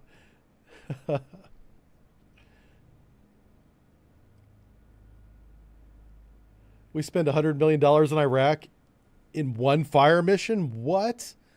That's nuts. I believe you too. I absolutely believe that. Yeah, I don't think that's parody, or I don't think he's making a joke. I know it's super expensive. Like, it's so dumb. I really don't want to talk about it, but... Oh, he's shooting again. Hey, I said stop. Hold on a second. This guy, he lost his mind. He's like, listen, that ceasefire order had a time limit, and time's up, bitch. So he shot again. Yeah, I appreciate the energy. That's good enthusiasm. That's the type of leadership we expect here in the United States Navy. However, these are expensive-ass missiles, sir, and you only got 30 left. If they start launching aircraft, we're going to need these. Yeah, that's the Talos missile. 130 nautical miles in 1980. It's a very special weapon. Wasn't that good, but it'll take a bomber out of the sky, which is what we needed it to do. Ho! Oh! Ho! Okay, pause. We are under attack from...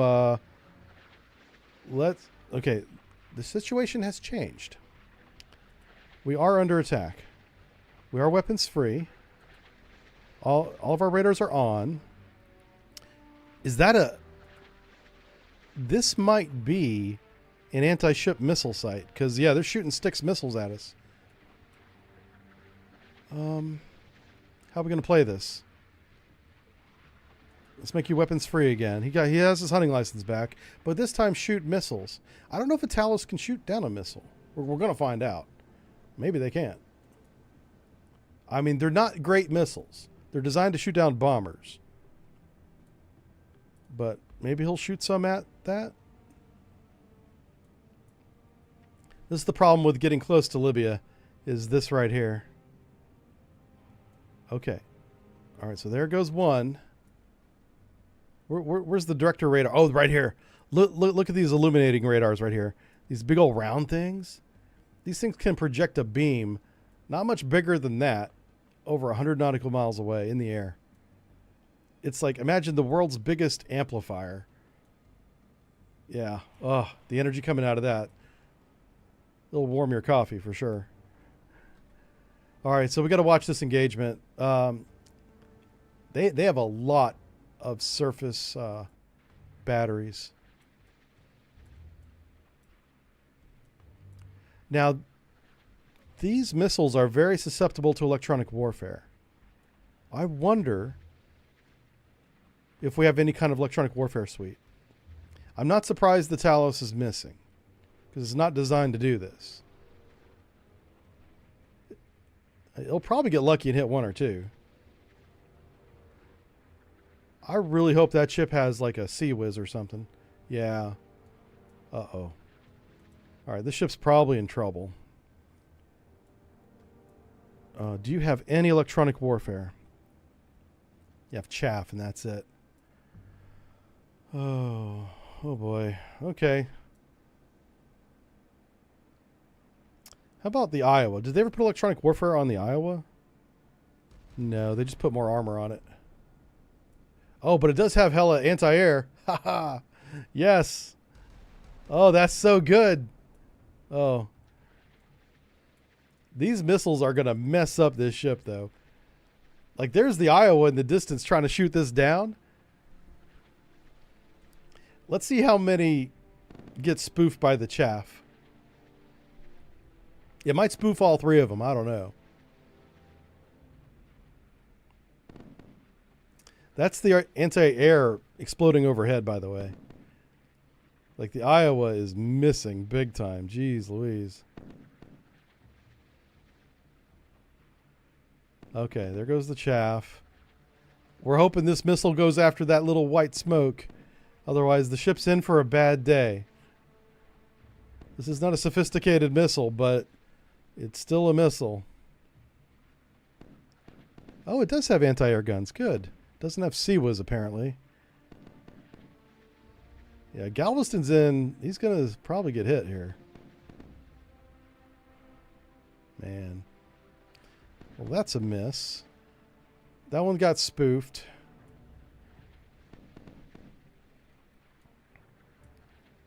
It spoofed two of them. One of them went towards the Iowa and exploded. Okay, that's two. Where's the third one at?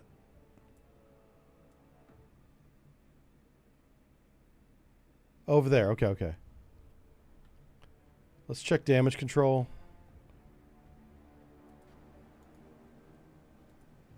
All right, we didn't take any hits. All right. So, man, that's going to be a problem. Let's go to formation editor. And let's move the Little Rock back behind the Iowa, because he's not nearly as armored or protected. And let's keep the Iowa in. Let's see if the Iowa can muscle his way in to shore here. This will be an interesting little test.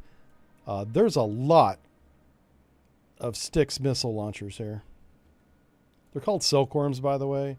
The Silkworm 2 was the export out of China, and they sold them to everybody.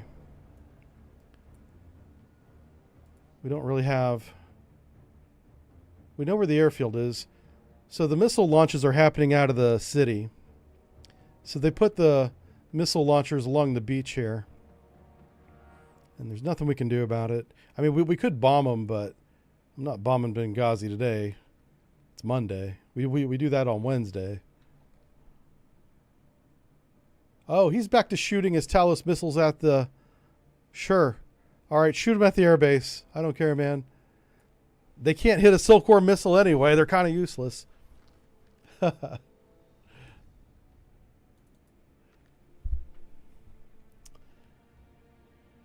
Oh, Captain Wrecked. Yeah, your statement got caught up by the bot. Looks like the bot is working. Don't use cuss words or the bot get mad. Oh, it says I can allow it. I will allow it. Because it was funny. Hey, Big Pandas here. He says, didn't they say something about the SM 2s and 3s in that radar? like a 2 megawatt, make two-headed kids or something. Yeah, I don't know. I know they're very powerful. Especially the modern radars we have are stupid powerful. Yeah. All right, so he's going to be right here in about 30 minutes. I don't want to wait 30 minutes for that. So we're gonna compress time. He's going to keep firing at the airfield. I don't care, you know. All right, we're going to go. If he'll let me go to 50, I'll do it. I ain't scared.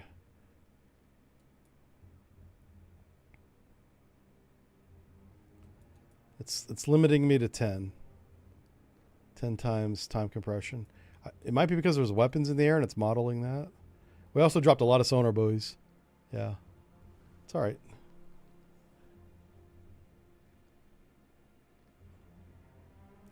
Did I ever work with the Canadian Oberons? Yeah, we did. We did an operation right off the coast of Halifax. Had Oberons and Halifax class frigate. I think it was the actual Halifax. Halifax actual was there. We just did anti-submarine practice with them. They tried to find us. We shot them. That's pretty much how it went. All right, here comes another missile shot. Let's get back into real time here. See what happens. This is that silkworm missile. I'm zooming in on it so we can see it. Welcome aboard. Oh, that was close. Eventually, one of these Talos missiles are going to hit it.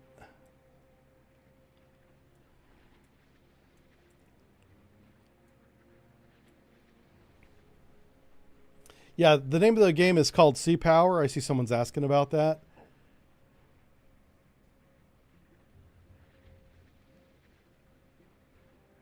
There's 300 people here. Holy crap.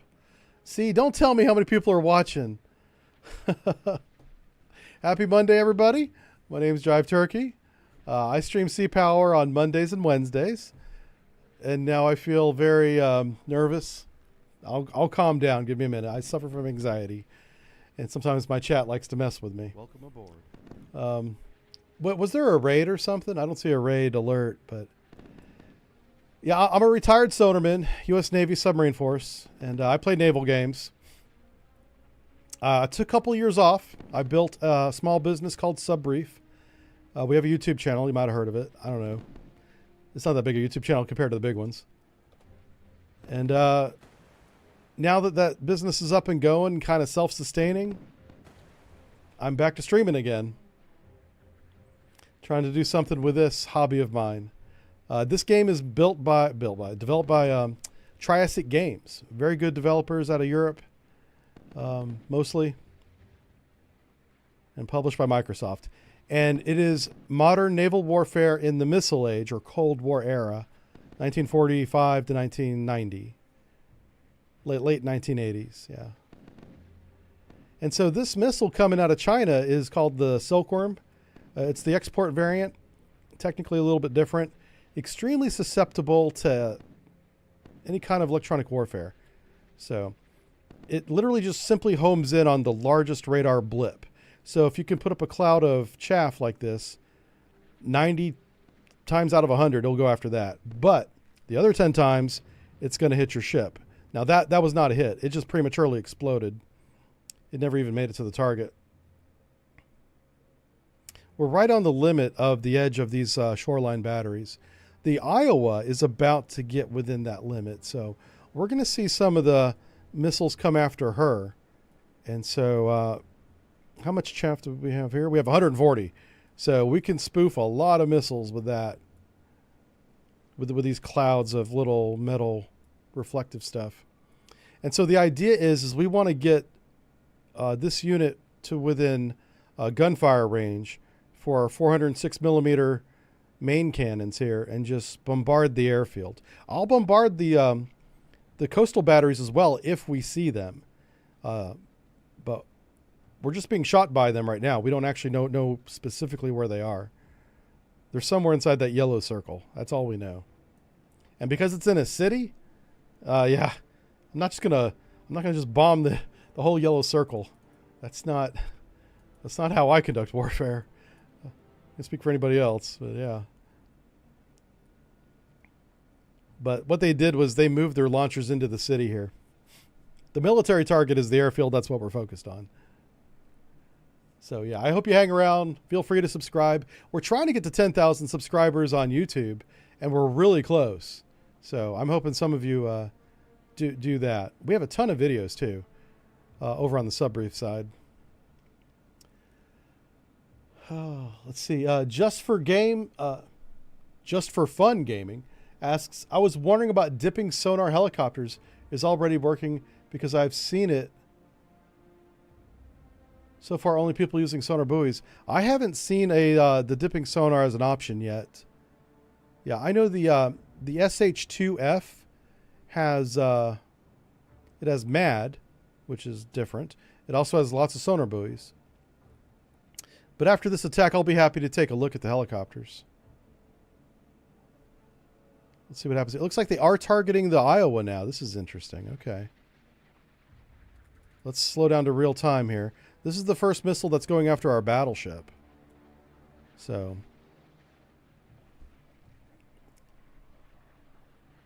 I mean, it's still a missile. It still has a high explosive warhead. I'm sure it will do some damage. But even if it hits the Iowa, unless it hits a critical system, like the bridge or something like that, you know, we just want to make sure the gun directing radars don't get damaged. That would be bad. Welcome aboard. Yeah, there's no dipping for the SH2F. That's what I've seen too, Red Griffin. That's what I've seen too.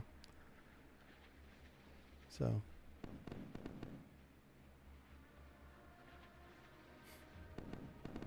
But there's a few minutes between attacks. We can take a minute and take a look at the helicopter payloads, whatnot. Oh wow! Hey, we got a kill with a Talos missile. It finally happened. Yay!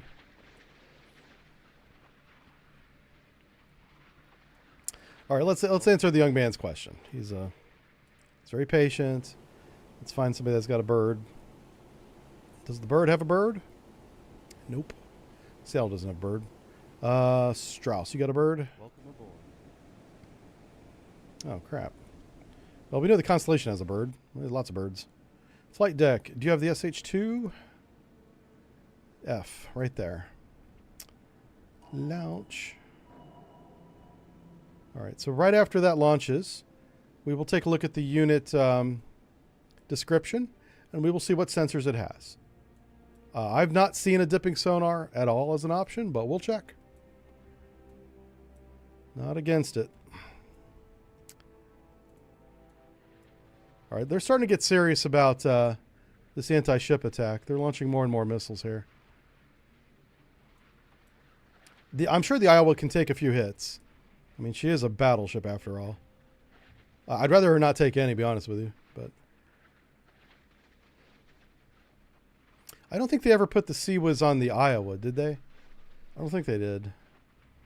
It would have been cool if they did.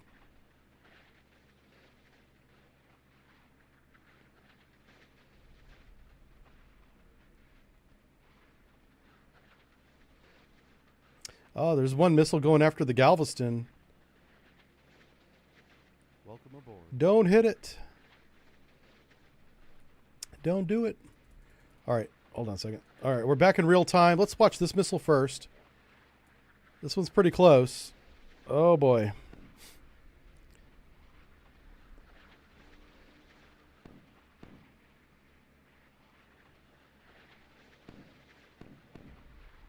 Uh-oh. Okay. Yeah. That one over there missed. There's two on the Iowa here. Eventually, the shore batteries will have to reload from like a truck. What the hell's that? That's the big guns. Oh, are we within main battery range?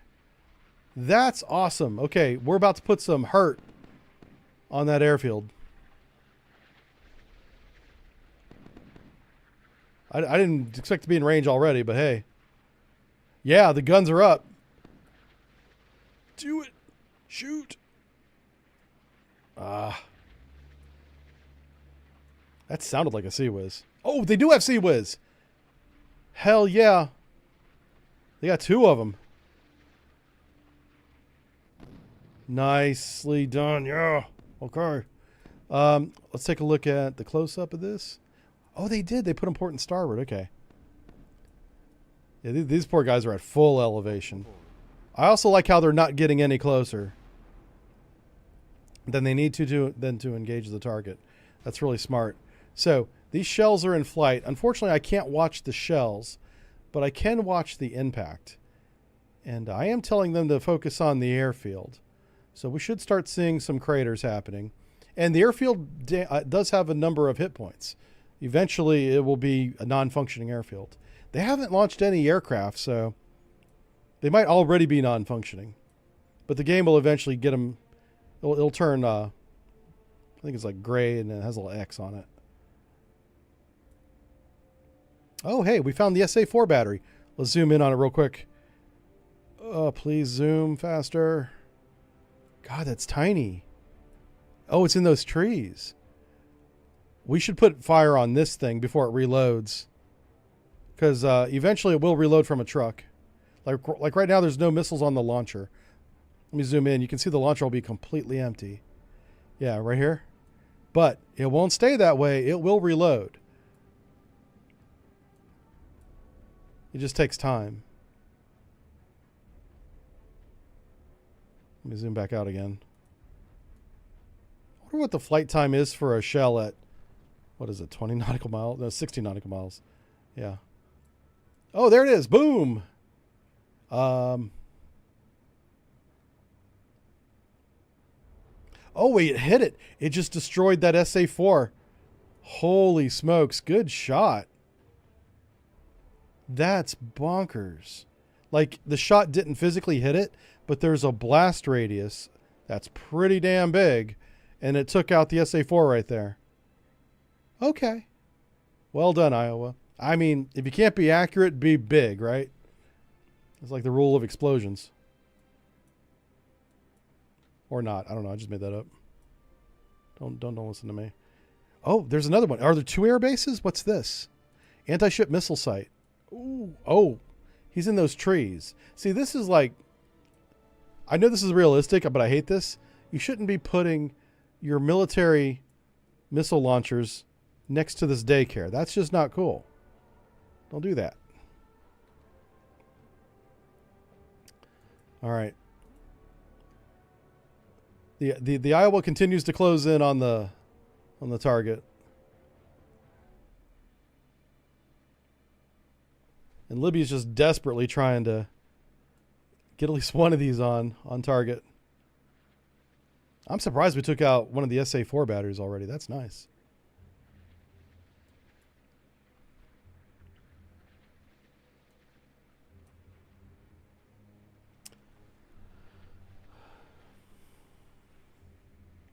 There's a nice level of detail to this game, Frosty. I agree. I think they've done a really good job.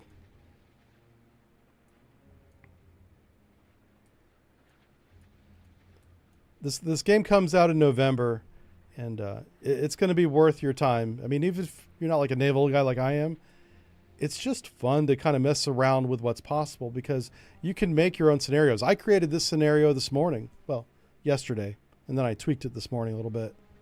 Took me probably 2 hours, because I was doing testing and then tweaking and testing.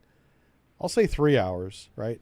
And that's me, you know, I'm kind of learning as I go too. I don't know everything about making scenarios, although I have gotten better. I've been playing the game now for 2 weeks, so I've learned a lot in 2 weeks.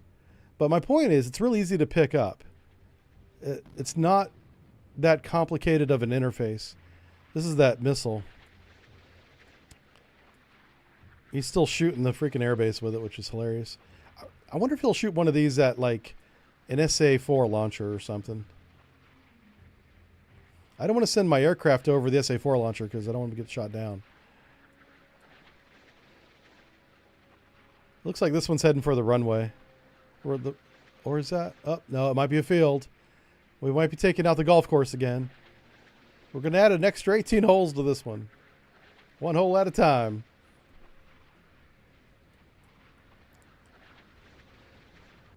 That's how I mine in Deep Rock Galactic right there, was with high explosive. All right, the airfield's a little to the left. I don't know if that's a miss or what. Or maybe you just aim for that. All right, what are these guys doing? Okay, oh. Why are you pointing the guns that way? All right, this turret back here, he doesn't know what he's doing. He's pointing the wrong direction. You got to spin that bad boy around.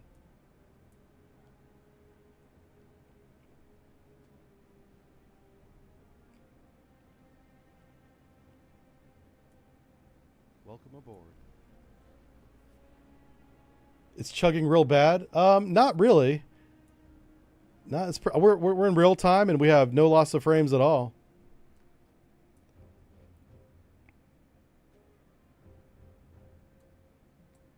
Like we even went up to 50 times compression. There you saw visual chugging because it was jumping 50 frames at a time, but that's to be expected. That's not a lag thing or anything.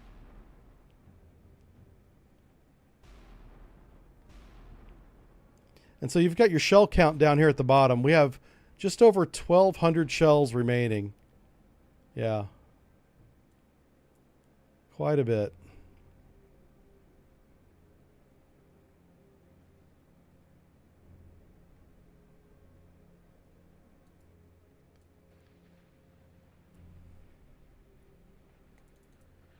So I accelerated. This is ×5 right here.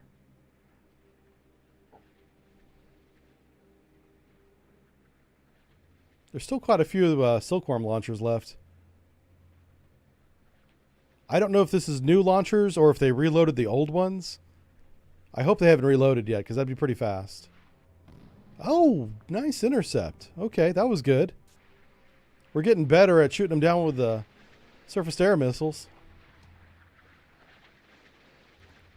Yeah, look how fat and ugly this thing is. This is bad. This is like 1960s technology. Originally developed in Russia. China made their version. Called it the Silkworm. Sold it to everybody. And now it's flying after the Iowa. So we'll see. Let me get back into real time here. Sorry. Move the camera on you. Oh. There we go. We finally got the rear turret or the aft turret in line with the front turrets. Shooting all 9 guns at the airfield now.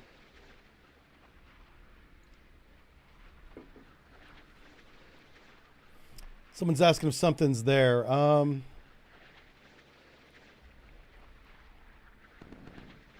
are there shockwaves from the shots? I don't know.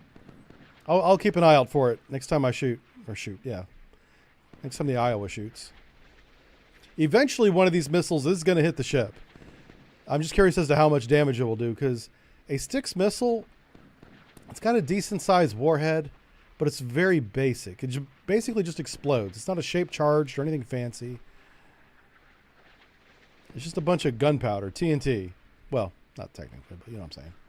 It's plastic explosive. There we go. So yeah, you can see the shockwave. Holy smokes, that's cool. The main guns produce shockwaves. We just saw it. That's cool. Uh-oh. Is this going to be a hit? This might be a hit. This is looking really good.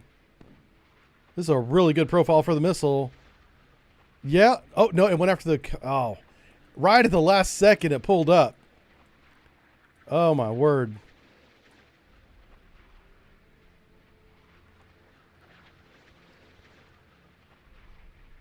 Oh, and now the Sea Whiz get involved. It's a little late now, Sea Whiz.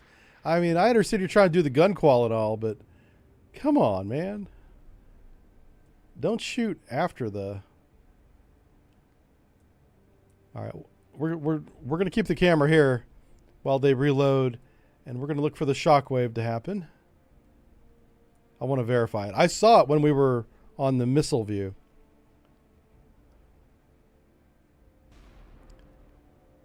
Yeah, you can see it right there. It is pushing the water out of the way.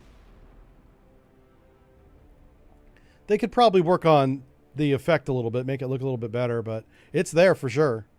It's in the game.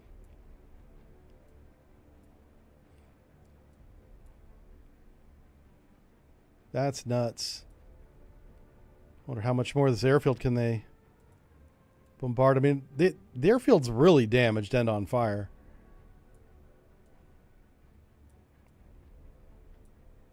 Let's see where these shells land.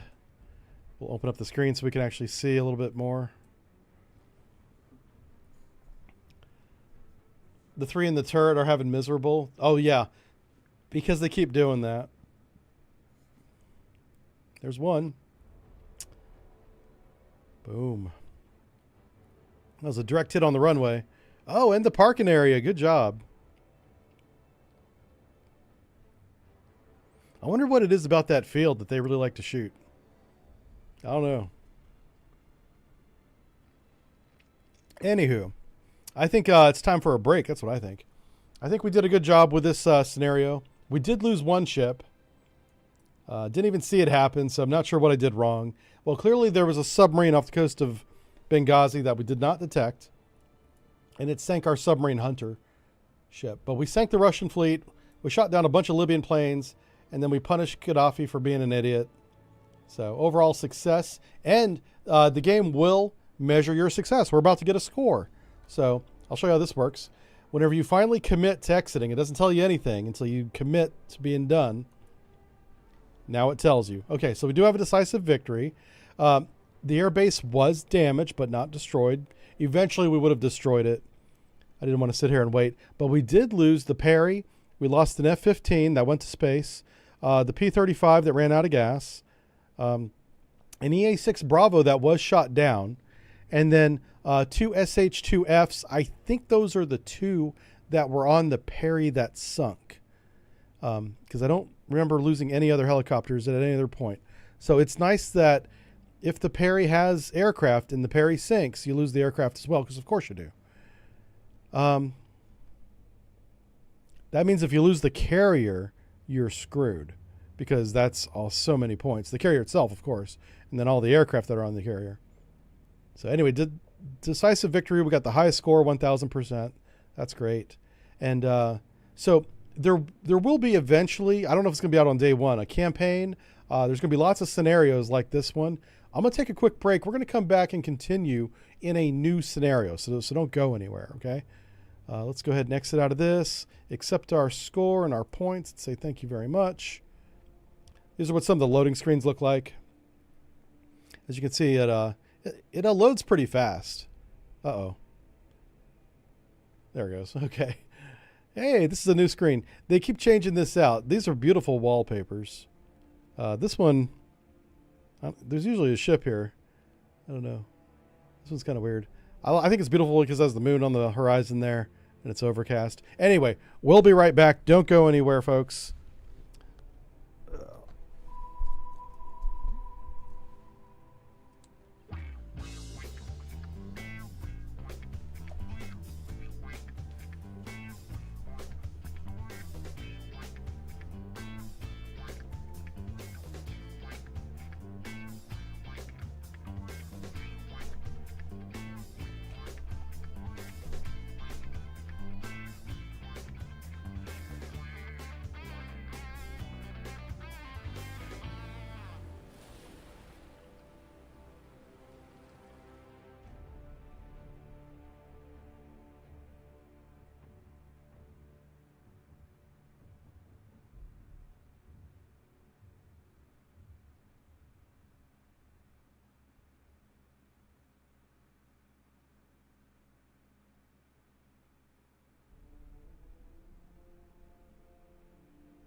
realize I don't know where my phone is. So people have been trying to get a hold of me. I haven't got the message yet. How we all doing? Thanks for hanging out. Hope you had a good break. So what we're going to do now is I want to give you an example of some of the pre-made scenarios that the game has. So there is one here that I have modified so that we can play it. Where is it at? There it is. Valuable Target 2.0. So I don't want to spoil the actual scenario for you. So what I've done is I've changed the scenario so we flip sides.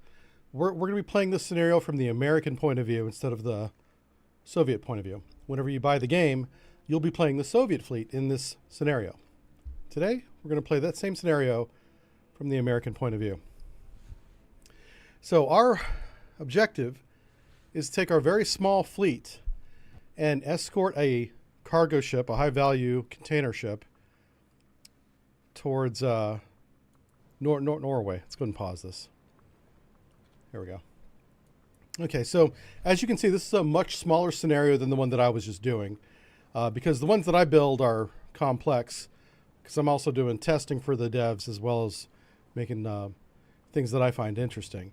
So this would be an example of, you know, a smaller scenario that you would play when you first start playing the game, just to get a hold of what it's like. Okay, so our objective is to protect this ship right here, this USS or SS rather, President Grant, this little cargo ship. We're going to deliver these vehicles to Norway. The Russians want to stop that, and the balloon is up. The weapons are hot. We are at war, but I don't want to give away my position. So I'm going to go to my Perry, which is the only ship that has aircraft. Welcome aboard. And we're going to launch. Whoops, hello launch. There we go. I think I might have just launched both. That's okay. And we do have this FA-18 that's been attached to us temporarily. We can use him for as long as he's got fuel to help us out. So we're going to send him up here, and we're just going to make sure that the path ahead of us is safe from submarines and surface ships. Okay, we're going to unpause now. And there we go. So we have lots of radar contacts. We have this guy here. He's taken off. And watch this. Let's move this over here. We can actually watch the SH-2 go out to the little landing pad, spin up, and take off. Oh, did I say F-18? I probably did. My brain being what it is. It was definitely an F-14, for sure. I was definitely thinking F-14. I probably said F-18.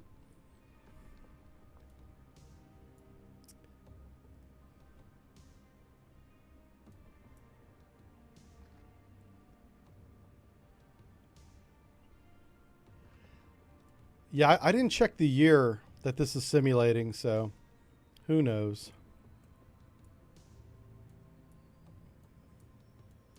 So I'm keeping all my radars and sonars quiet right now because I'm trying to sneak past the Russians, essentially. But this aircraft, this helicopter, and our F-14 both have radars that I'm going to use, and we'll see where the Russians are. He's spinning up his engines now. I love how he spins up his engines before the rotors start turning because, of course, the engines have to get up to speed first. And then you put the load on the engine. Yeah, it's all very well done.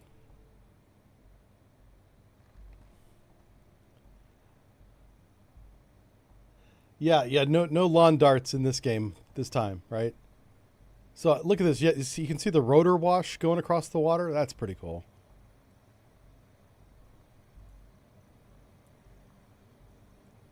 These devs have been very meticulous about certain details like that.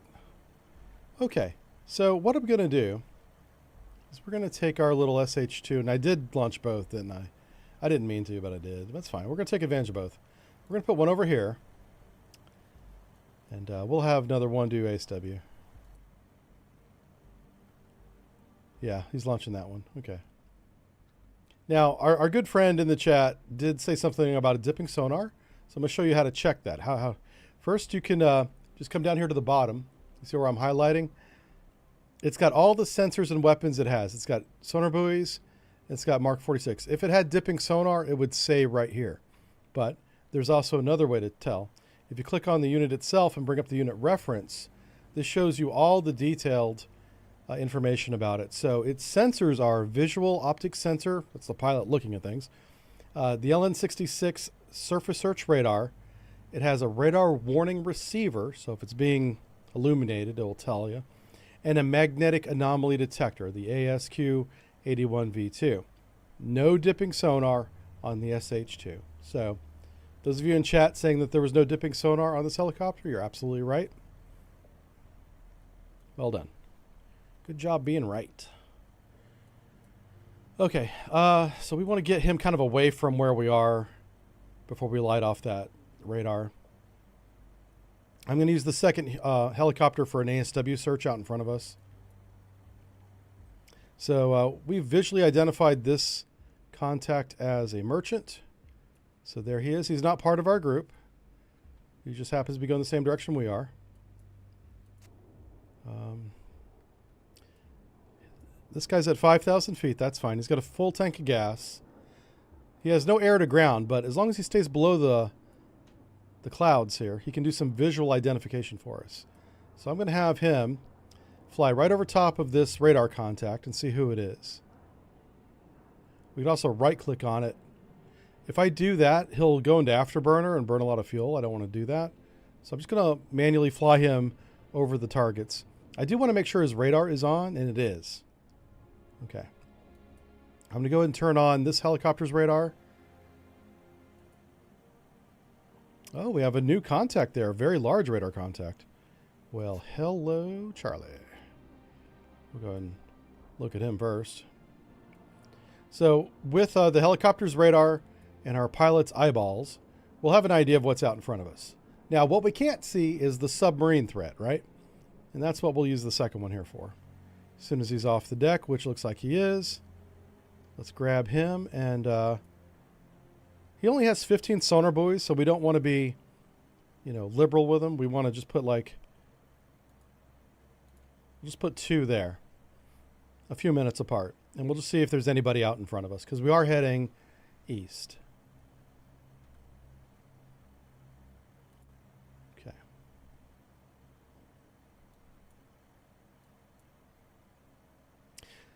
Now, if these targets, visual or radar, begin maneuvering, that'll be an indication of not a merchant or not a civilian.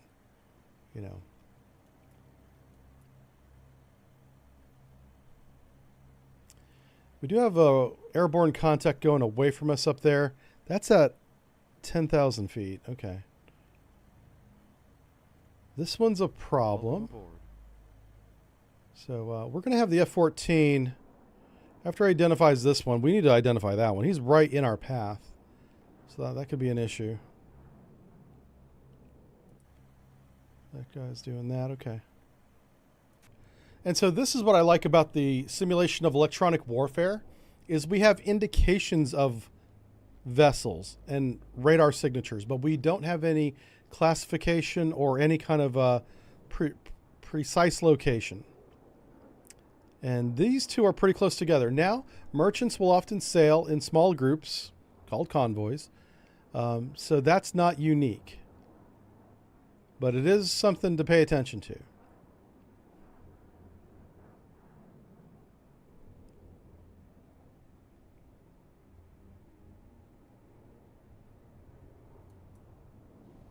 All right, let's take a look at our aircraft here.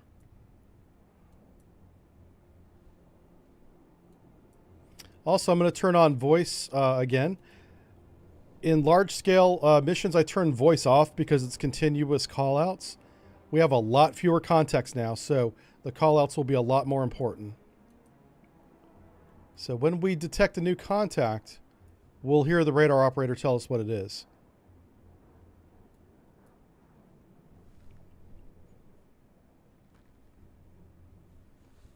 Oh yeah, I could use the identify yourself function. I certainly could.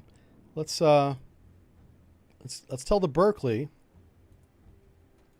to have him identify himself. I don't want to divert my aircraft. So the Berkeley's on the horn saying, "Hey, who are you and why are you following us?" Because they're on a parallel course, right? This guy's doing circles. I don't know what he's doing. It says heading to waypoint, but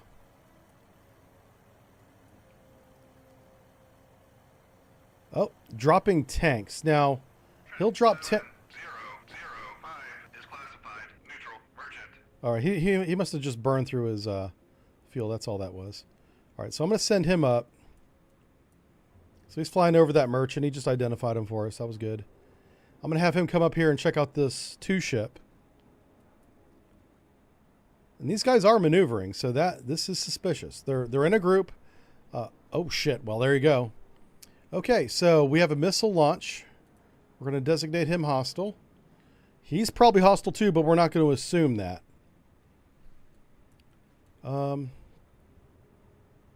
What kind of missile is it? Will it tell us? Okay, it's a surface-to-air missile. Do we have any harpoons? We do have 8 harpoons. Let's go with engage with salvo of 4. I'm going to shoot 4 harpoons at this. Track 7006. Salvo fire. Sam launch. Sam launch. All right, so I think he's shooting at... All right, you there. Stop making it easy for him. I'm going to have him maneuver out of the way. Bulldog away.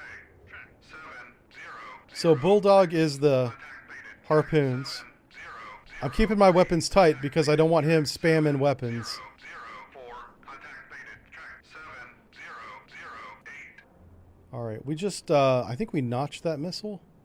Oh, no, we didn't. Multiple contacts detected. Yeah, we did not notch the missile. Track 7006. Contact baited. Track 7. All right, he's chafing. 10. Contact baited. Track 7011. Contact baited. Track 7009. Okay, Bulldog away. Track That- 7. that might have been a successful dodge. Multiple hostile. All right. Launch. Sam launch. All right, let's get this guy out of here. We're way too close. This guy that's just doing circles, I'm going to have him land. Because I don't know what's going on here. 7013. I'm going to bring this helicopter back home. 7006.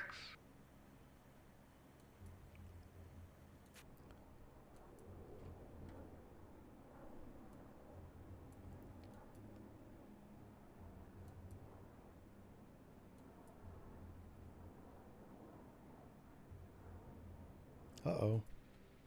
Oh, no. Boy. He got to that helicopter in a hurry, didn't he? We're hit. Yep. All right, so we lost that helicopter. Shoot. That sucks. I'm going down. Punching out. Oh, and they got our 14 as well. This is a very good ship, whoever's over here. 7006. Contact baited. Track All right, we're up against something stronger than I expected. baited. Track 7001. All right.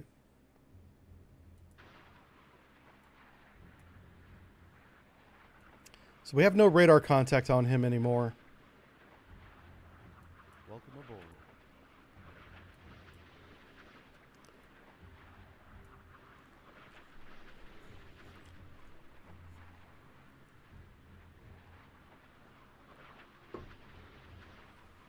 Hey, Randy, thanks for subscribing on YouTube. And Madden for following on the Twitch page. We can hit it with a boat. I want to hit it with a missile.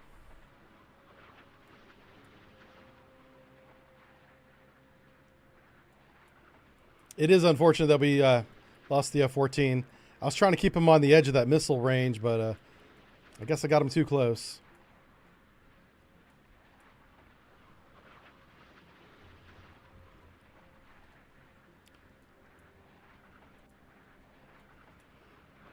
All All right, there's the counterfire starting. We don't have a good fix on this target, so it's not going to show us the ship. Good shot. Man, this guy's good. He hasn't missed very much at all. So I saw 2 missile launches. There's at least 2 ships out there shooting at us.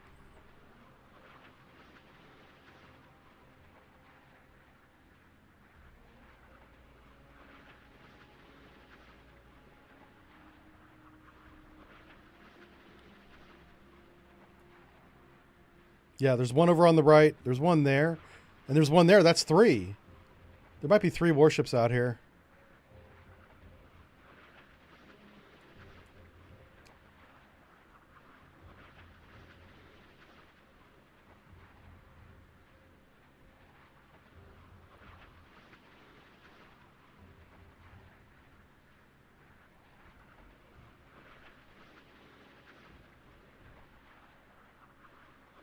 Yeah, there's definitely a warship on the right.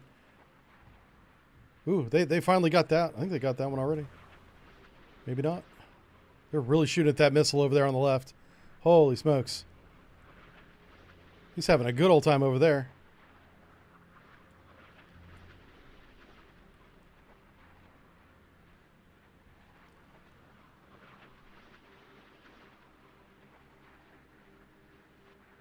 Oh, I think we got a hit. Yeah, we don't have any way to tell. What do we have here? Spruance. You have a flight deck. What choices do we have? All right, let me get one of these up.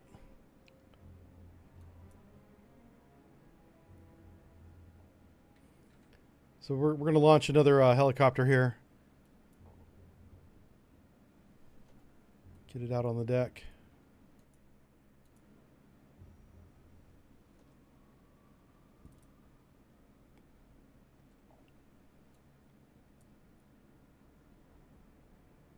So I haven't seen any kind of airborne radar from him, so I'm not too concerned about him.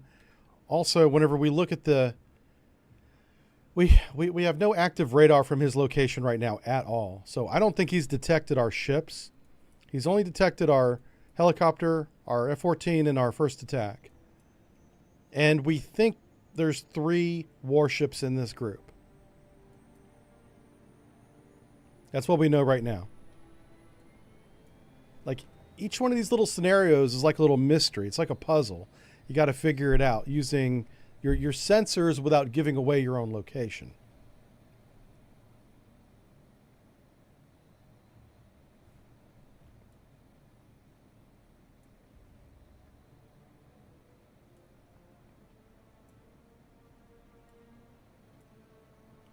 Gotta get this guy airborne, get his radar on.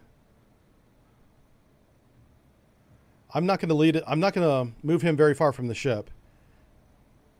I'll move him like right or left or something, but I don't want to get any closer to these warships because I don't want to lose another helicopter.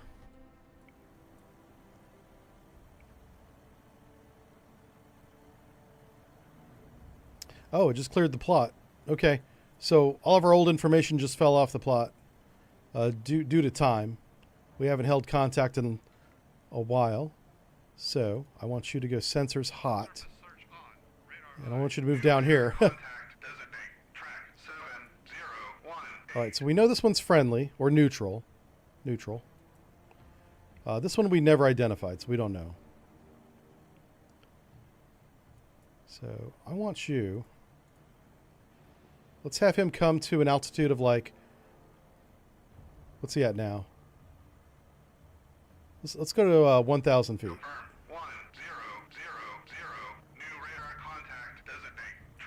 All right, these are the guys that are hostile. I'm just marking them hostile right now. We're going to try this again. Okay, we're in real time. I'm going to do salvo of 4 on you.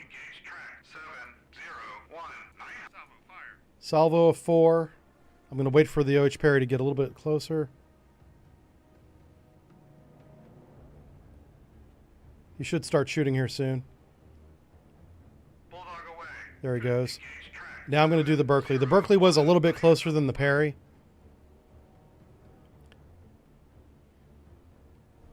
We can watch the launch happen here. Oh, he had to maneuver to get the launcher in position. New radar contact. I was trying to help these missiles come on to target at about the same time to overwhelm the defense. So we'll have a total of 8 harpoons on one target. And that should be enough. Also, where's my helicopter? Come on down this way. 181. He doesn't need to be any closer than that. Bulldog away. Track 701. There it is. I was looking for the missile launch. It's over there. So the idea is to have these 2 groups of missiles converge at about the same time. And it looks like it'll be pretty close. Bulldog away. Track 701. So the one way you can measure it is click this. The range is 20 nautical miles. Click that. 23 nautical miles. So this one will hit.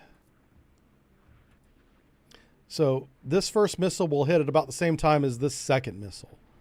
So they're going to be pretty close together. Yeah. Bulldog away. Track 701. So about 6 of the 8 shots will land at about the same time. That should work. That's the goal. And we'll see how it goes. I still don't know what classification this is. All I know is that it's shooting at us. so we're shooting back. I'll do ASW in just a minute. I don't want to put an ASW helicopter out there again until I fix the AA threat, because I don't want to lose another helicopter to these knuckleheads. All right, which one are we watching? Let's watch the lead missile. This missile has like 0 chance of surviving, but it's going to get close to the ship. And then there's 7 missiles behind this one that should wreck these fools.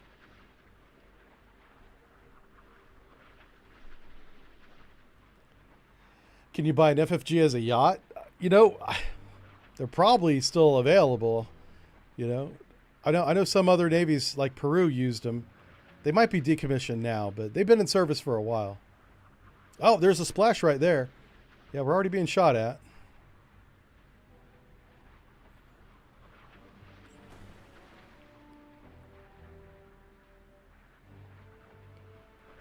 Definitely 3 warships for sure. Radar contact. Designate. Track 7021.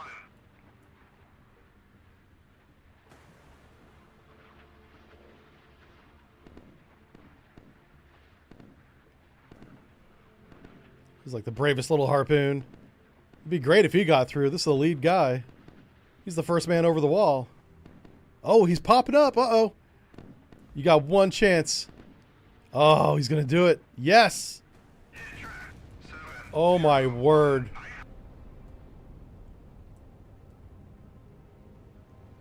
Oh, my word. Him and 7 of his best friends about to come home.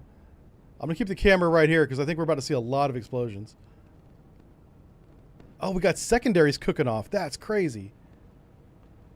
That's really cool. Oh, he's still operational, too. Oh, something exploded over there. I think we sank 2 of these ships. This one's still operational. He's not sunk yet. Oh, man.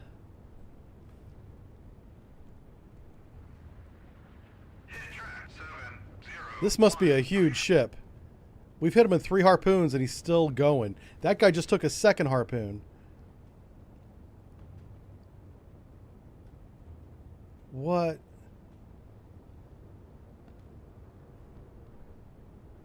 I hope it's not the Kirov. We don't want that. Yeah, he's still fighting. There's a lot of splashes happening all of a sudden. What's going on?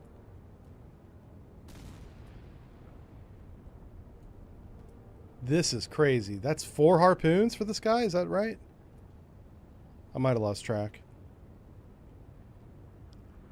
Last one. He's still going? This might be the Kirov. Whatever it is, he's got a lot of hit points. Oh my god. We're fighting the naval equivalent of a tank with a pistol. Oh, my word. Okay, let's move a little bit closer. That would explain why they shot down the airplane so fast. All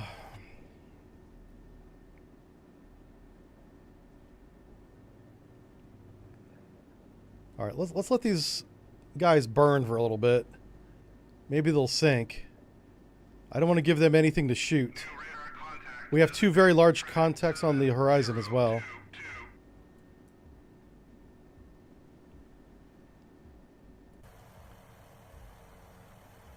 I still don't see any weapon, radar, EW signatures, so I don't think we're under attack yet. That's really what I'm looking for, is we haven't turned our shipborne radars on, but we're listening to their radars. We're watching their radars.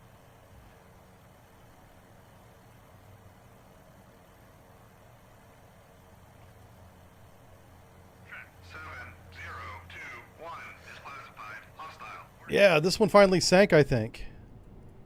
All right, so that was Kanad. Oh, and that one sank too. It was a Kara.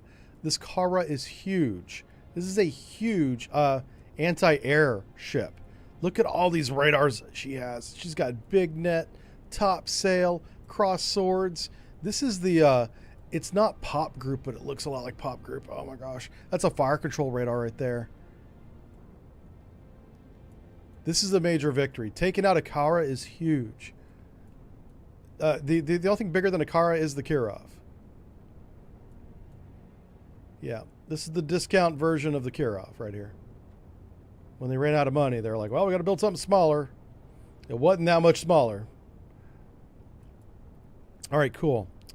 Let's move a little bit closer, because there was definitely a third warship in that group.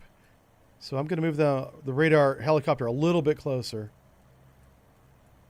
If we see a weapons launch, I'll bring him right back.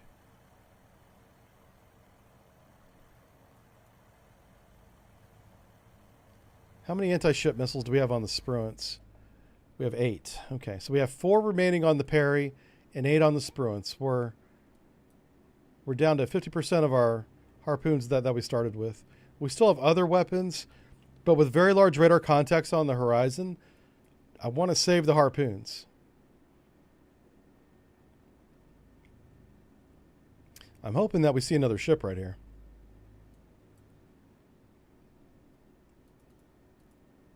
All right, I'm going to go time compression times 5 for a little bit.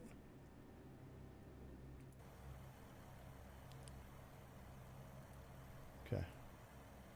Oh, pause. What the hell? Okay. Sorry, I freaked out there for a second. Let's go ahead and get our ASW helicopter up. I think it's safe to do that now. I'm sure there's still an ASW threat here.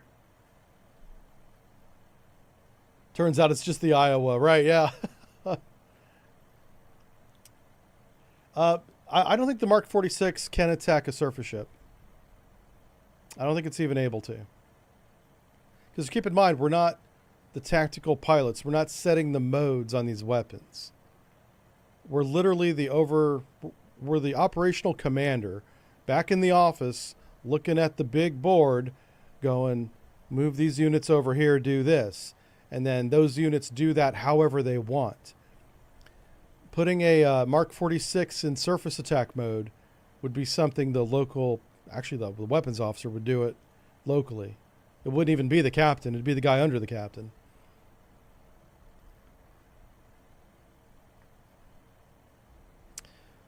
So we're launching another helicopter. Oh, I just realized it was paused. Sorry about that.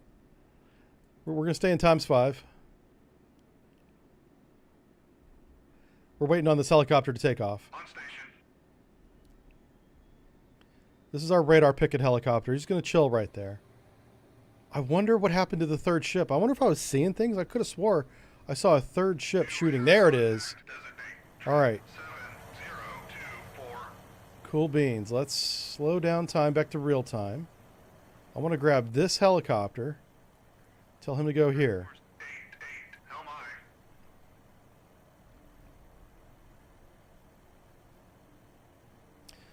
All right, this guy's he's on the same axes as the other ships, so I expect him to be hostile.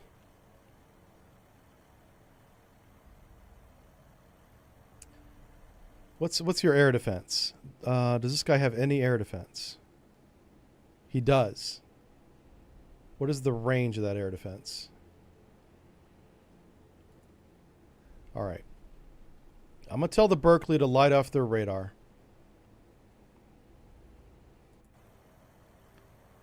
Well, that'll determine if this guy's hostile or not. I'm also going to put a sonar buoy field right here.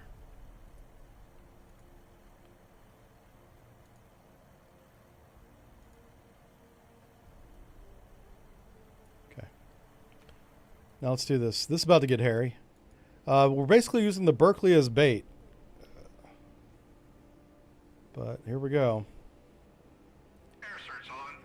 Radar eye. We are turning the sensors on, Surface search. including sonar. Transmit active sonar. And Sonar eye. because I'm doing that, I'm going to let him go weapons free. My concern is these two large radar contacts on the horizon. If this is like a Kirov situation, we are in trouble. But hopefully the only hostile is this one. And we'll know about submarines here in just a few minutes. All right, let's see if this guy shoots at us. He might. That's why I turned the Berkeley's radar on, to see what this knucklehead does. Track 7018 is classified neutral merchant. 7018. Where's that? 7018? 70... Oh, yeah, I know that. That's the one that I manually designated neutral. Okay. Buoy away. I guess they still confirm it, even though I manually classified it. Yeah, I'll feel a lot better with these buoys in the water.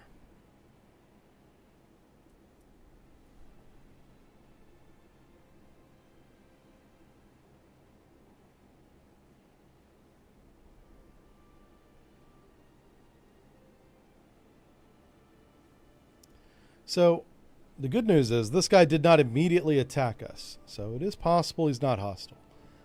What's suspicious about him is he's very close to the ones that were hostile, and he's coming right for us. Like, he's not even messing around. Wait, does he have sonar? Oh, no, we have him on sonar. Pause. Okay. 24 is classified. He's definitely shooting.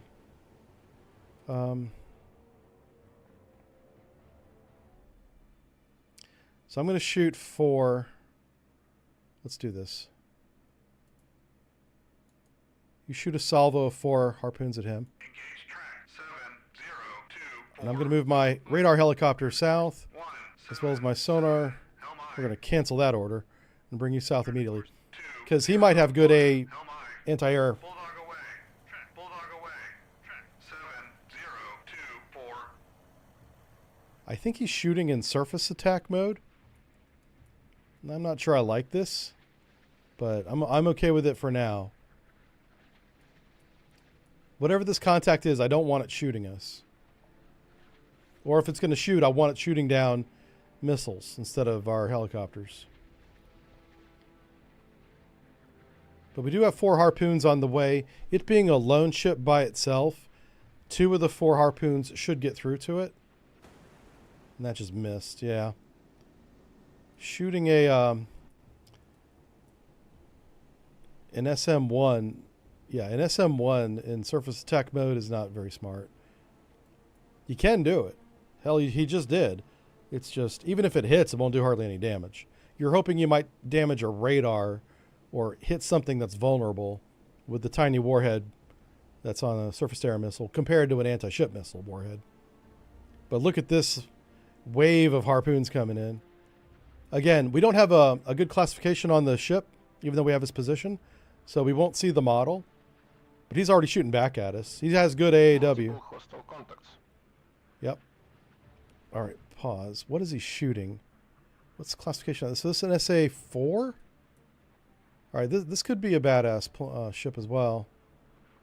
Yeah, it's modern. Okay. A little concerning. We'll see if any of these get through. All right, both those missed. All 4 of our harpoons are still in flight. Yeah, our chances of getting one hit just doubled. Multiple hostile contacts. Yep.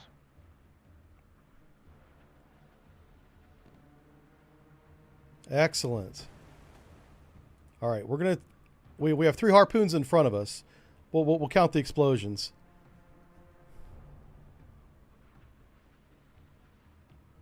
What is that?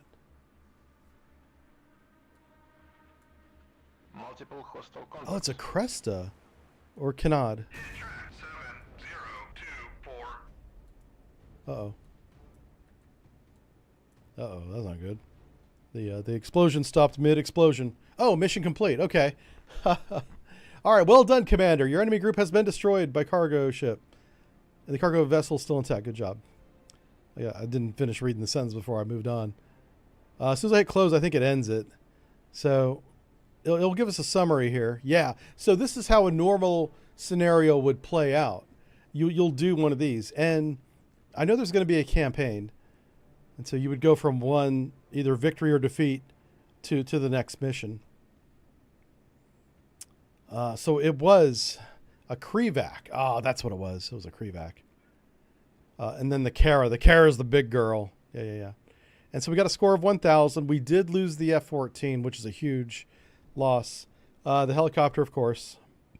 Big loss, too. But we survived the mission.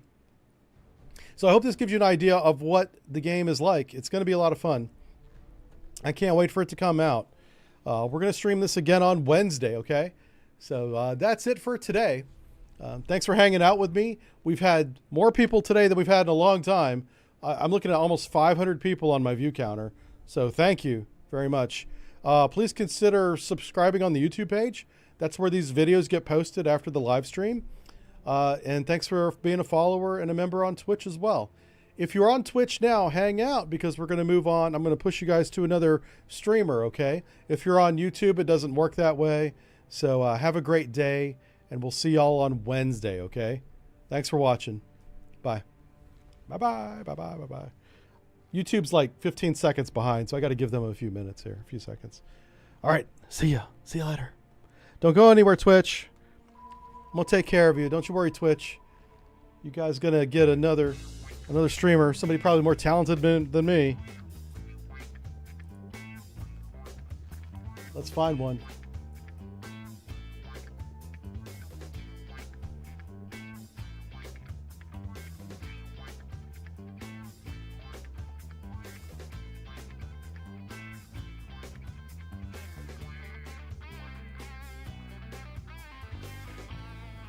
I found one, Twitch. Here we go.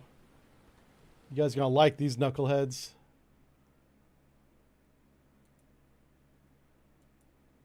I got to type their name in the chat. Hold on 1 second. Here we go. This is the Black Pants Legion, everybody. Go say hi to them. They're good people. Good times. All right. See you on Wednesday. Have a great day, everybody.